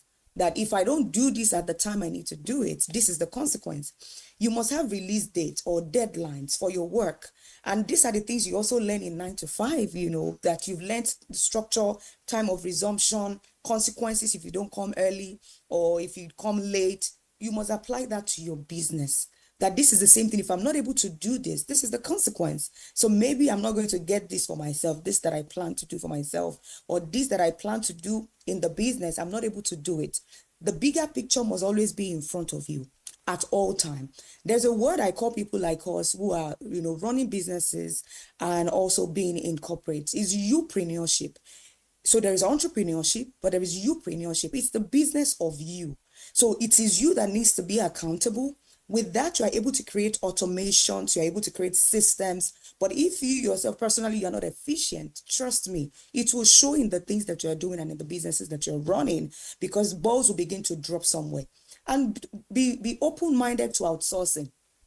If you think you've grown to the level where there's a part of the business that you're struggling with and you can afford to pay, even if it is an intern, a volunteer, an assistant that can take care of that for you, you have to do it. I got to a point that my mentor had to say, Tops, you are doing a lot.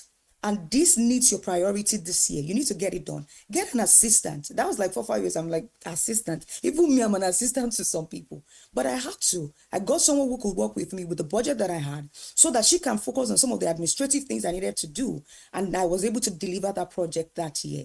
I think that is how we must begin to think as business owners as well. You cannot do everything. If you need to outsource with the resources that you have, please go ahead to do it so that you can begin to create systems and a business that can eventually function without you and outlive you if possible. So that's what I think and how people can handle that. Thank you so much, Temitope. That was amazing. Thank you for that, sharing that word with us, youpreneur.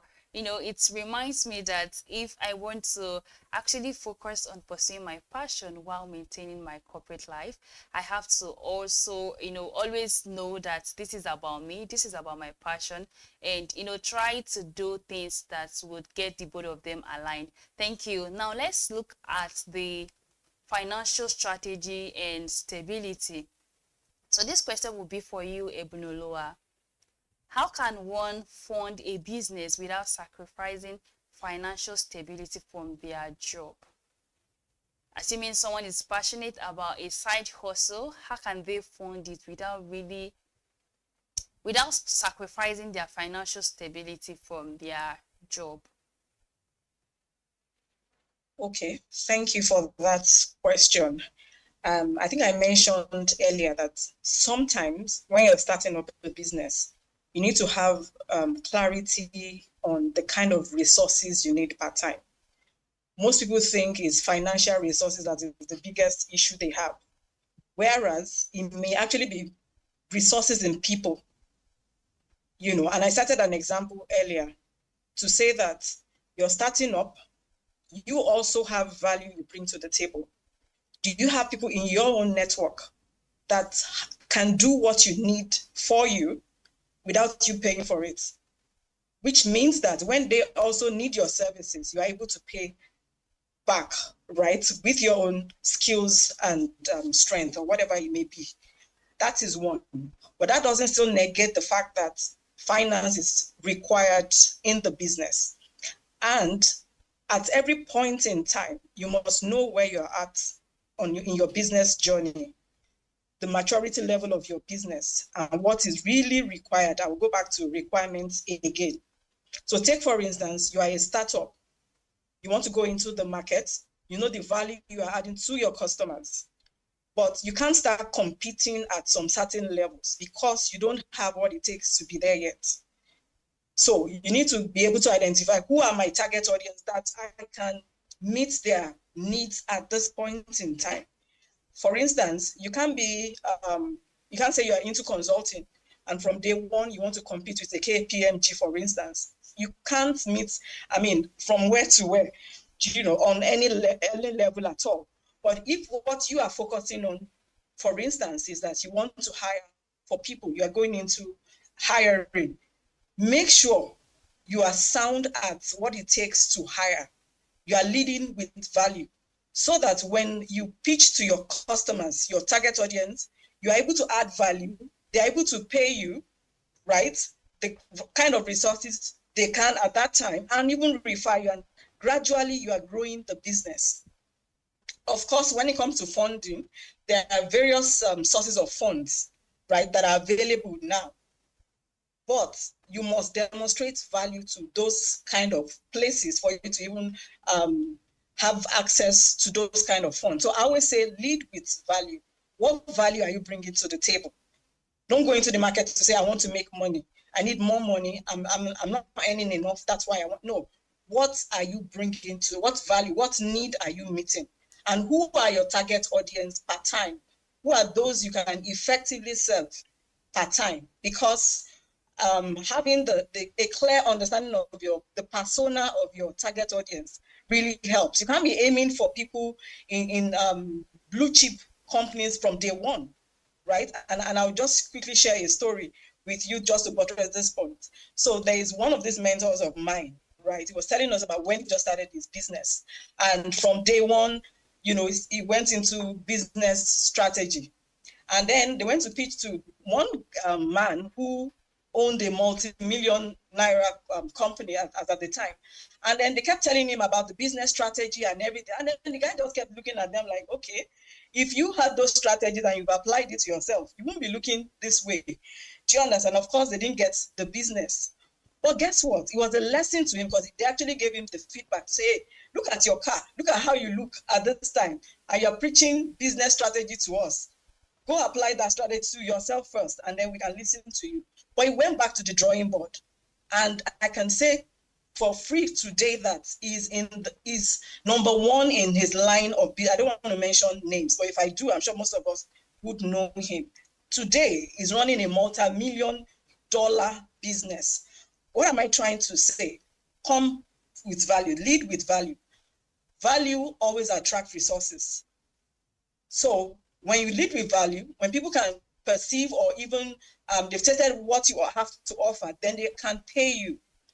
Then you can also even access some funding sources, right? But you must always be clear on what value you bring to the table before thinking of money. Because a lot of times you think, oh, money is my problem. Money may not be your problem. It may be you yourself understanding the value you bring to the table, the quality of your work, your efficiency, your dependability, a lot of things, which still centers around you being the youpreneur, like Temi said earlier. Understand the value you bring to the table. That's how it will attract resources. Thank you. I'll stop here. Thank you so much.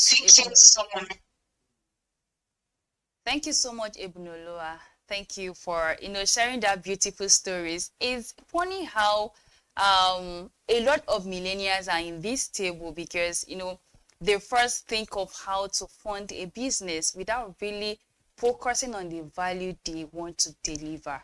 And thank you for highlighting again that once you have a solid value, you're ready to deliver, then money will follow. Thank you. The next question would be for Peter. What key financial metrics should entrepreneurs track as they grow their business? I mean, having to scale your two businesses, what are the metrics that entrepreneurs should, always track as they grow their business? Thank you very much. So first, cash flow is like the oxygen of your business. So first, cash flow. Always cash flow. And then you look at your profit margin, which is the second thing. So once you're able to track your cash flow, it's coming in, your business is going, then begin to monitor the profit margin. And then with your profit margin, you can know when to scale, right? So if you're not able to track your cash flow correctly to make sure that is working effectively, you cannot move from there. And so it is important that you understand how your cash flow works. Like Ebun said, value. Value brings in the cash flow. And as the value brings in the cash flow, what next thing you think about is how to create experience with that value. And so with the experience, you scale. And as you scale, your profit margin begins to increase. And as that begins to increase, then you begin to expand. And so you narrow everything down to three things. Number one is which part of these three core areas of business am I? Are you the innovator or the initiator? Are you the aggregator or you are the executor? But of course, as a business owner, you can never be the executor. So you stay on top, right? You keep thinking, you keep redefining, you keep realigning, working with your numbers, working with your spreadsheets, your cash flow, and then move from there. Look at the aggregators. What are they doing right? What are they doing wrong? Look at the index. Understand what is working, what is not. Eliminate when necessary. Substitute when necessary, and then you begin to move from there. That is the key, to maximize, profits, to understand the metrics of the business. Thank you. Thank you so much, Peter, for highlighting the keys to maximizing profits as a business owner, and also to how to know where and when and where to draw the margins in your business operations. Thank you. Now let's look at how to make the transitions. I know a lot of people are often bothered with the situation of when to say goodbye to their 9 to 5 and focus mainly on their business, or some are also of the emotion that you can run the both of them side to side. So let's look at some questions in that area. The next question will be for Damola. How does an entrepreneur know when is the right time to move from part-time to full-time entrepreneurship? Okay. I hope you can hear me. Yes, I can hear you. Okay, great. Okay, I don't think that it's like a time-based thing. I think it's more on the person and the opportunities that come. So for me, I only worked for another agency. I only worked for another agency for 2 years. And after 2 years, I just started my. So I think that you also have to, you need to just gauge the opportunities that you get and how prepared you are as well. I'll say you also need to take risks as well. So the reason why a lot of people stay longer and some of the things that people do, they're afraid of taking risks. And I think you need to be brave. You need to evaluate the situation. Be sure what, like, people have spoken about value. So if you have value, things will be attracted to value. I think you can even compete with the big people, with the bigger brands in a short space of time. I don't think that it even needs time. What people just need to identify is value. So people notice value no matter when you start. Once they can recognize that you know what you're doing and you have results to prove it, then you get the customers. So for me, I'll say that once you have identified, for marketing, we'll call it your unique selling proposition. Once you've identified the opportunities that you have, so we see companies like Money Points, Flutterwave, that it didn't take them that long to compete with some of the biggest brands that we've known for 50, 100 years. The major thing that they had was value. They had value to give, and they scaled really fast because people are attracted to value. So if you can solve problems, and what's your business venture is going to actually solve problems, people will gravitate towards you. And once people have spoken about appearance and things like that, once perception is the most important thing. So you can be good, but people don't perceive you as good. And it's the same thing for a business as well. So you can have great ideas. You can actually be able to solve problems at a small stage. People need to perceive that value from you. So I think the days have gone that people are looking at how long you started. It's kind of like when you're hiring people today. It's not really about how long you worked. It's about the value you can bring. You meet people that, in a 1 year experience, they can do things better than people that have done things for 10 years. So I don't really want to focus on the traditional way that we evaluate when to start. I think it's different for different people. The major thing is you can have value at any time. So it's kind of like, maybe I will use football to explain it. There are players that can compete at a young age, even from 17, 18, 16. There are players that they need to wait to 35 for them to be good enough to compete at the highest stage. I think it's the same for businesses and even for an entrepreneur as well. So I won't say you need to wait for a long time. You need to get certain things in place. Because there's some things that first mover advantage will give you. There's some opportunities that you can identify early that you need to dive in and take. So for me, like people have already mentioned the word value, I'll say that's the major thing. Once you can identify the value that you bring and you can see the opportunities to take them, I think it's a good time to go. Some people will tell you wait 5 years, wait 10 years, wait 3 years. I just think that if the opportunities come in 1 year, you can move. If the opportunity even comes in 6 months. I have a friend that he resigned after 2 weeks. He started the job after 2 weeks. He resigned and started his own business, and he's doing great. So the major thing is, I won't say that's the general rule. It depends on the person. It depends on the things that you built yourself. So if you've taken your time to study, to train, things that you're doing in your own personal time, and you're equipped enough to start a venture, lead a business, go on your own, you have your proper plan in place to sustain the business, to sustain certain things. Looking at it, maybe a married person or a single person would have to evaluate things differently because they have other people they're responsible for. So I'll say things like that, but I would say opportunity, just identify the opportunities you have, look at the value that you can give, and if the opportunity arises, I think that you should take it. So I hope that helps. Thank you. Thank you so much, Damola. Thank you for already highlighting some of the important factors to look into before you transition. And also, I like the fact that, you mentioned, you kept on hammering on, there is no such thing like it is this time.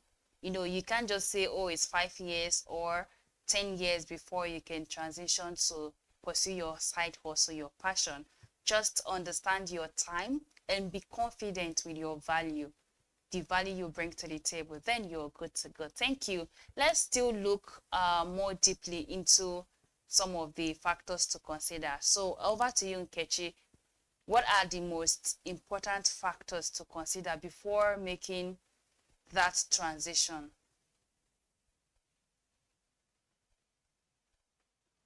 Hi, Nkechi, can you hear me? Hi, can you hear me? Yes, thank you. Okay. Yes. Did you get my question? I should take it again. Please, can you take it again? Okay, what are the most important factors to consider before making career or that transition? Okay, all right, thank you for the question. So first of all, right, I would like to really say that entrepreneurship, or rather full-time entrepreneurship, is not for everybody. There is no hard and fast rule to it. Everybody must not be an entrepreneur. The reason why I'm saying this is when you work a full 9-to-5 job and you're transitioning, it's almost like going from having your bath with warm water to cold water. You have been promised a paycheck at the end of the month. If you're not in sales, right, most of the time you have a salary every month, whether or not that business makes money. That is their commitment to you. Now, when you're going into full-time entrepreneurship, it's a different ballgame. You have to be someone who has discipline, resilience, someone who has grit, someone who's able to take no, keep moving, be vision-oriented, and the kind of person that has control over their mindset. So for you to be that kind of person and for you to be able to transition full-time, you need to first of all be honest with yourself. Am I an entrepreneur? Am I someone who is ready to commit to this decision for the next 10 years? Am I ready to continue to say yes to myself? Because entrepreneurship is really beyond earning money. It's beyond revenue. It has a lot to do with who you are as a person. So one of the major mistakes that I've seen with people looking to transition is quitting too early. You cannot make this decision based on feelings. It cannot be how you feel because your feelings are too fickle for you to make decisions with them.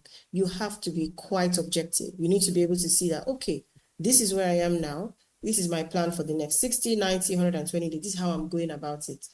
Remember that as a person, you might have obligations, you might have a family, you might have dependents. And again, it starts with you. So you have to be ready to understand that once you're moving, right? So that is one thing I would say. So also in terms of mistakes people make is that they don't pay attention to the market they are going into.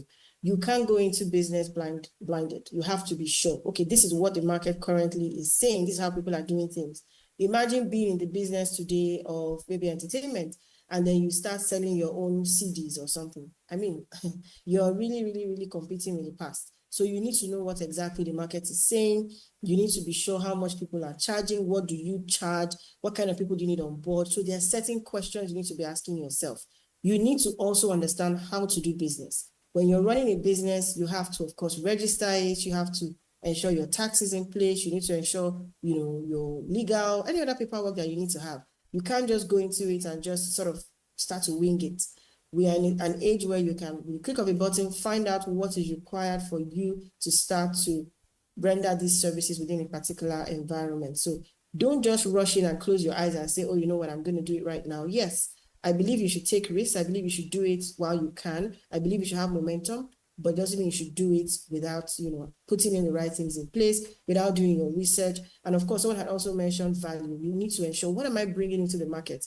How am I different? Now, you cannot compete right now by being the best or by having the best price because there are so many options available. So one thing that I always say to people looking to start new businesses is one way you can differentiate yourself is by being a human being. What is the human factor you're bringing into what it is you're doing?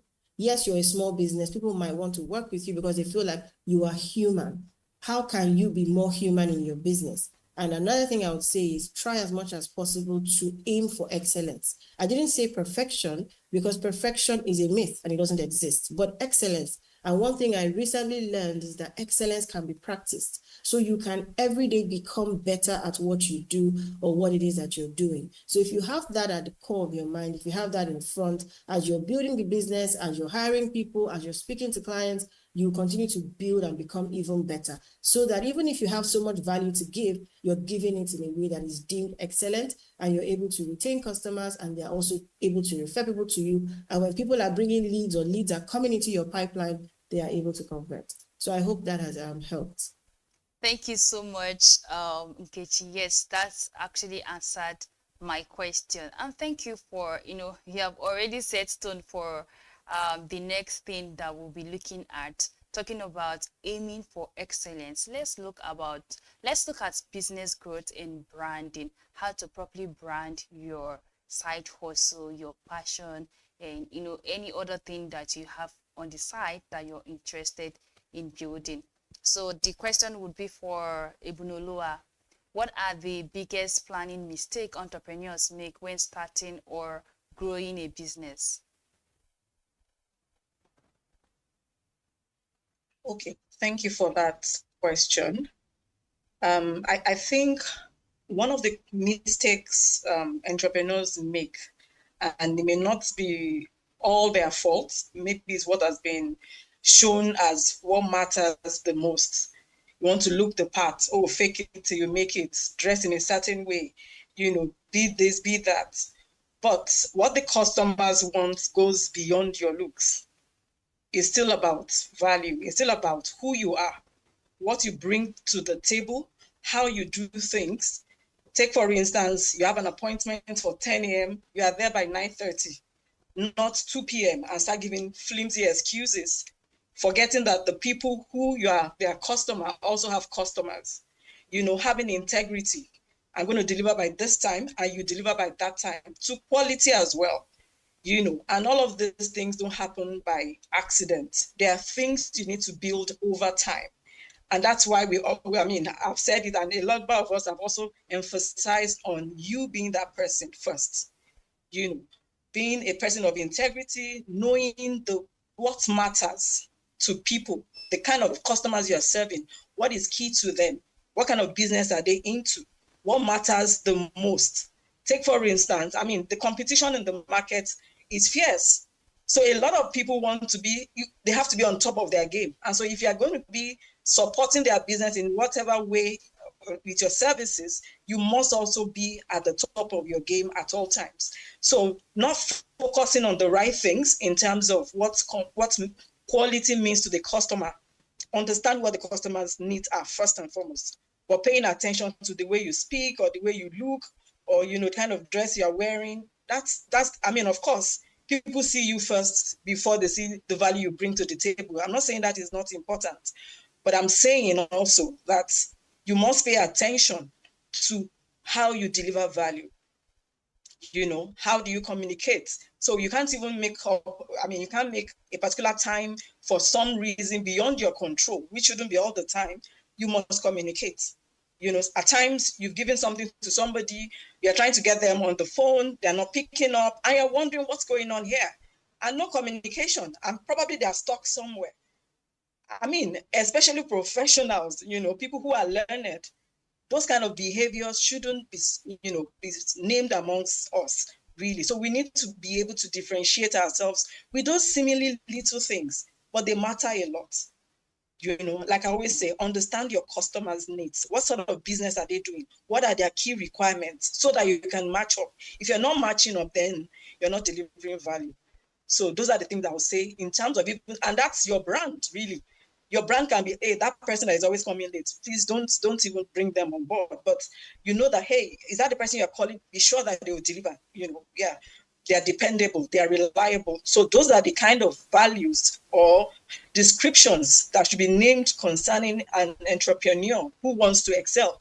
Really, not necessarily, she speaks well or she went to Harvard or, those things are good as well. But I'm saying pay attention to what really matters. Thank you. Thank you so much, Ebunoluwa. Thank you for, urging us to pay attention to what really matters. And talking about building your brand and, maintaining a good reputation as a business person. Let's look at this question. That would be for you, Peter. How can millennials build a strong online presence and personal brand to support their business goals?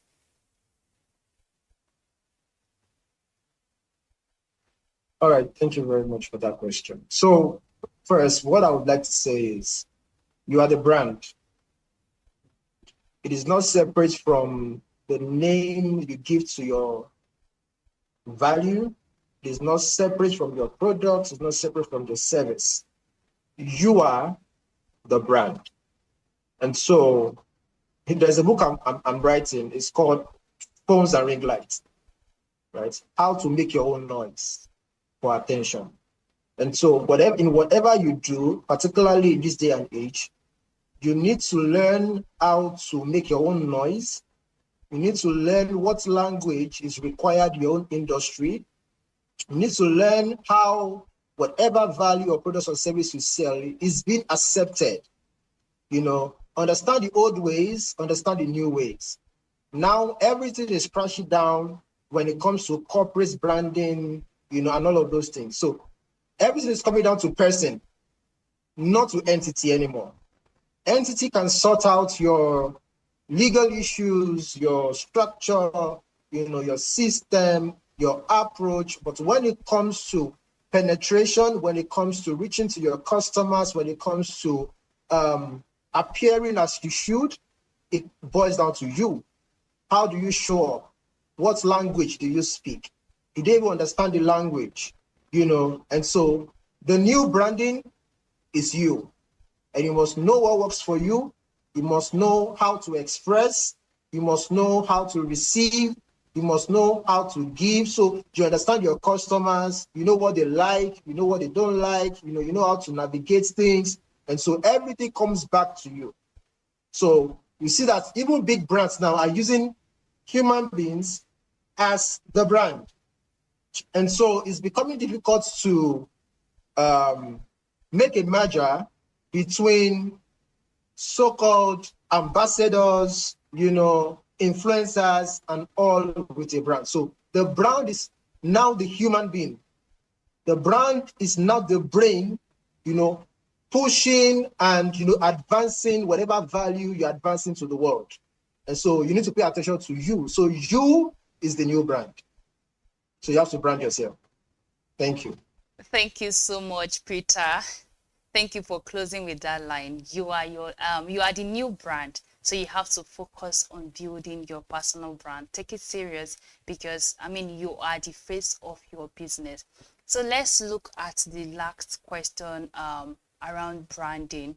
That will be for you, Temitope. What sales strategies or technique can help young entrepreneurs close deals and build a lasting customer relationship? Having to have scaled your business from an early stage. Thank you for that question. So I'm not a salesperson and I don't brand myself as one.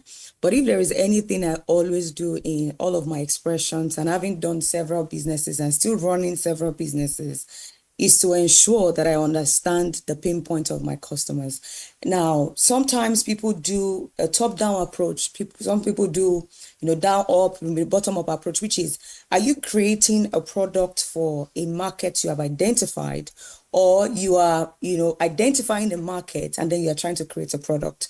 I don't like to waste my time on a product I don't know is going to sell. And it doesn't mean I've not made mistakes, that I put up maybe a product or a service or even a training. As a Forbes coach, I do a lot of trainings and coaching.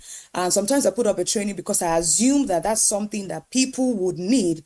And trust me, cricket, no sound, like maybe one or two that I've had to refund. Like, guys, I'm not doing this training again. So I have had to make that mistakes in my business and in my career, but I don't do that anymore.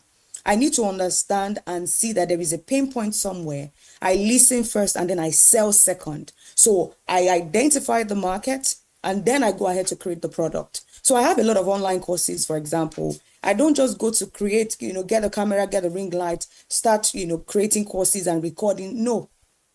Create a wait list.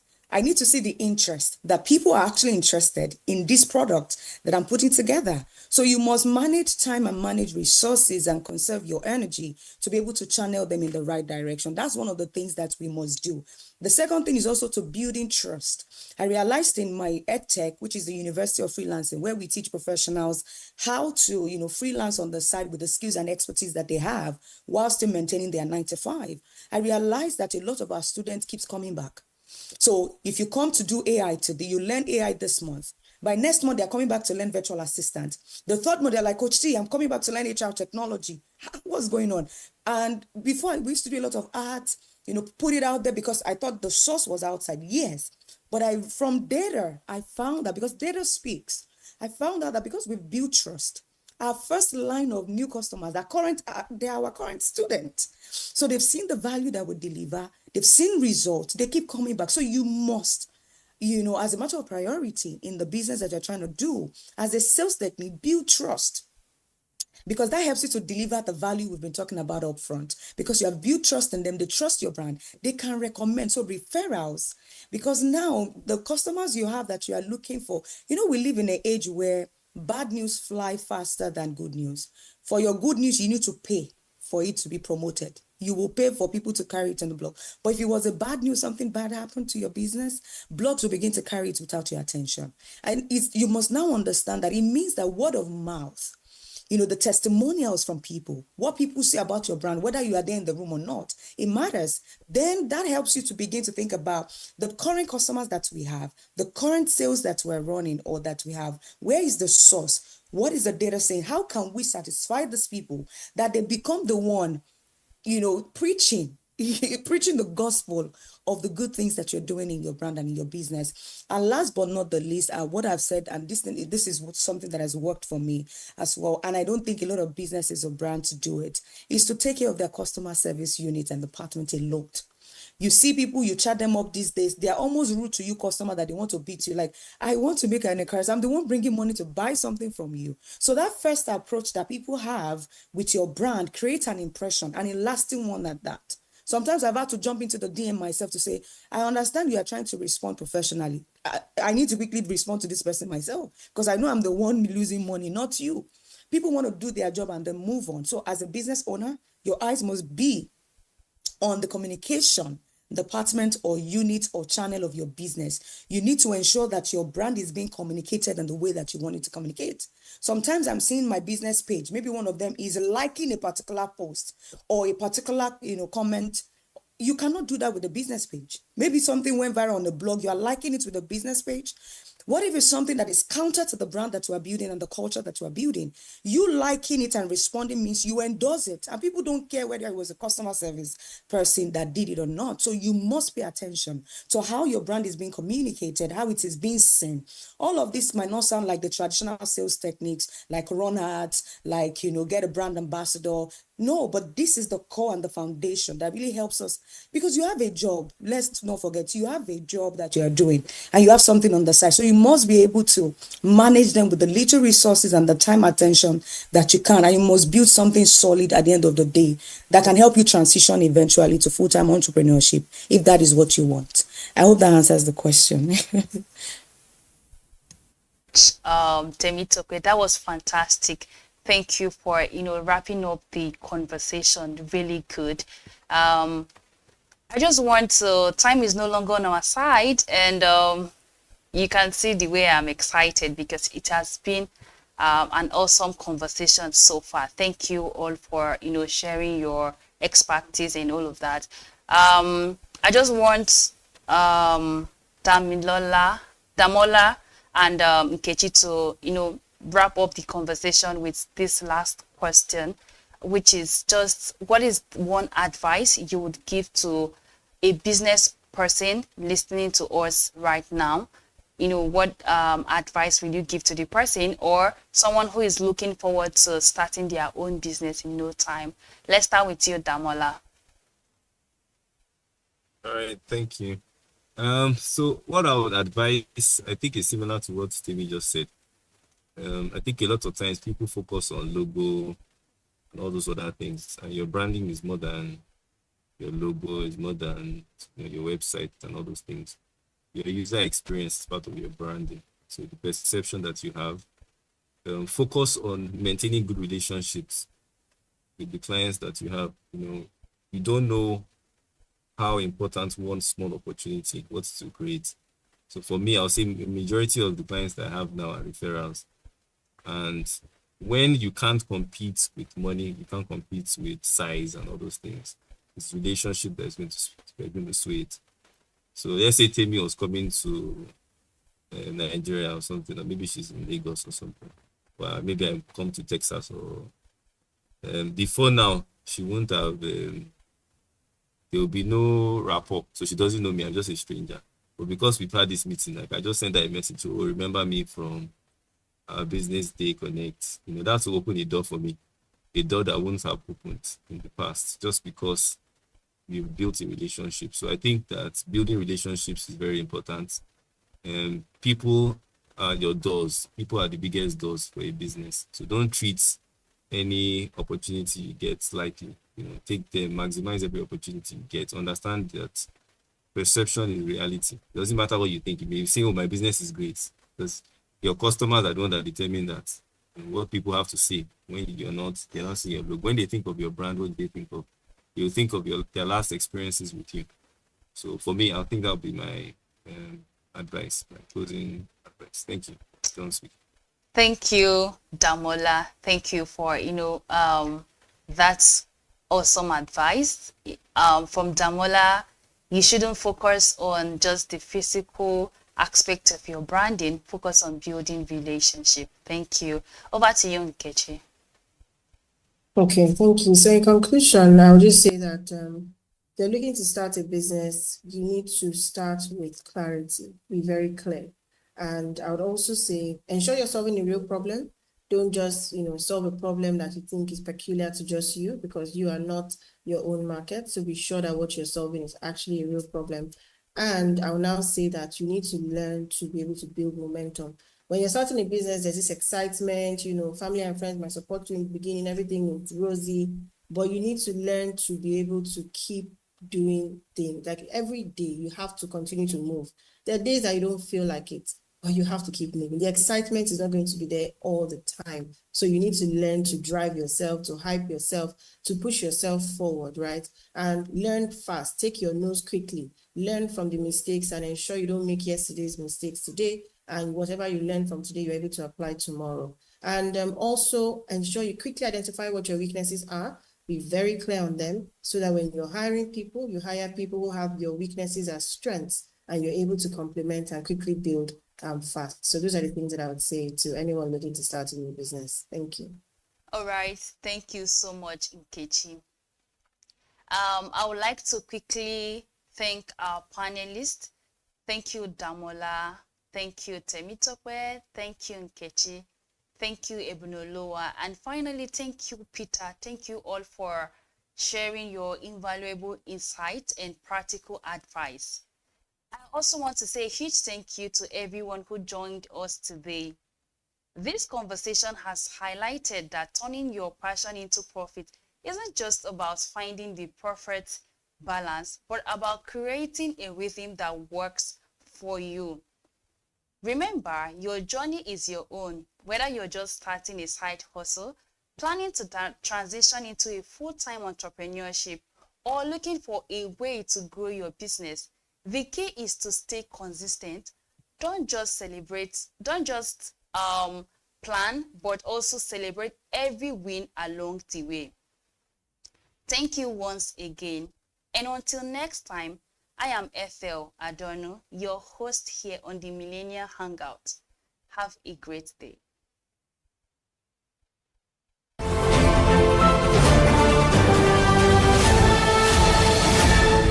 You are watching Business Day Television.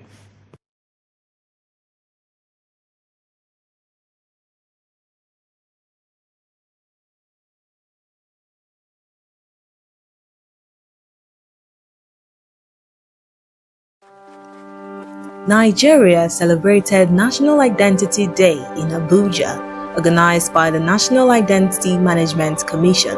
The event highlighted the importance of digital identity for security, inclusion, and national development. President Bola Tinubu represented by the Secretary to the Government of the Federation, George Akume, praised NIMC for enrolling over 126 million Nigerians and clearing a 2.5 million backlog.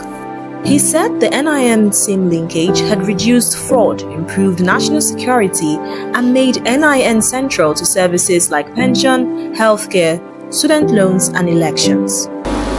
We are today united in spirit and purpose to celebrate this year 2025 National Day of Identity.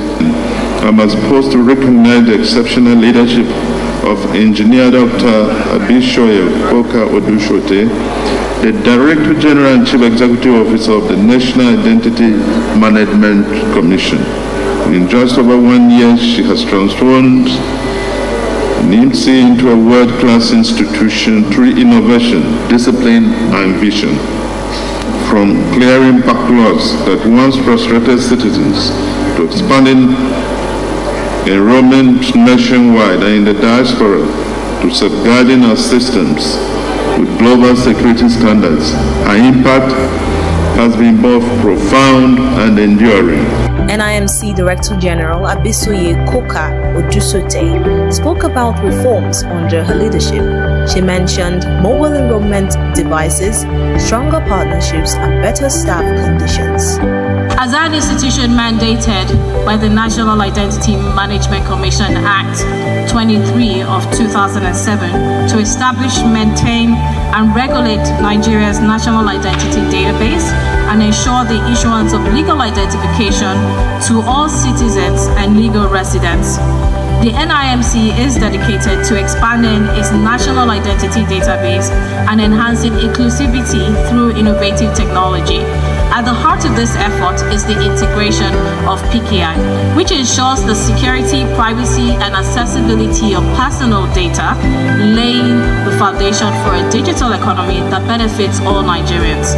Minister of Interior Olubunmi Tunji Ojo said digital identity is key to national security and economic independence. He highlighted investments in data centers, public key infrastructure, and the new technology complex. Me as your minister, with what I've seen, I know I believe in your capacity, I believe in what you can do, and I know you have the will and the zeal to deliver. So NIMC, my last charge to you, your ministerial charge, go, deliver, keep making us proud, let Nigeria be greater for it, let renewed hope not be a dream, let it be a reality in identity journey.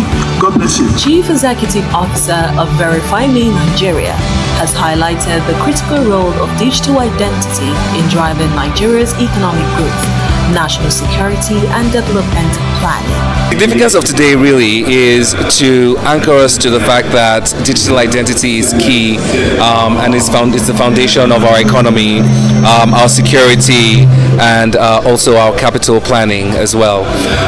So, you know, every September 16th is obviously an international day. We come together to really assess the infrastructure that we're building and talk about where we want to go and what we want to do with digital ID, whether it's within our country to power financial inclusion or for cross-border interoperability or for whether it's a digital public infrastructure. Really look at those things together, talk about those things, and also celebrate our achievements, you know, on this day. The famous person said, you know, I'll take nothing from my journey now. It's really been a great journey to work with the team in Nigeria, the government, the civil servants. It's great to see so many, I would say, inspired people inside that really want to do something great in the country. Particularly this time, in this, you know, tenure of NIMC, I do see a significant tightening in terms of security and seriousness in terms of lack of proliferation of identity data and bringing in experts. So this is a very welcome change, and we obviously continue to support and promote that. There's always room for improvement, and you know they have an implementation plan for that improvement. So as you can see, there's NIN auth repositories for more security. they have a more intelligent framework than the last time to allow for industry growth and allow for industry, private sector players like us to build products.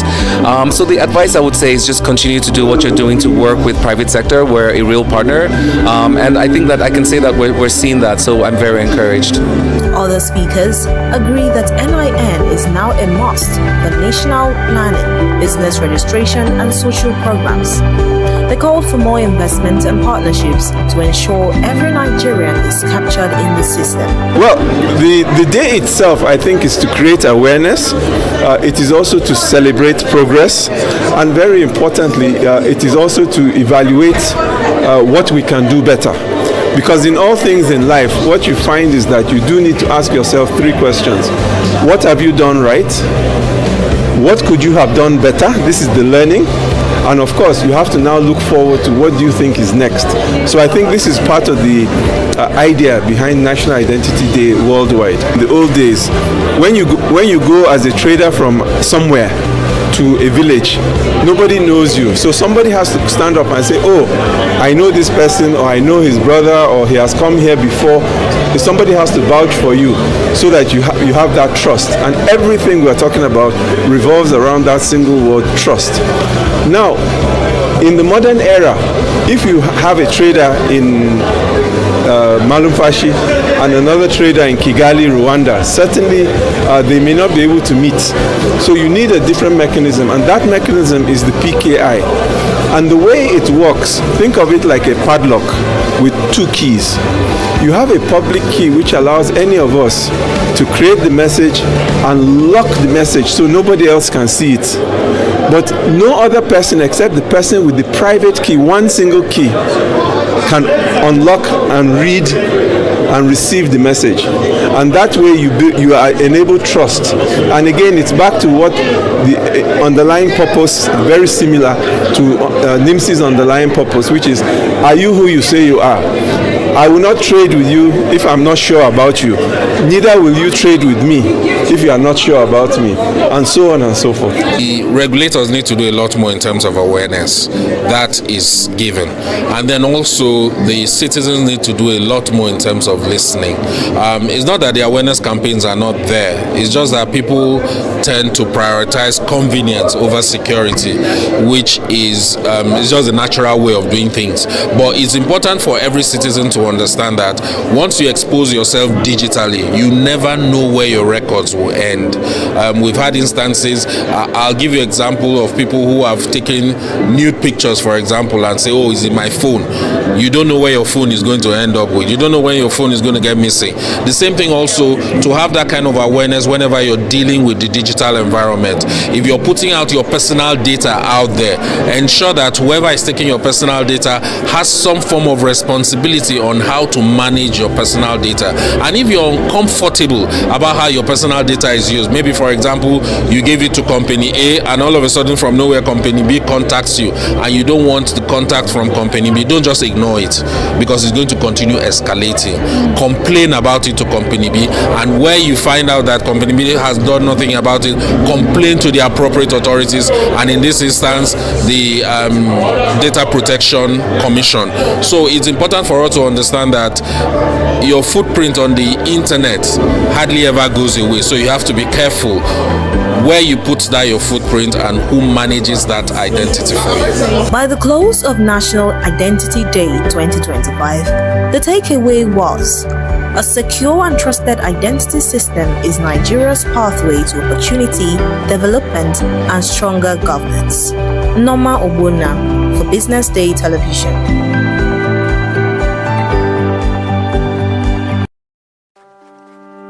Nigeria celebrated National Identity Day in Abuja, organized by the National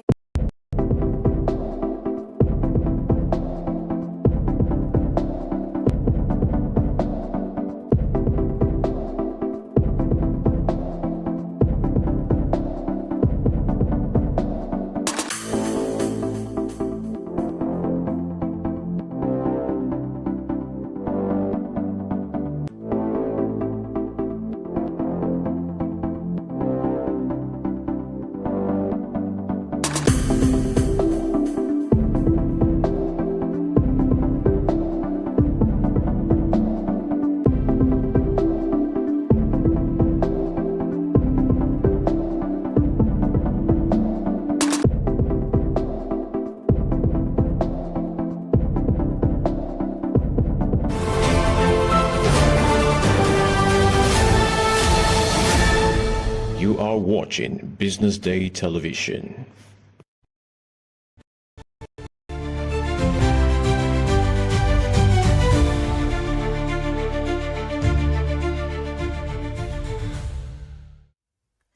Hello, this is News Update reaching you live from Business Day Television News Studio here in Lagos, Nigeria. Coming up, Naira dips third consecutive day to 1,473.29 Naira per dollar.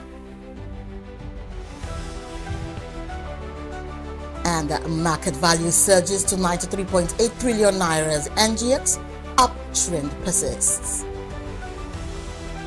Inflation drops to 18.02% in 6 months straight.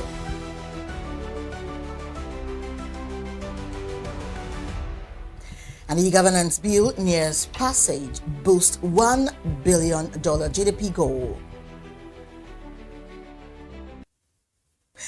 Hello and thank you for joining us on News Update. I am Destiny Momo.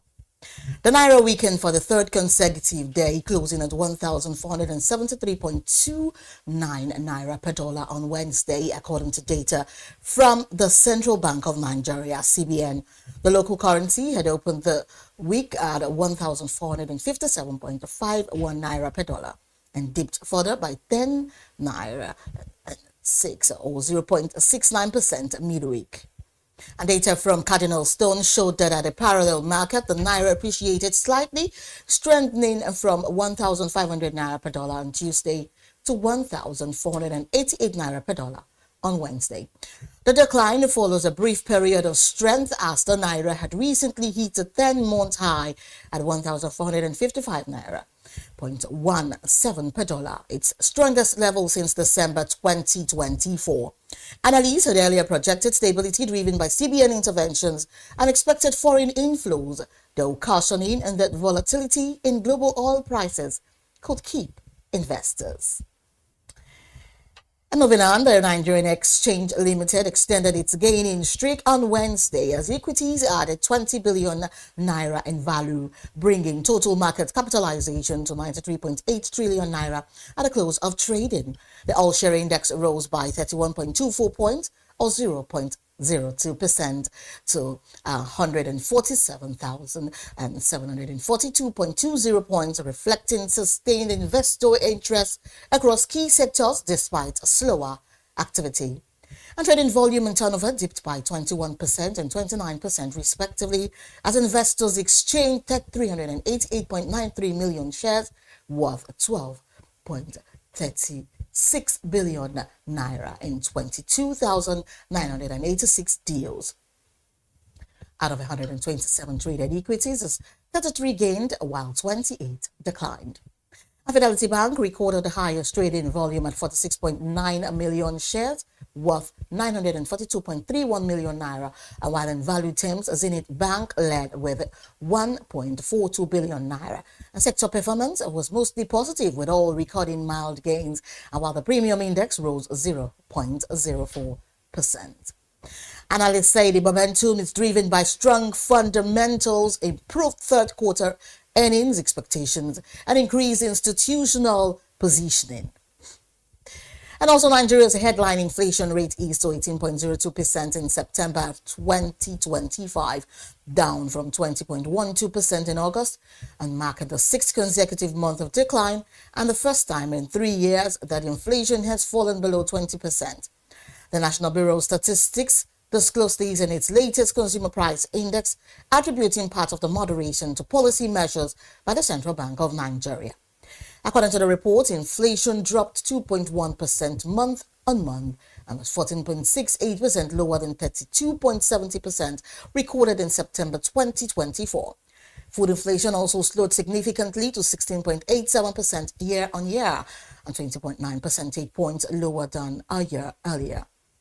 At the state level, Adamawa at 23.69% recorded the highest annual inflation, while Anambra at 9.28% had the lowest. And food inflation was highest in Ekiti with 28.68%, but lowest in Bauchi at 2.81%. Analysts said the easing inflation trend could prompt another monetary policy rate MPR cut by the CBN in November. Up ahead, the governance bill nears passage boosts $1 billion GDP goal. We'll bring you more details after this time out. Stay with us.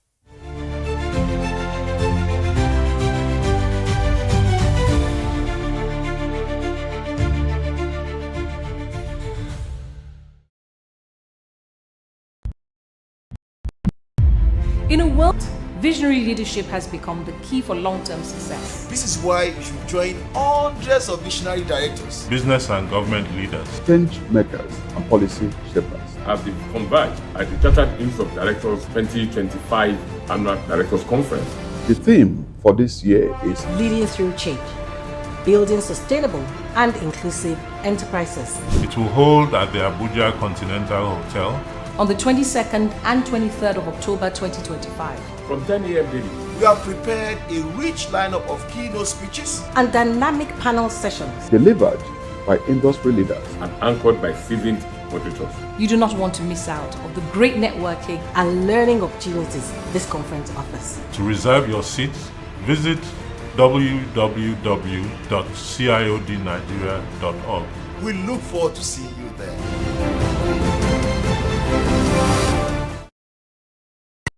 Okay, dependable insurance. After God, you are the next insurer. See as the boys the Allah. All the ladies the Allah. Ensure your car protection from accidents. Unforeseen loss, you can see them. Mistakes are meant to happen. If you don't jam the car, they'll jam yours. Will you beat them? Yes, you will get them arrested. Your plans for that day is affected. You waste your money, you waste energy. With AXA, you can be protected. Get the protection that pays today. Call 0700 AXA Mansa to get a motor insurance that pays. Stanbic IB are here to help you grow with financing that helps you expand, expert knowledge across 20 African markets, trade solutions that open doors to 195 countries globally, and an online banking platform that works hard because with us, there's possible, then there's more. Visit www.stanbicibtcbank.com/business for more. Stanbic IBTC.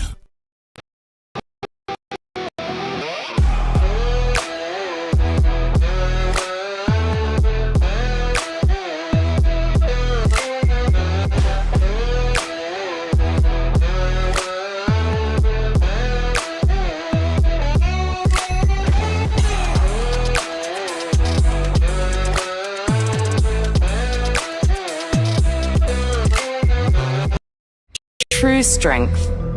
What defines it? The brilliance of a player? Or when a team comes together to win? A solo beat? Or the rhythm of many? The flair of one dancer? Or the art of a troupe? One distinct voice, or the beauty of the symphony. At FCMB Group, we build ecosystems, empower communities, and create the future. Because we believe it's not just one, but the power of the group that delivers the future we all desire. FCMB, the power of the group.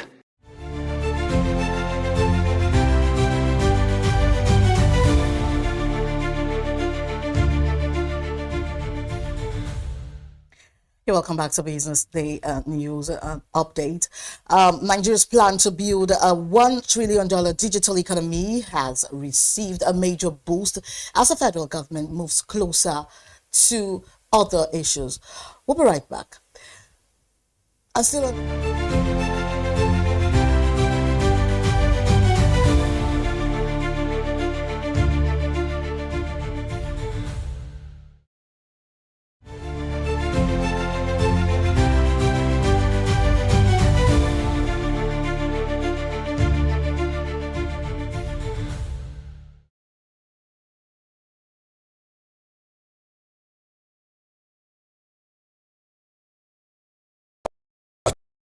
Attention business decisions. Join the ranks of the best with Premium Business Day.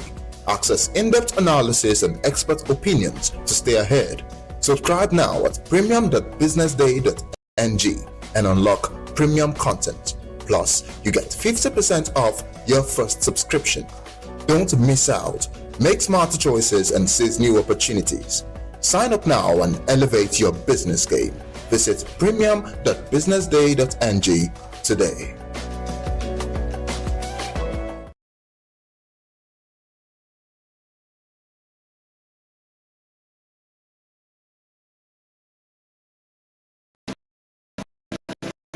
Money never sleeps. Wake up to clarity, insights, and the stories driving business in Nigeria and beyond. From the heartbeat of small and medium enterprises to the pulse of national economic policy, this is where business meets perspective.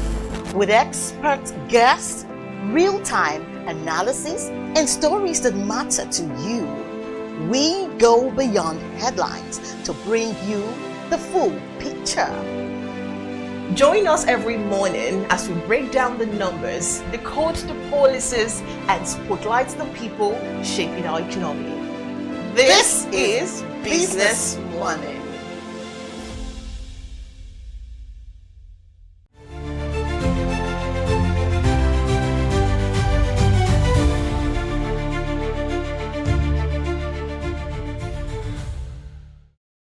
Welcome to Business Day TV News Updates. Nigeria's plan to build a $1 trillion digital economy and has received a major boost as the federal government moves closer to passing its first ever e-governance bill, a landmark law designed to unify digital policies, boost institutional efficiency, and make technology central to governance and service delivery. Minister of Communications, Innovation and Digital Economy, Bosun Tijani, described it at the Moonshot 2025 conference in Lagos as a key pillar of President Bola Ahmed Tinubu's $1 trillion digital economy vision. Tijani also revealed that Nigeria has launched its first digital public infrastructure DPI framework and is advancing the 3 Million Technical Talent 3MTT program to train citizens in digital skills. Analysts praise the initiative, saying Nigeria is further positioning itself as a leader in artificial intelligence and open source AI learning framework for Africa. And then moving on, the Tunisian ambassador to Nigeria, Mohsen Antid, has reaffirmed his country's commitment to strengthening economic ties with Nigeria to boost trade and revenue. Speaking at the Ndigbo Amaka Progressive Markets Association All Markets Conference in Lagos, he said Tunisia is ready to partner with Nigeria in key sectors to promote mutual growth. Mr. Antid praised Nigeria's entrepreneurial spirit, commended Ndigbo Amaka, noting that collaboration between both countries would create opportunities for trade, diversification, and capacity building. Ndigbo Amaka President Chinedu Ukatsu urged traders to embrace digital transformation and called on the government to include market associations and policy formulation to improve the business environment. Speakers present urged traders to stay united and law-abiding while calling on the government to engage traders as partners in national development. And away from that story, the Dangote Petroleum Refinery has stepped up the use of compressed natural gas CNG power trucks to distribute petrol nationwide at 850 naira per litre. Now, even as NNPC Limited raised its depot price to 900 naira per litre from 850 naira. Olatide Jeremiah, CEO of Petroleum Price.ng, says that petrol now sells between 870 naira and 900 naira per litre at major depots in Lagos and Calabar, marking a steady price climb over the past week. Jeremiah noted that prices could ease once the Dangote refinery completes its full rehabilitation and expands output.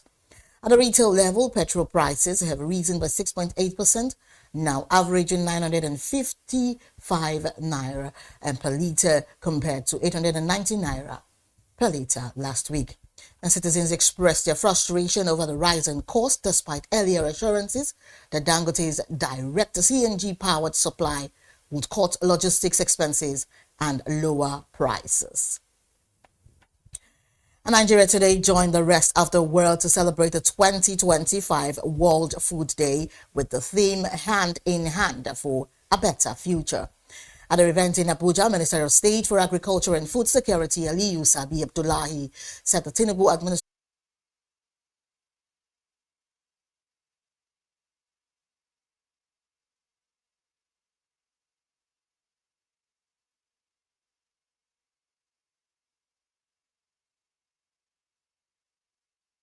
Nigeria first, produce what we eat and eat what we produce.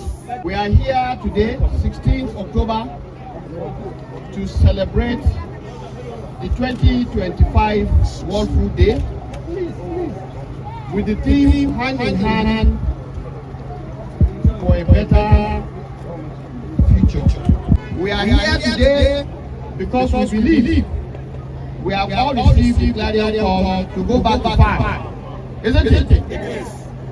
Just 2 days ago or 3 days ago, we launched the Nigerian Farmers Soil Health Scheme. This is to help Nigerian farmers be more precise in terms of their production and to increase their productivity.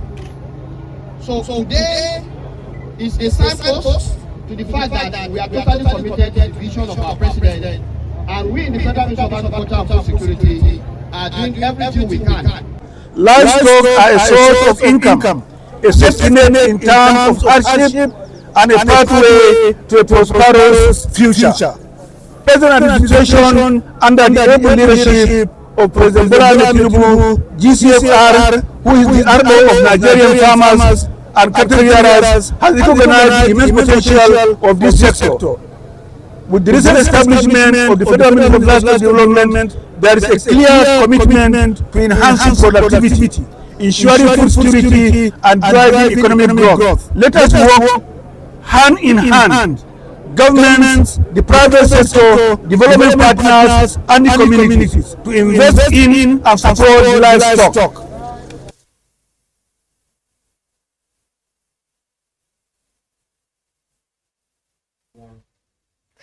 And still to come, South African rand steady amid safe haven rush on US-China strains. This and more after this commercial break. Stay with us.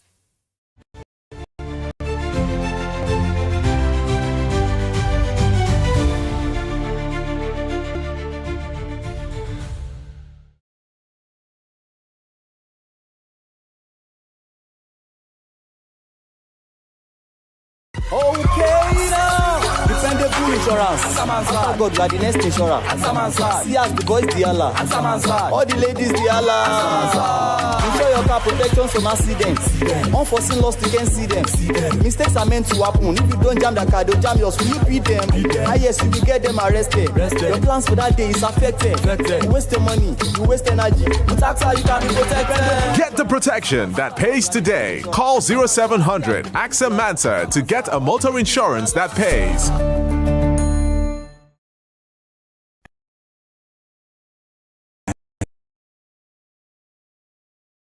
SBC are hero and expert knowledge across 20 African markets, trade solutions that open doors to 195 countries globally, and an online banking platform that works hard, because with us, there's possible, then there's more. Visit www.stanbicibtcbank.com/business for more. Stanbic IBTC.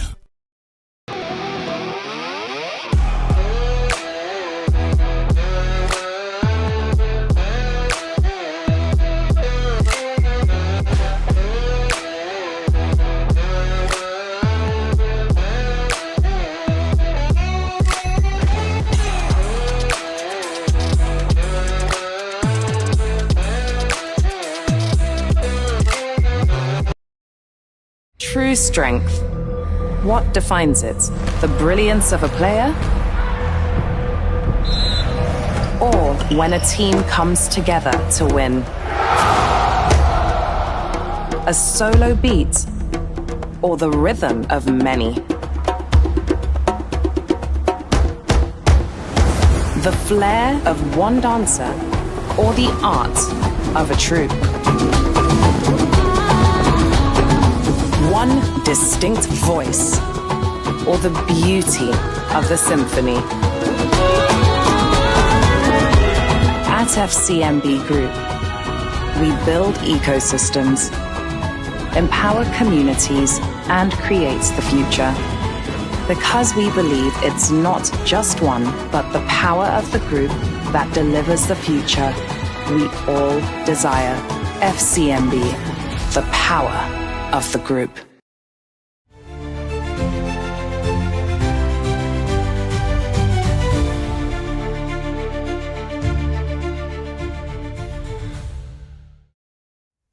Welcome back to the news update. We now head to Africa. The South African rand held steady in early Thursday trade, tracking broader global sentiments as investors turned to safe haven assets like gold, which hit a fresh record high amid renewed trade tensions between Beijing and Washington. And 6:59 GMT, the rand traded at 17.34 against the US dollar, little changed from Wednesday's close. The tensions follows Washington's criticism of China's expanded rare earth export controls, labeling them as supply chain threats and hinting at potential retaliation. And this comes after both countries imposed reciprocal port fees earlier in the week, escalating trade friction. Analysts at ATM Analytics noted that the US dollar and the pair is trading in a tighter range, suggesting the market is awaiting a new catalyst tied to US-China development and their ripple effects on American equities. The more subdued the risk aversion, the greater the probability that the ZAR will resume its appreciation bias, the note said. On the Johannesburg Stock Exchange, the top 40 index edged 0.1% higher in early trading, and while South Africa's benchmark 2035 government bond firmed, with a yield easing 3.5 basis points to 9.01%. And Egypt is set to complete another debt swap with its European partners before the end of this year, according to Planning Minister Rania Al-Mashat, who also revealed that more such transactions are planned for next year. The upcoming deal will see costly debt exchange for cheaper obligations, with the savings directed towards specific projects, part of Egypt's ongoing strategy to ease fiscal pressures. And since the 1990s, the country has completed roughly $1 billion in debt swaps with partners including Germany and Italy. Al-Mashat told reporters on the sidelines of IMF World Bank annual meetings in Washington the debt swaps were a form of liability and management designed to create more fiscal space and align national goals with international priorities. She, however, did not disclose further details about the upcoming transaction. The minister also said the government expected the Suez Canal's contribution to economic growth to turn positive again from mid-2026 following recent setbacks caused by Houthi attacks on Red Sea shipping during the Israel-Gaza conflict. She added that her expectations was for the canal's contribution to be at least neutral by June next year, and noting that the outcome could improve depending on how quickly trade flows through the waterway recovered. And on a foreign scene, Ukraine's President Volodymyr Zelensky will meet Donald Trump on Friday to seek more military support as fighting with Russia escalates. The talks come after Trump's August summit with Vladimir Putin failed to deliver a peace breakthrough, and since then Ukraine has stepped up drone attacks on Russian oil facilities, while Moscow's strikes have caused major power outages across Ukraine. Tensions have also risen on NATO's eastern flank, with Poland and Estonia accusing Russia of airspace violations and claims Moscow denies. Zelensky is expected to ask for a long-range U.S. Tomahawk missiles, which would bring Russian cities within range, as both sides intensify pressure ahead of possible new negotiations. And also, U.S. President Donald Trump said on Wednesday that Indian Prime Minister Narendra Modi had pledged to stop buying oil from Russia as Washington ramps up efforts to choke off Moscow's energy revenues. Trump added that he would now push China to take similar actions India and China are currently the two largest buyers of Russian seaborne crude, benefiting from discounted prices since Western sanctions were imposed over Russia's invasion of Ukraine in 2022. Trump had recently imposed tariffs on Indian exports to pressure New Delhi over its oil purchases from Moscow, saying Modi assured him that India would halt imports, a claim Indian officials have not yet confirmed. Later on Wednesday, U.S. Treasury Secretary Scott Bessent said he had informed Japan's Finance Minister Katsunobu Kato that Washington expects Japan to also stop importing Russian energy. Tokyo has not yet commented.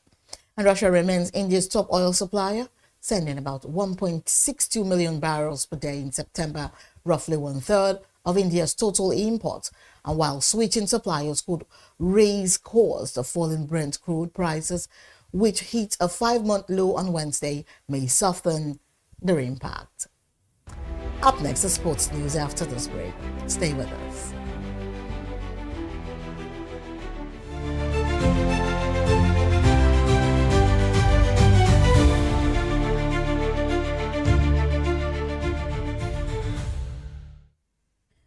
You're welcome back, and now to sports. Liverpool manager Arne Slot faces his first real test of adversity after suffering 3 consecutive defeats for the first time in his tenure, heading into the international break before a crucial clash with Manchester United at Anfield on Super Sunday.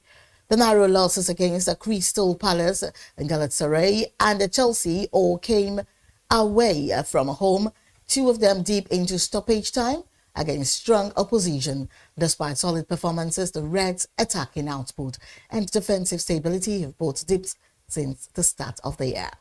And Slot reportedly identified this pattern as early as the second half of last season, when teams began sitting deep and exploiting Liverpool on the counter-attack. The manager also pointed on this issue as one reason for the club's record £116.5 million signing of Florian Wirtz, Germany's top young attacker, in the summer. With United next on the schedule, Slot references last season's meetings, a 3-0 win at Old Trafford and a 2-2 draw at Anfield as reminders of the intensity and tactical precision needed to bounce back. So in the news, Danny Rowe has informed Rangers that he does not wish to continue in the process to become the club's new head coach. Kevin Muscat has now emerged the front runner for the role. Rowe held talks with Ibrox hierarchy last week and impressed during discussions, but has since withdrawn from consideration, becoming the second candidate to step away from Steven Gerrard, also in the talks. And the German coach had previously been approached by Rangers in the summer before Russell Martin was appointed. He guided Sheffield Wednesday to a 12th place finish in the Sky Bet Championship in his only full season as a manager before leaving the club in July. And that's the much we have for you on News Update at this hour. Remember to follow us across all our social media platforms and on YouTube to get more updates from Business Day Television. I am Destiny Momoa. Many thanks for watching. Good afternoon.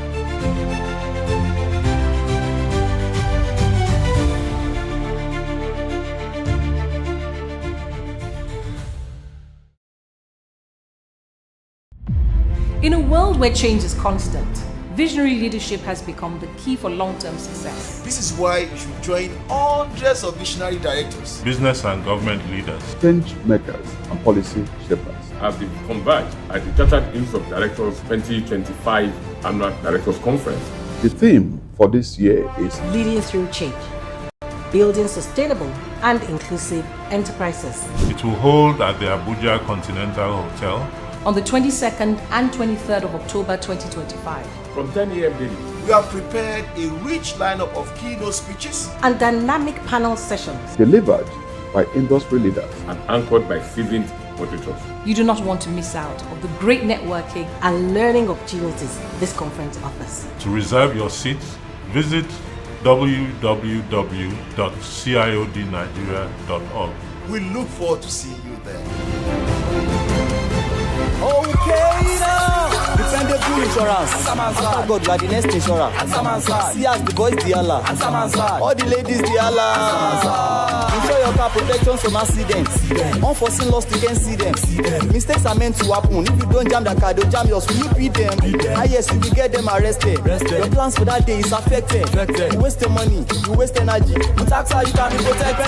Get the protection that pays today. Call 0700 AXA Mansa to get a motor insurance that pays.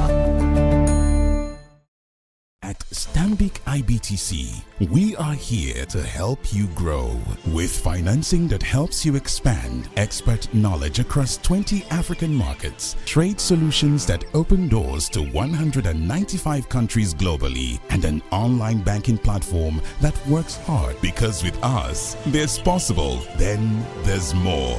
Visit www.stanbicibtcbank.com/business for more. Stanbic IBTC.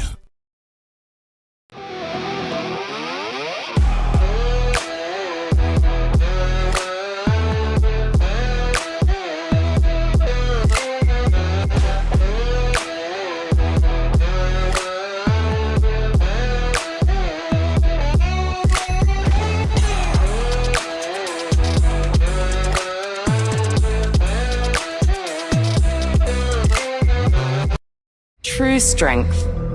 What defines it? The brilliance of a player? Or when a team comes together to win? A solo beat? Or the rhythm of many? The flair of one dancer? Or the art of a troupe? One distinct voice, or the beauty of the symphony. At FCMB Group, we build ecosystems, empower communities, and create the future. Because we believe it's not just one, but the power of the group that delivers the future we all desire. FCMB, the power of the group.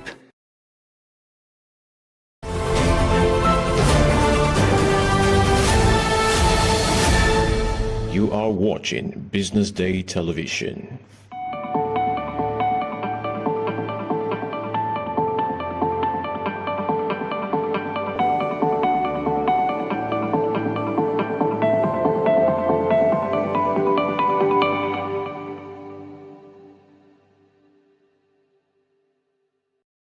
Credible entrepreneurs and business leaders who are walking this path and can share practical insight with us today. So, ladies and gentlemen, permit me to introduce our brilliant speakers for today's program. First, we have Onavi Daniel, founder of Precept and Mentors. With over 12 years of experience in project management, strategy, and mentoring, Onavi has worked with leading organizations across Africa, helping them to build systems that drive growth and resilience. He is passionate about equipping entrepreneurs with practical tools in finance and leadership, and his track record in mentoring SMEs makes his insights very valuable for today's conversation. Welcome, Onavi. It's great to have you here with us today. Next, thank you very much. All right, thank you. Thank you for being here with us. Next, we have Omolola Akimbode, the founder and CEO of Lola Express Hair. Lola Express Hair is one of the African leading luxury hair brands, and she is not only building a premium beauty empire, but also empowering women through LEH Academy and empowerment initiatives. Her story is proof that creativity and strategies can drive profitability even in uncertain times. Welcome. We are excited to have you here with us, Omolola. Thank you very much. It's an honor to be here too. Thank you. Joining us as well is Ozioma Okonkwo, founder and CEO of Obiuku Clothing. Ozioma is a fast-rising fashion entrepreneur redefining creativity and craftsmanship in the industry. She understands firsthand the importance of adapting to consumer behavior and the demand of staying agile in tough markets. Ozioma, it's a pleasure to have you here with us today. Thank you for being on this panel. Thank you so much. Thank you so much. I'm excited to be here. Thank you. And finally, we have Success Abasiama Ajilore, the founder of Success Transformation Network and the creator of the Accelerated Plus program. She is a chartered accountant and strategist with over a decade of experience in consulting, and also Success is known for helping SMEs simplify complex financial challenges and remain profitable through resilience-focused strategies. Thank you for being here with us, Success. We can't wait to have and learn from your expertise. Thank you very much. It's a pleasure to be here. Thank you everyone for tuning in. This SME clinic is designed to give you not just ideas, but also practical strategies you can apply right away. And with the incredible panelists we have today, I know you will be leaving here with insights that can move your business to the next level. So having said that, let's dive in and tackle some of the most pressing questions SMEs are facing right now. Okay, permit me to start with cash flow management, and I'll be taking the questions in no particular order. So one of the biggest challenges SMEs face, especially in tough times, is keeping cash flow under control. And that will bring us to the first question for today's program. That will be for you, Onavi. How can Nigerian SMEs effectively manage their cash flow during challenging economic times? Should I take the question again, Onavi?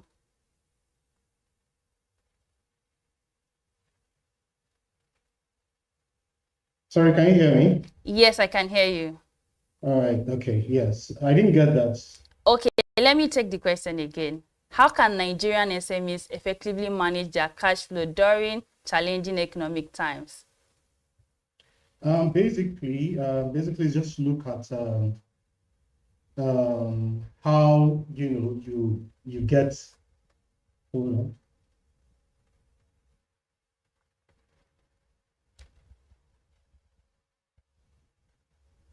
Okay, yeah. So basically, managing cash flow just has to do with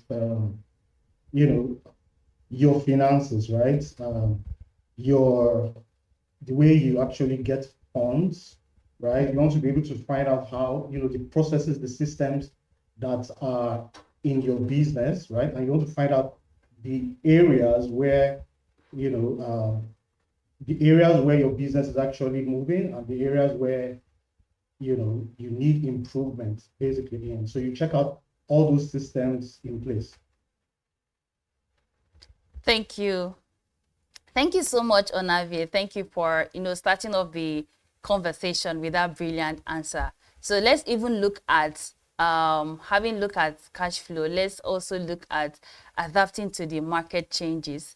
We have seen consumer behaviors shift a lot recently, and SMEs have to adjust quickly, or risk being left behind. So my question is for Ozioma. I mean, having grown your business for a while now, how can Nigerian SMEs adapt to the changes in market demand and also consumer behavior?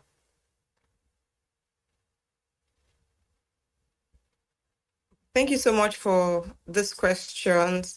First, you need to do research on your brand, the industry you're in. You need to make a lot of research so you know what's happening and how the business is moving. Because for example, for a fashion designer like me, fashion evolves. So the fashion that we do today, like the fashion that people have been doing last year, is different from what we're doing today. So you need to keep doing your research and monitoring the markets. Read a lot. I know a lot of people are very, very, very lazy when it comes to reading about their field. So it's important that you get to read a lot. You also need to have social media presence, which is very important for your brand. TikTok, Instagram, Facebook, whatever works for you. It's very important that as a business person, you need to have a social media presence. It will help you reach international client, the global markets and all. Then partnership. We need to partner in terms of collaboration. So when I say collaboration, I'll use my line as an example. As a fashion designer, we collaborate with makeup artists and hairstylists because you can't wear most female you can't wear an outfit without styling your hair. You can't wear a bridal dress without styling your hair and doing makeup. So it's important to collaborate with people in your field. It will help you adjust to the demand faster. Thank you very much. Thank you so much, Omolola. That was brilliant. Because I was also even thinking about when I was, going through the questions, I knew I wanted to ask you this particular question because fashion industry is something that has evolved over time here in Nigeria. I mean, how we moved from sewing normal bridal clothes to, everybody's swifting changing to sewing corset and all of that. So thank you for providing that brilliant answer.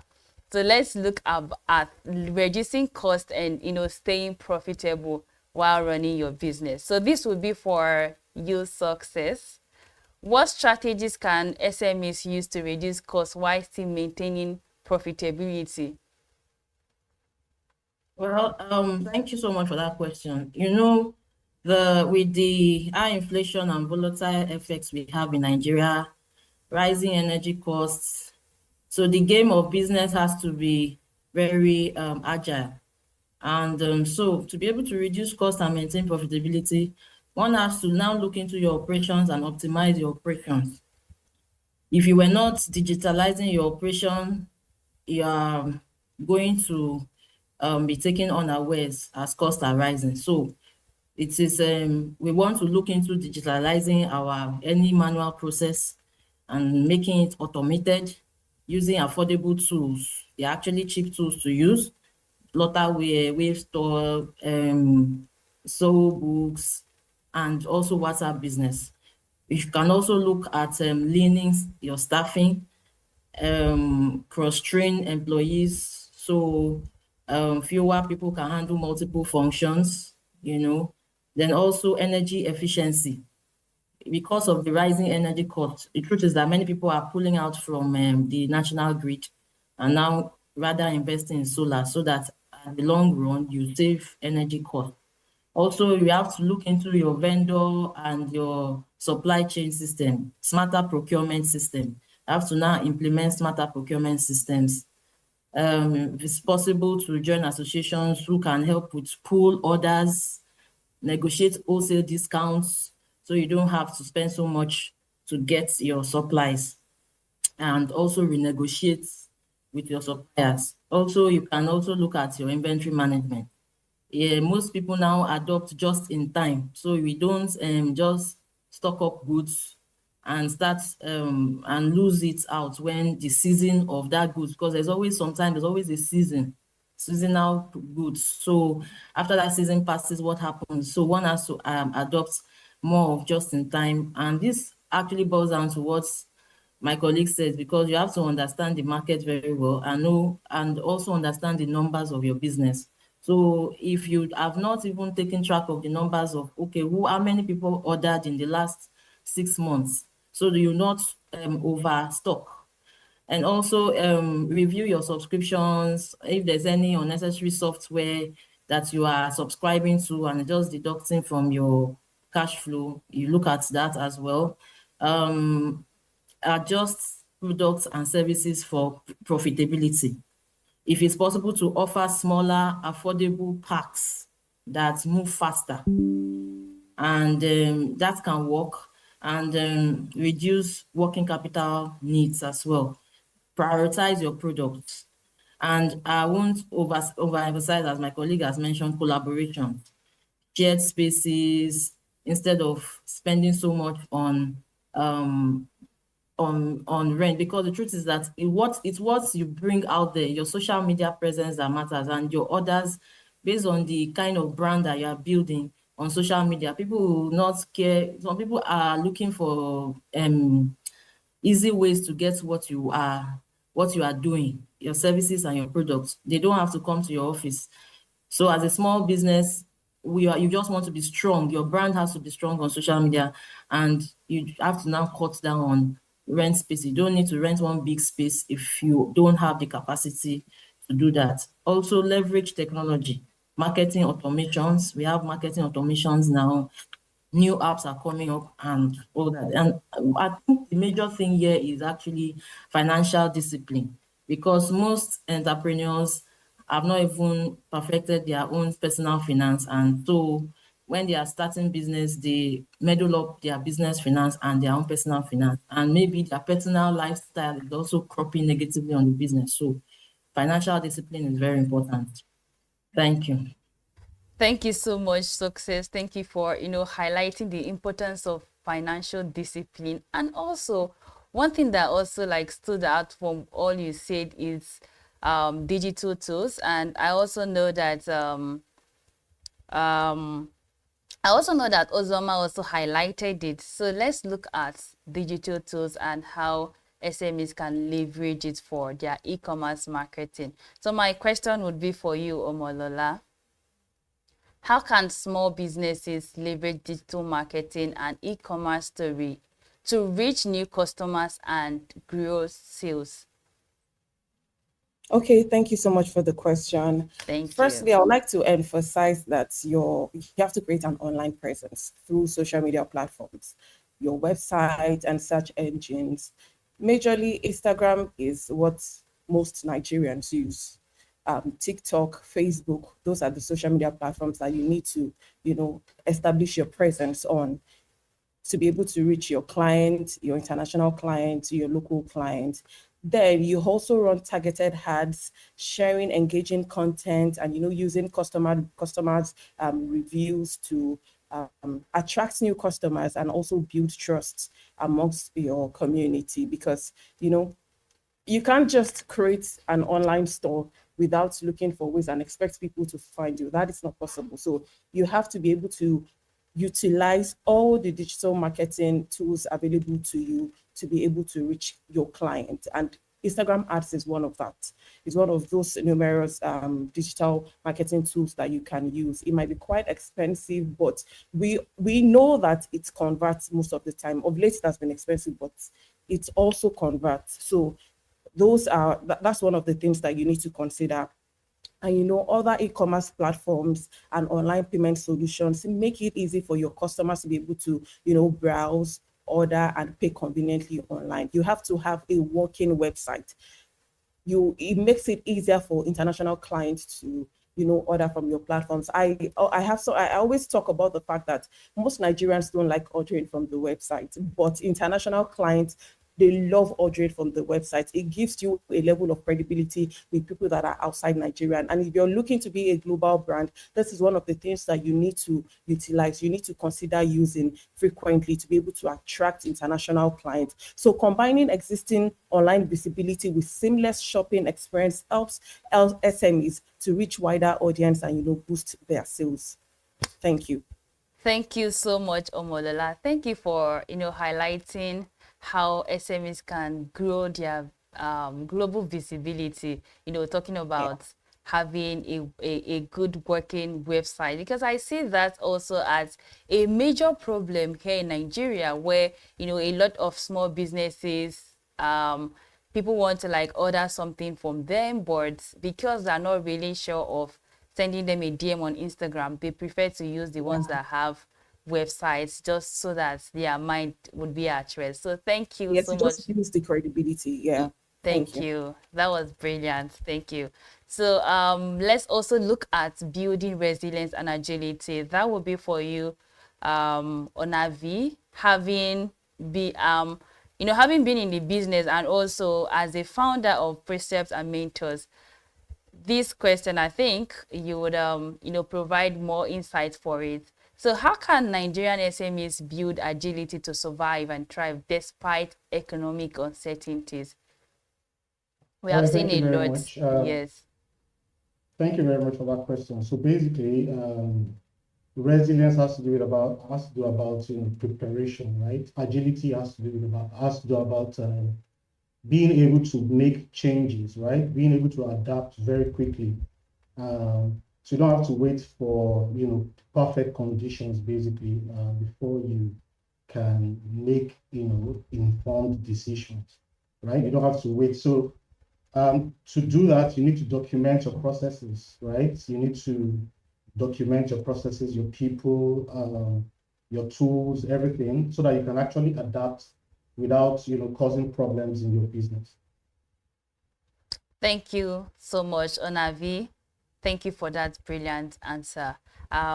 Let's look at digital transformation. Technology is no longer optional for SMEs. So, I mean, we have to find a way to spread the news of small businesses to adopt it really good this time. So my question would be for you, Ozioma.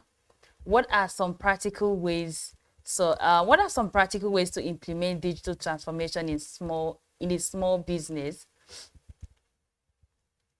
Okay, thank you so much.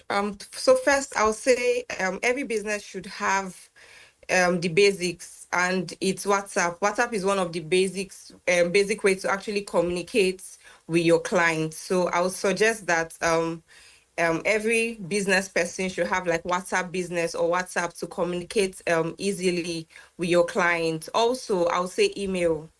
It's really important because not everyone, based on my experience, I would say not everyone use WhatsApp actively. A lot of people, especially the corporate people, they use emails to communicate, because we have a lot of people reaching out to us through emails. That's via emails, sending us inquiries and all. So it just shows that people use emails too and use WhatsApp. So it's important that you communicate to your clients through those means. Then also I'll go back to social media. I know we've spoken so much about social media today, but social media is very important in the business of today. If you're running a business in Nigeria or anywhere in the world, social media is very important. So as a business person, you need to take clear content of your work, of your products, posts regularly. I always tell people to show up regularly. The same way you wake up in the morning, get dressed for work, and go to work every day, is important that you show up that way on social media. So showing up means that posting regularly. That means you have to post regularly, whether on your story or on your page. That's on your main post. So it's important that you post regularly to engage prospective customers and clients. It also helps drive engagement. So digital transformation is very important in every business of today. Thank you very much. Thank you so much, Ozioma. Thank you for that Thank you amazing so much. answer. Yes. So as a business owner, if you're a business owner listening to us right now, this is your wake-up call to take your social media presence very important. Seriously. I mean, you have heard all that have been said today. So if you're not taking it serious, start taking it serious right now. All right, let's look at partnership and collaboration. I know somehow some of our guest speakers had already mentioned the importance of partnership and collaboration, because I mean, no business succeeds in isolation. So let's look at it in depth. This would be for you, Success. How can Nigerian SMEs build strategic partnership and collaboration to drive growth? I think the issue that we have here in Nigeria is sometimes this issue of lack of trust and one-man show. So as building a business, the truth is that it should outrun you. So if it's something has to outrun you, you have to understand that there's a bigger picture. There are people that have gone ahead of you, and there are people that you can use leverage. Leverage is what makes you stand out amongst every other entrepreneur. You want to leverage on people that already have the network, the maybe the capital, even the market too as well. So when you are looking at strategic partnership, you are looking at long term. We want your business to outrun you. So it's very important to consider strategic partnership. First of all, we should even know that it's very important. And if we want to go about it, we have to be careful to ensure that we are not dealing with our competitors. We are dealing with non-competing but related businesses. So for instance, fashion brand partnering with photographer or stylist and all that. So the truth is that some people that are in the fashion industry, there are specific people that are the ones just styling, doing the design and all that. They are not necessarily the one doing everything, sewing, design, everything. So they are partnering with photographer so that the photographer can do nice pictures. So it's good for social media presence. Also, cross industry alliance is important, like bakery collaborating with coffee shop for combo deals and all that. Then tech partnerships, we are looking at maybe SMEs can integrate with fintech solutions, Paystack, Flutterwave to offer flexible payment options. Also, the reason why we need to partner is maybe you are, as I mentioned, shared spaces, so that you don't have to take taking all the overheads. Then also bulk buying, because you are now working with somebody, another company, so you are buying things in bulk, then joint logistics, sometimes delivery of items. It's when it is so high, you can consider partnership in that regard. And also joint marketing and customer acquisition, like co-branding campaigns, two brands promoting each other's products. You are working in sync. A very simple example can be salon and skincare brands together, working together, co-branding campaigns. Sometimes some campaigns are expensive, so you can work together in collaboration to do that. And also looking at referral agreements. For instance, a real estate agent giving referrals to a furniture SME, all that. So maybe a big real estate brand, so you have a discussion with the really big real estate brand, so they can showcase your products and all that. So, and also joint exhibition. So it's good to go for events collaborations. So some people that organize events, you go to their events, you have a discussion with them, and so that you can showcase your product.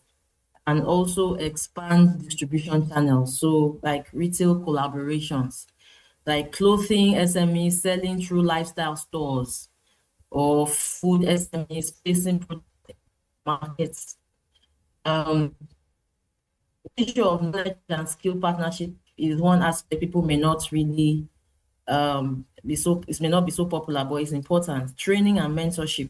SMEs can collaborate with consultants or industry experts to build capacity. So industry associations, it's very important as an SME to be a member of associations, established associations. So membership creates, access to collective advocacy, funding, networking. Networking is big when it comes to your business. So let's look at industry associations and all that. Then financial and investment collaborations.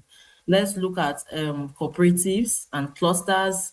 So you can pool funds for, maybe capital intensive kind of procurement and all that, and partnership with fintech. So these are just areas of partnership one can consider and look into.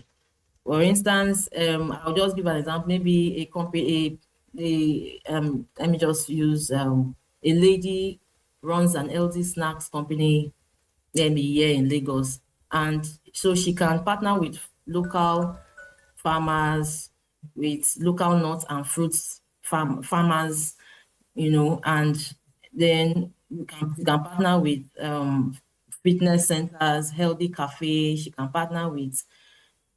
So there are many options. So one has to just look at the option that works for you and is really a leverage for your business. Thank you. Thank you so much, Omodola. Thank you for that extensive details about how to leverage collaboration and network. I think you mentioned about networking and leveraging your network as a business, trying to join some organizations and associations. So let's look at that. I know industry associations and support system, they are something that is really good, and we have quite a number of them here in Nigeria. So let's look at how SMEs can leverage it. My question will be for Onavi. How can SMEs leverage industry associations and trade organizations to access resources and support?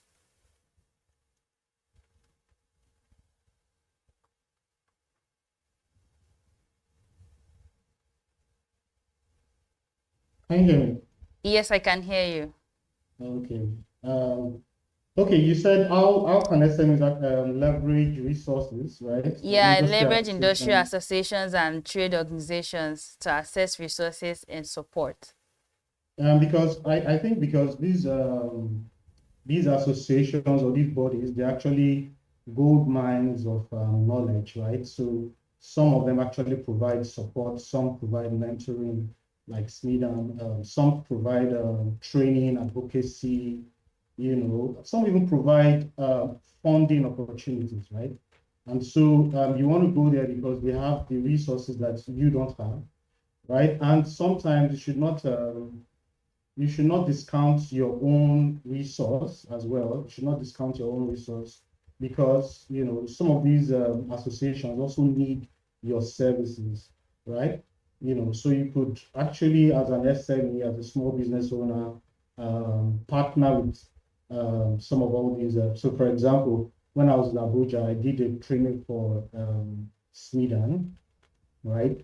And I was able to, to connect with their own shared resources as well. So anytime I needed support or anytime I needed a speaker, I needed resources, to share or to use personally or to share with my community, I could, it was easy for me to just, ask, right? So, when you are part of all these industry associations and trade organizations, right? And if you look at it, you find out that most of them membership is actually not that high, right? So the membership fees are actually low, so it's easy to join some of them join chambers of what do you call it now?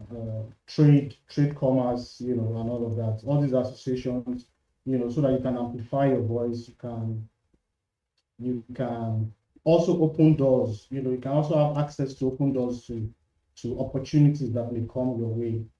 From the government sector, also from the private, sector as well.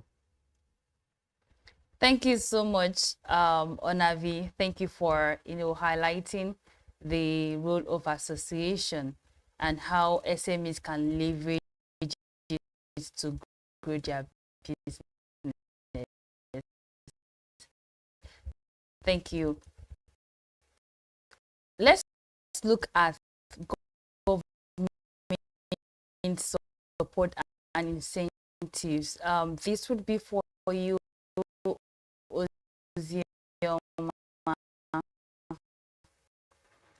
so as someone in the fashion industry, what are the roles of government, and what support or incentives are available to Nigerian SMEs tap into it effectively?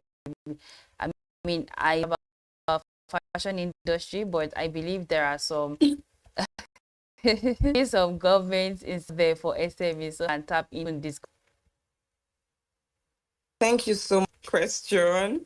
To be honest, no government, because I've not used the government need where you can grants. I know central bank that bank opportunities for grants, but personally, my business have any to run there. Thank you. You can do a research. Okay. Can I chip in? Sure, you can. Please, sure, you can. All right, and there is this one, since you said, there is this one I worked on, a popular fashion brand.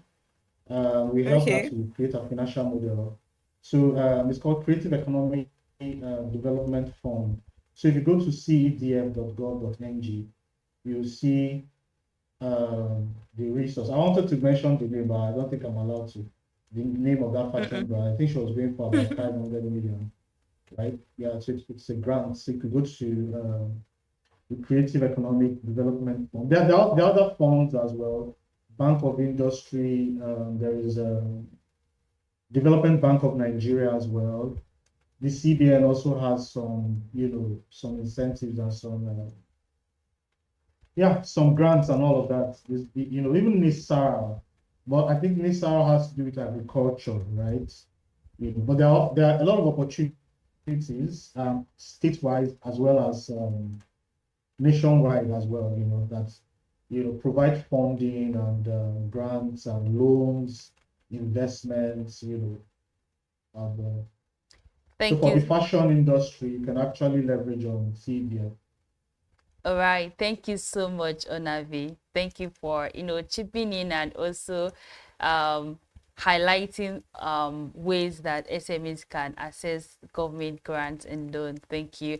And for any for SMEs listening to us right now, you can do some personal research, and also you heard all that they have said. You can look them up online and see how you can leverage that, tap into that, and access it to grow your business. So let's look further into networking and relationship building. Relationship, they are often the currency of business. Like Success mentioned, you have to build relationship. You can't do a one-man business. So Success, I would like you to still put in more light into this question. What are some effective ways SMEs can network and build strong relationship with stakeholders?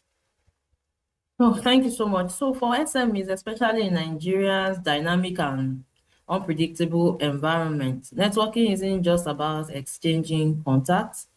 It's about building trust-based relationships that leads to opportunities, that leads to partnership, that leads to growth.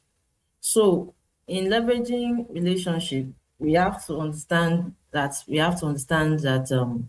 should understand your industry. So as I mentioned earlier, join associations that people in that same industry join. Like Nigerian Association of Small Scale Industrialists, NASI, like Nigerian Association of Small and Medium Enterprises, NASME, Manufacturers Association of Nigeria, if you are in that field. Then some sector-specific groups. We have some sector-specific groups in fashion, agribusiness, in fintech, and all that. So also don't just join the association if you have to even be in the executive position. The truth is that when you are in that executive position, you see things that other members on the background don't see.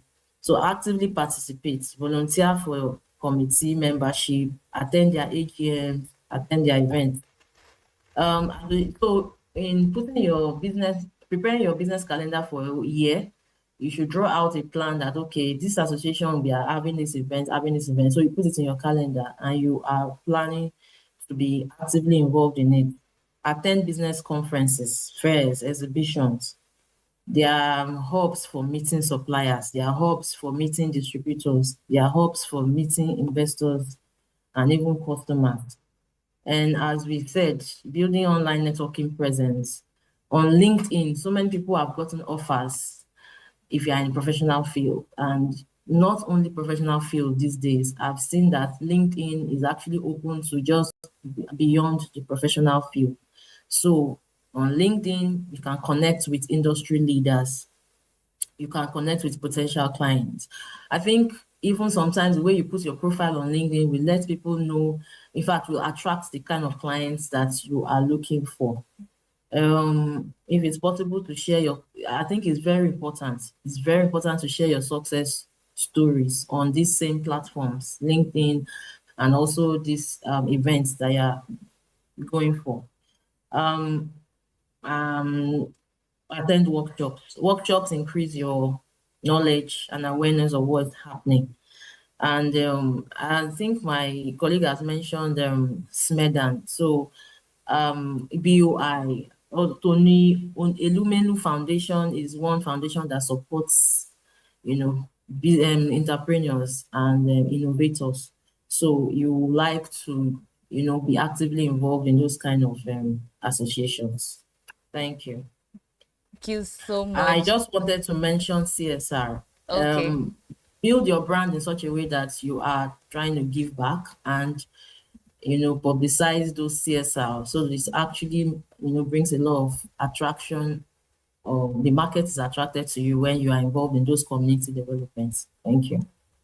Thank you so much, Success. Thank you for highlighting all those opportunities. So my next question would be for you, Success. I know one of the speakers already mentioned something about leveraging fairs to promote your business. So as someone who is building a thriving hair business, how can SMEs leverage fairs and other opportunities to promote their business? Hi, my name is Omolola, not Success, by the way, because I think you've been mixing the names up. My name is My apologies, please. Omolola, thank you so much. Problem. Thank you. It's fine. It's fine. So I personally do not go for fairs because of the cost, the selling price of my product. But I always recommend for small business owners that sell affordable items to please leverage on trade fairs. You would sell a lot, you would get a lot of customers, you will meet a lot of business owners, and you will learn so much from attending trade fairs because it opens your eyes to the products that most of your clients love to get. For instance, if you're running an online store and you go for trade fairs, the people, right, once you display your items, people come there, they see what it is exactly you're selling. It gives you legibility. People know that, oh, you're legit. Even for the fact that you're running an online business, if you do not have a walk-in store, they get to trust you. They see you everywhere. Other business, and you know the way it works for trade fairs, when a particular individual or company is advertising or about to have a trade fair, every other vendors begin to push each other. You begin to advertise for one another because you're coming, this other person is coming, you get to shoot adverts together. So it helps you, build connection with other brands, with other business owners, other business owners, you network with them, you meet your customers, you have personal relationship with your customers that way. So trade fairs is one important aspect I would really recommend so many social media, so many small business owners to please leverage on, especially if your items are quite affordable to buy. Thank you so much, Omolola. Yes, thank you. That was really beautiful. Thank you so much. So my next question is around mitigating risk. That will be for you, Onavi. What best practices can small businesses adopt to manage cybersecurity? I know we've spoke a lot about leveraging digital tools. So how can they mitigate cybersecurity threats? Okay, so basically, especially if your business is online and you have resources online, or you have content online or digital products online, and you want to be able to safeguard them, right? You don't want people attacking, virtually and all of that.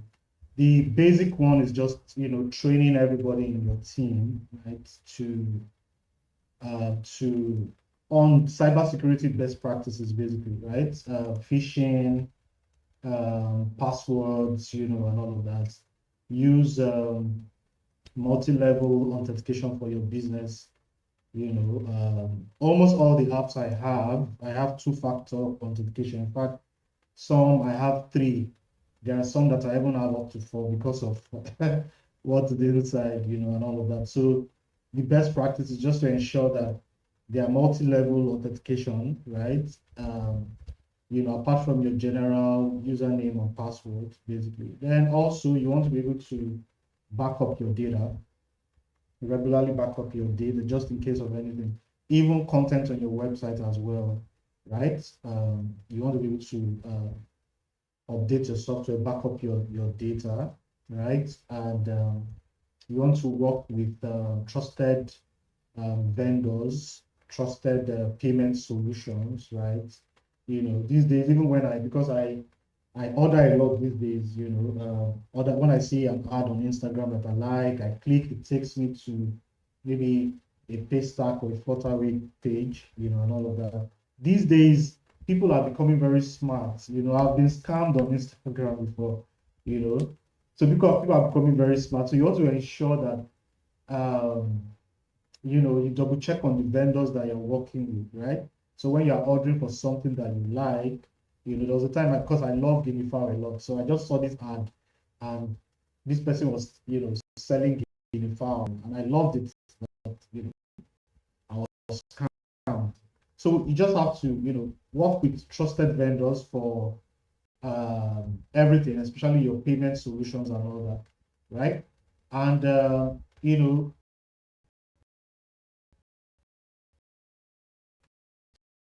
small and medium skills in cybersecurity, and there's some other cybersecurity products that can help them safeguard, like Cloudflare, and all of that. So when you are, paying for your domain name and extension, your domain name, your what do you call it now, hosting and all of that, you could also just pay a little fee for protecting, your domain, and all of that, because you cannot afford to lose your reputation, right? Your digital reputation because of some careless or some preventable, breaches and all of that. So yeah, that's it. Basically, just the simple things, just understanding the risks that are out there and planning on how you can actually mitigate those risks. And those will actually help you to manage threats. Thank you so much, Onavi. Thank you. I think you had even highlighted one of the risks, which is people getting scammed day by day and all of that. So, and I also think some businesses are already putting some measures around that, just so they don't get their customers get scammed all the time. So thank you so much. My next question will be for you, Success. As someone who is building a thriving fashion business here in Nigeria, let's look at customer retention and loyalty. I know it's something that you are really good at, looking at the kind of brand you're building. So winning customers is tough, but keeping them is even tougher. So what strategies can SMEs use to build loyalty and keep customers coming back?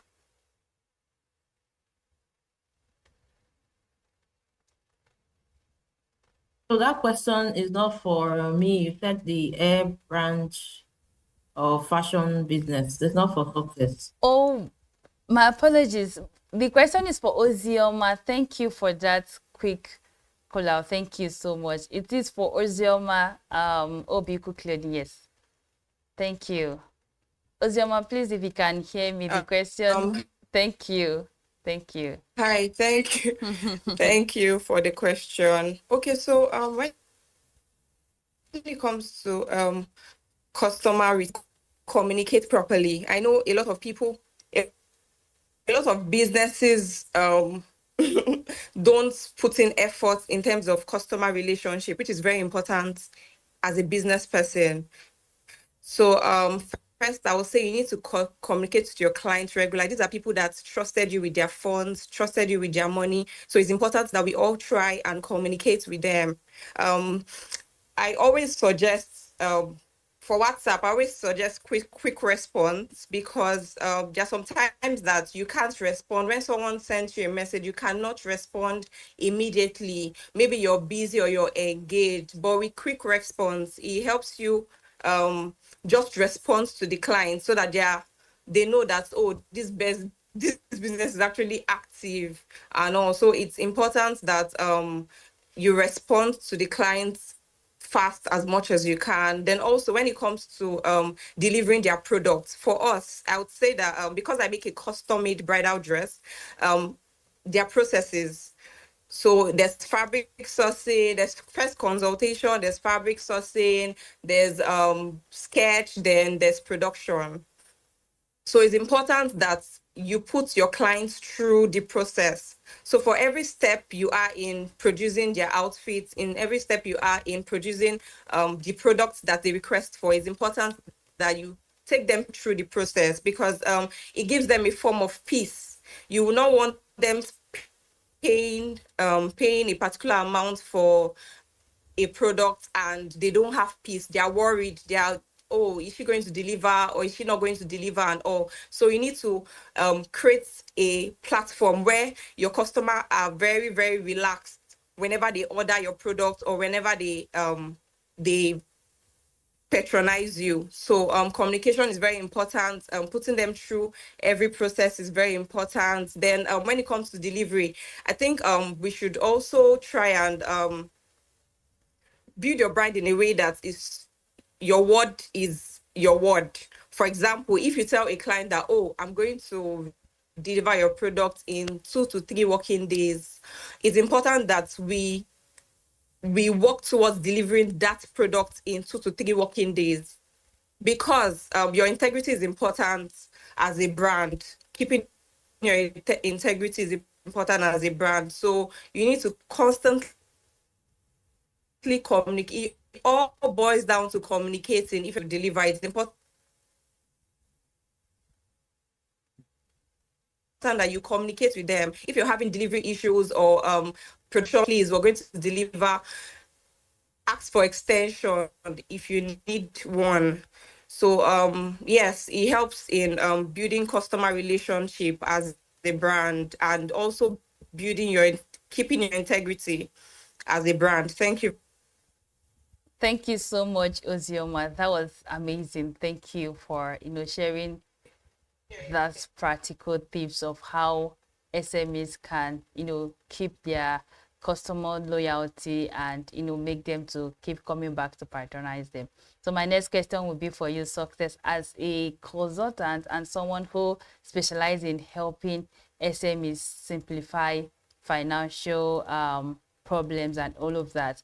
What are when we talk about scaling, let's look at scaling and how SMEs can, expand their business. So what are the lessons Nigerian SMEs can learn from those who have successfully scaled their business beyond local market?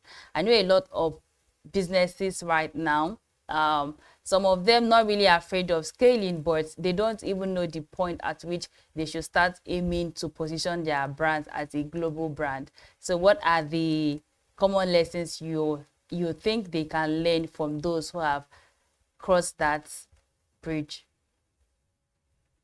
All right, thank you so much. Thank you. Yes.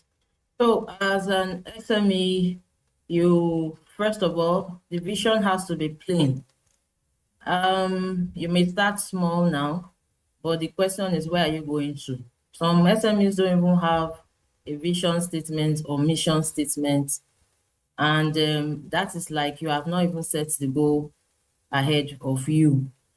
Because if the vision is not known, then you might just be enjoying mediocrity when you are getting small change. So as brands that have gone ahead of you and let that networking also play a major role. You network with them, try and ask questions. Sometimes the quality of the questions you ask, they themselves are past through a teaching stage.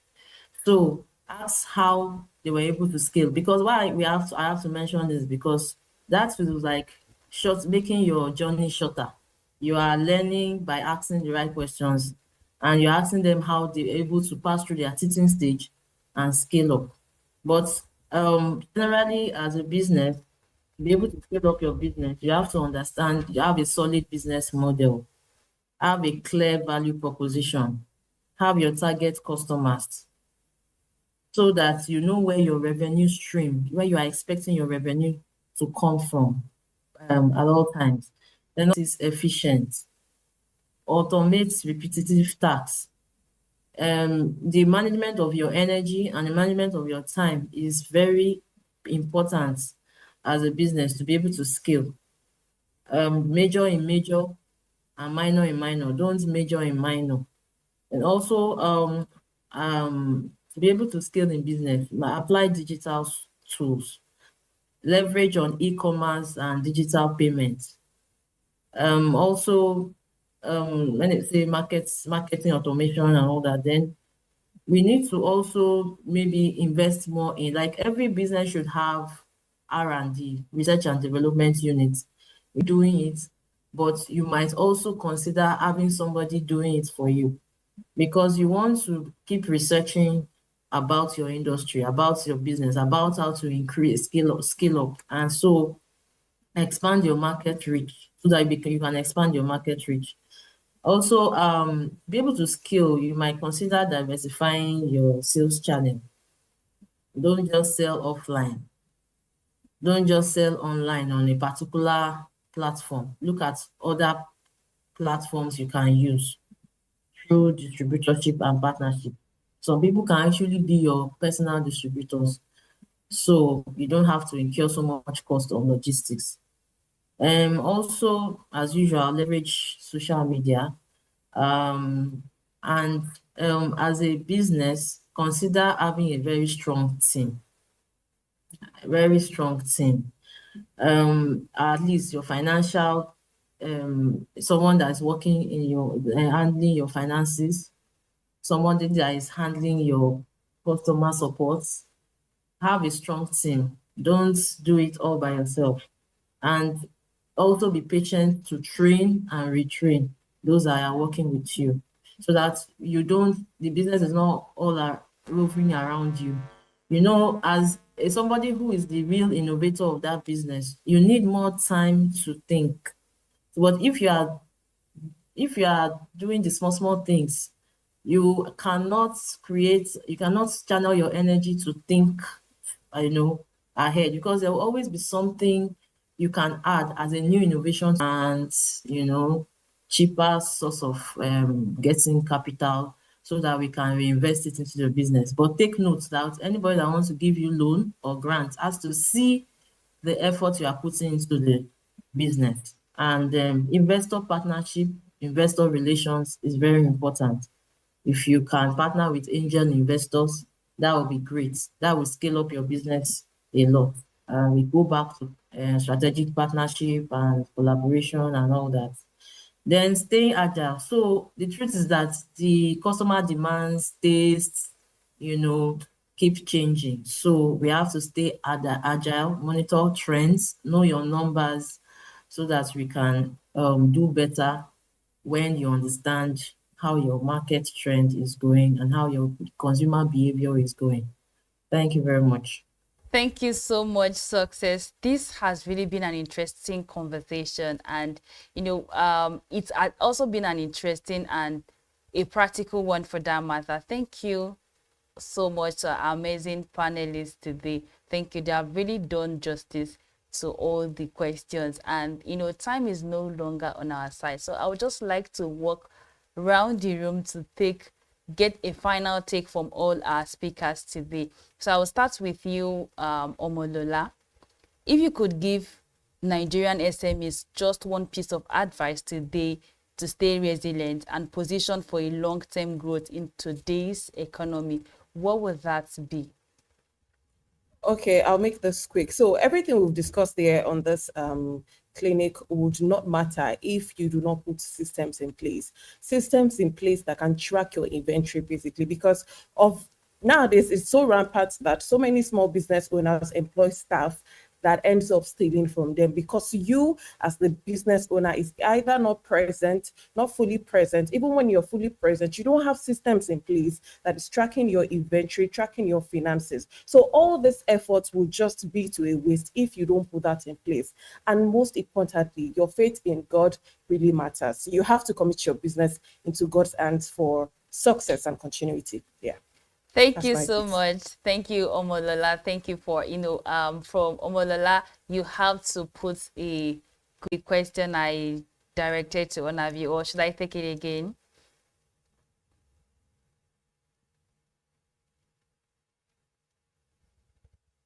Hi, Ozioma. If you can hear me, please. indicate. All right. Let me just take one quick advice from Success. What mindset shift do you think Nigerian SMEs need most to survive and thrive in uncertain time?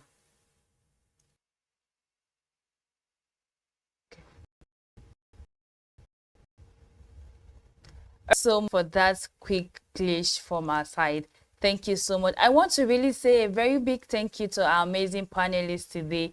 Thank you, Onavi. Thank you, Omolola.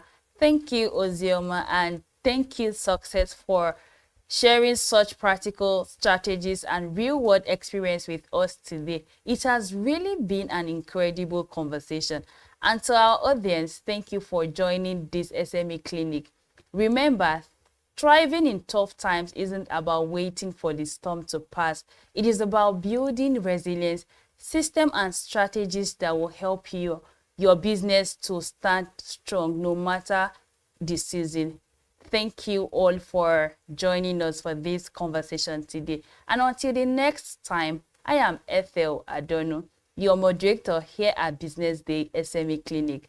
Stay focused, stay innovative, and keep thriving. Thank you, and do have a wonderful day.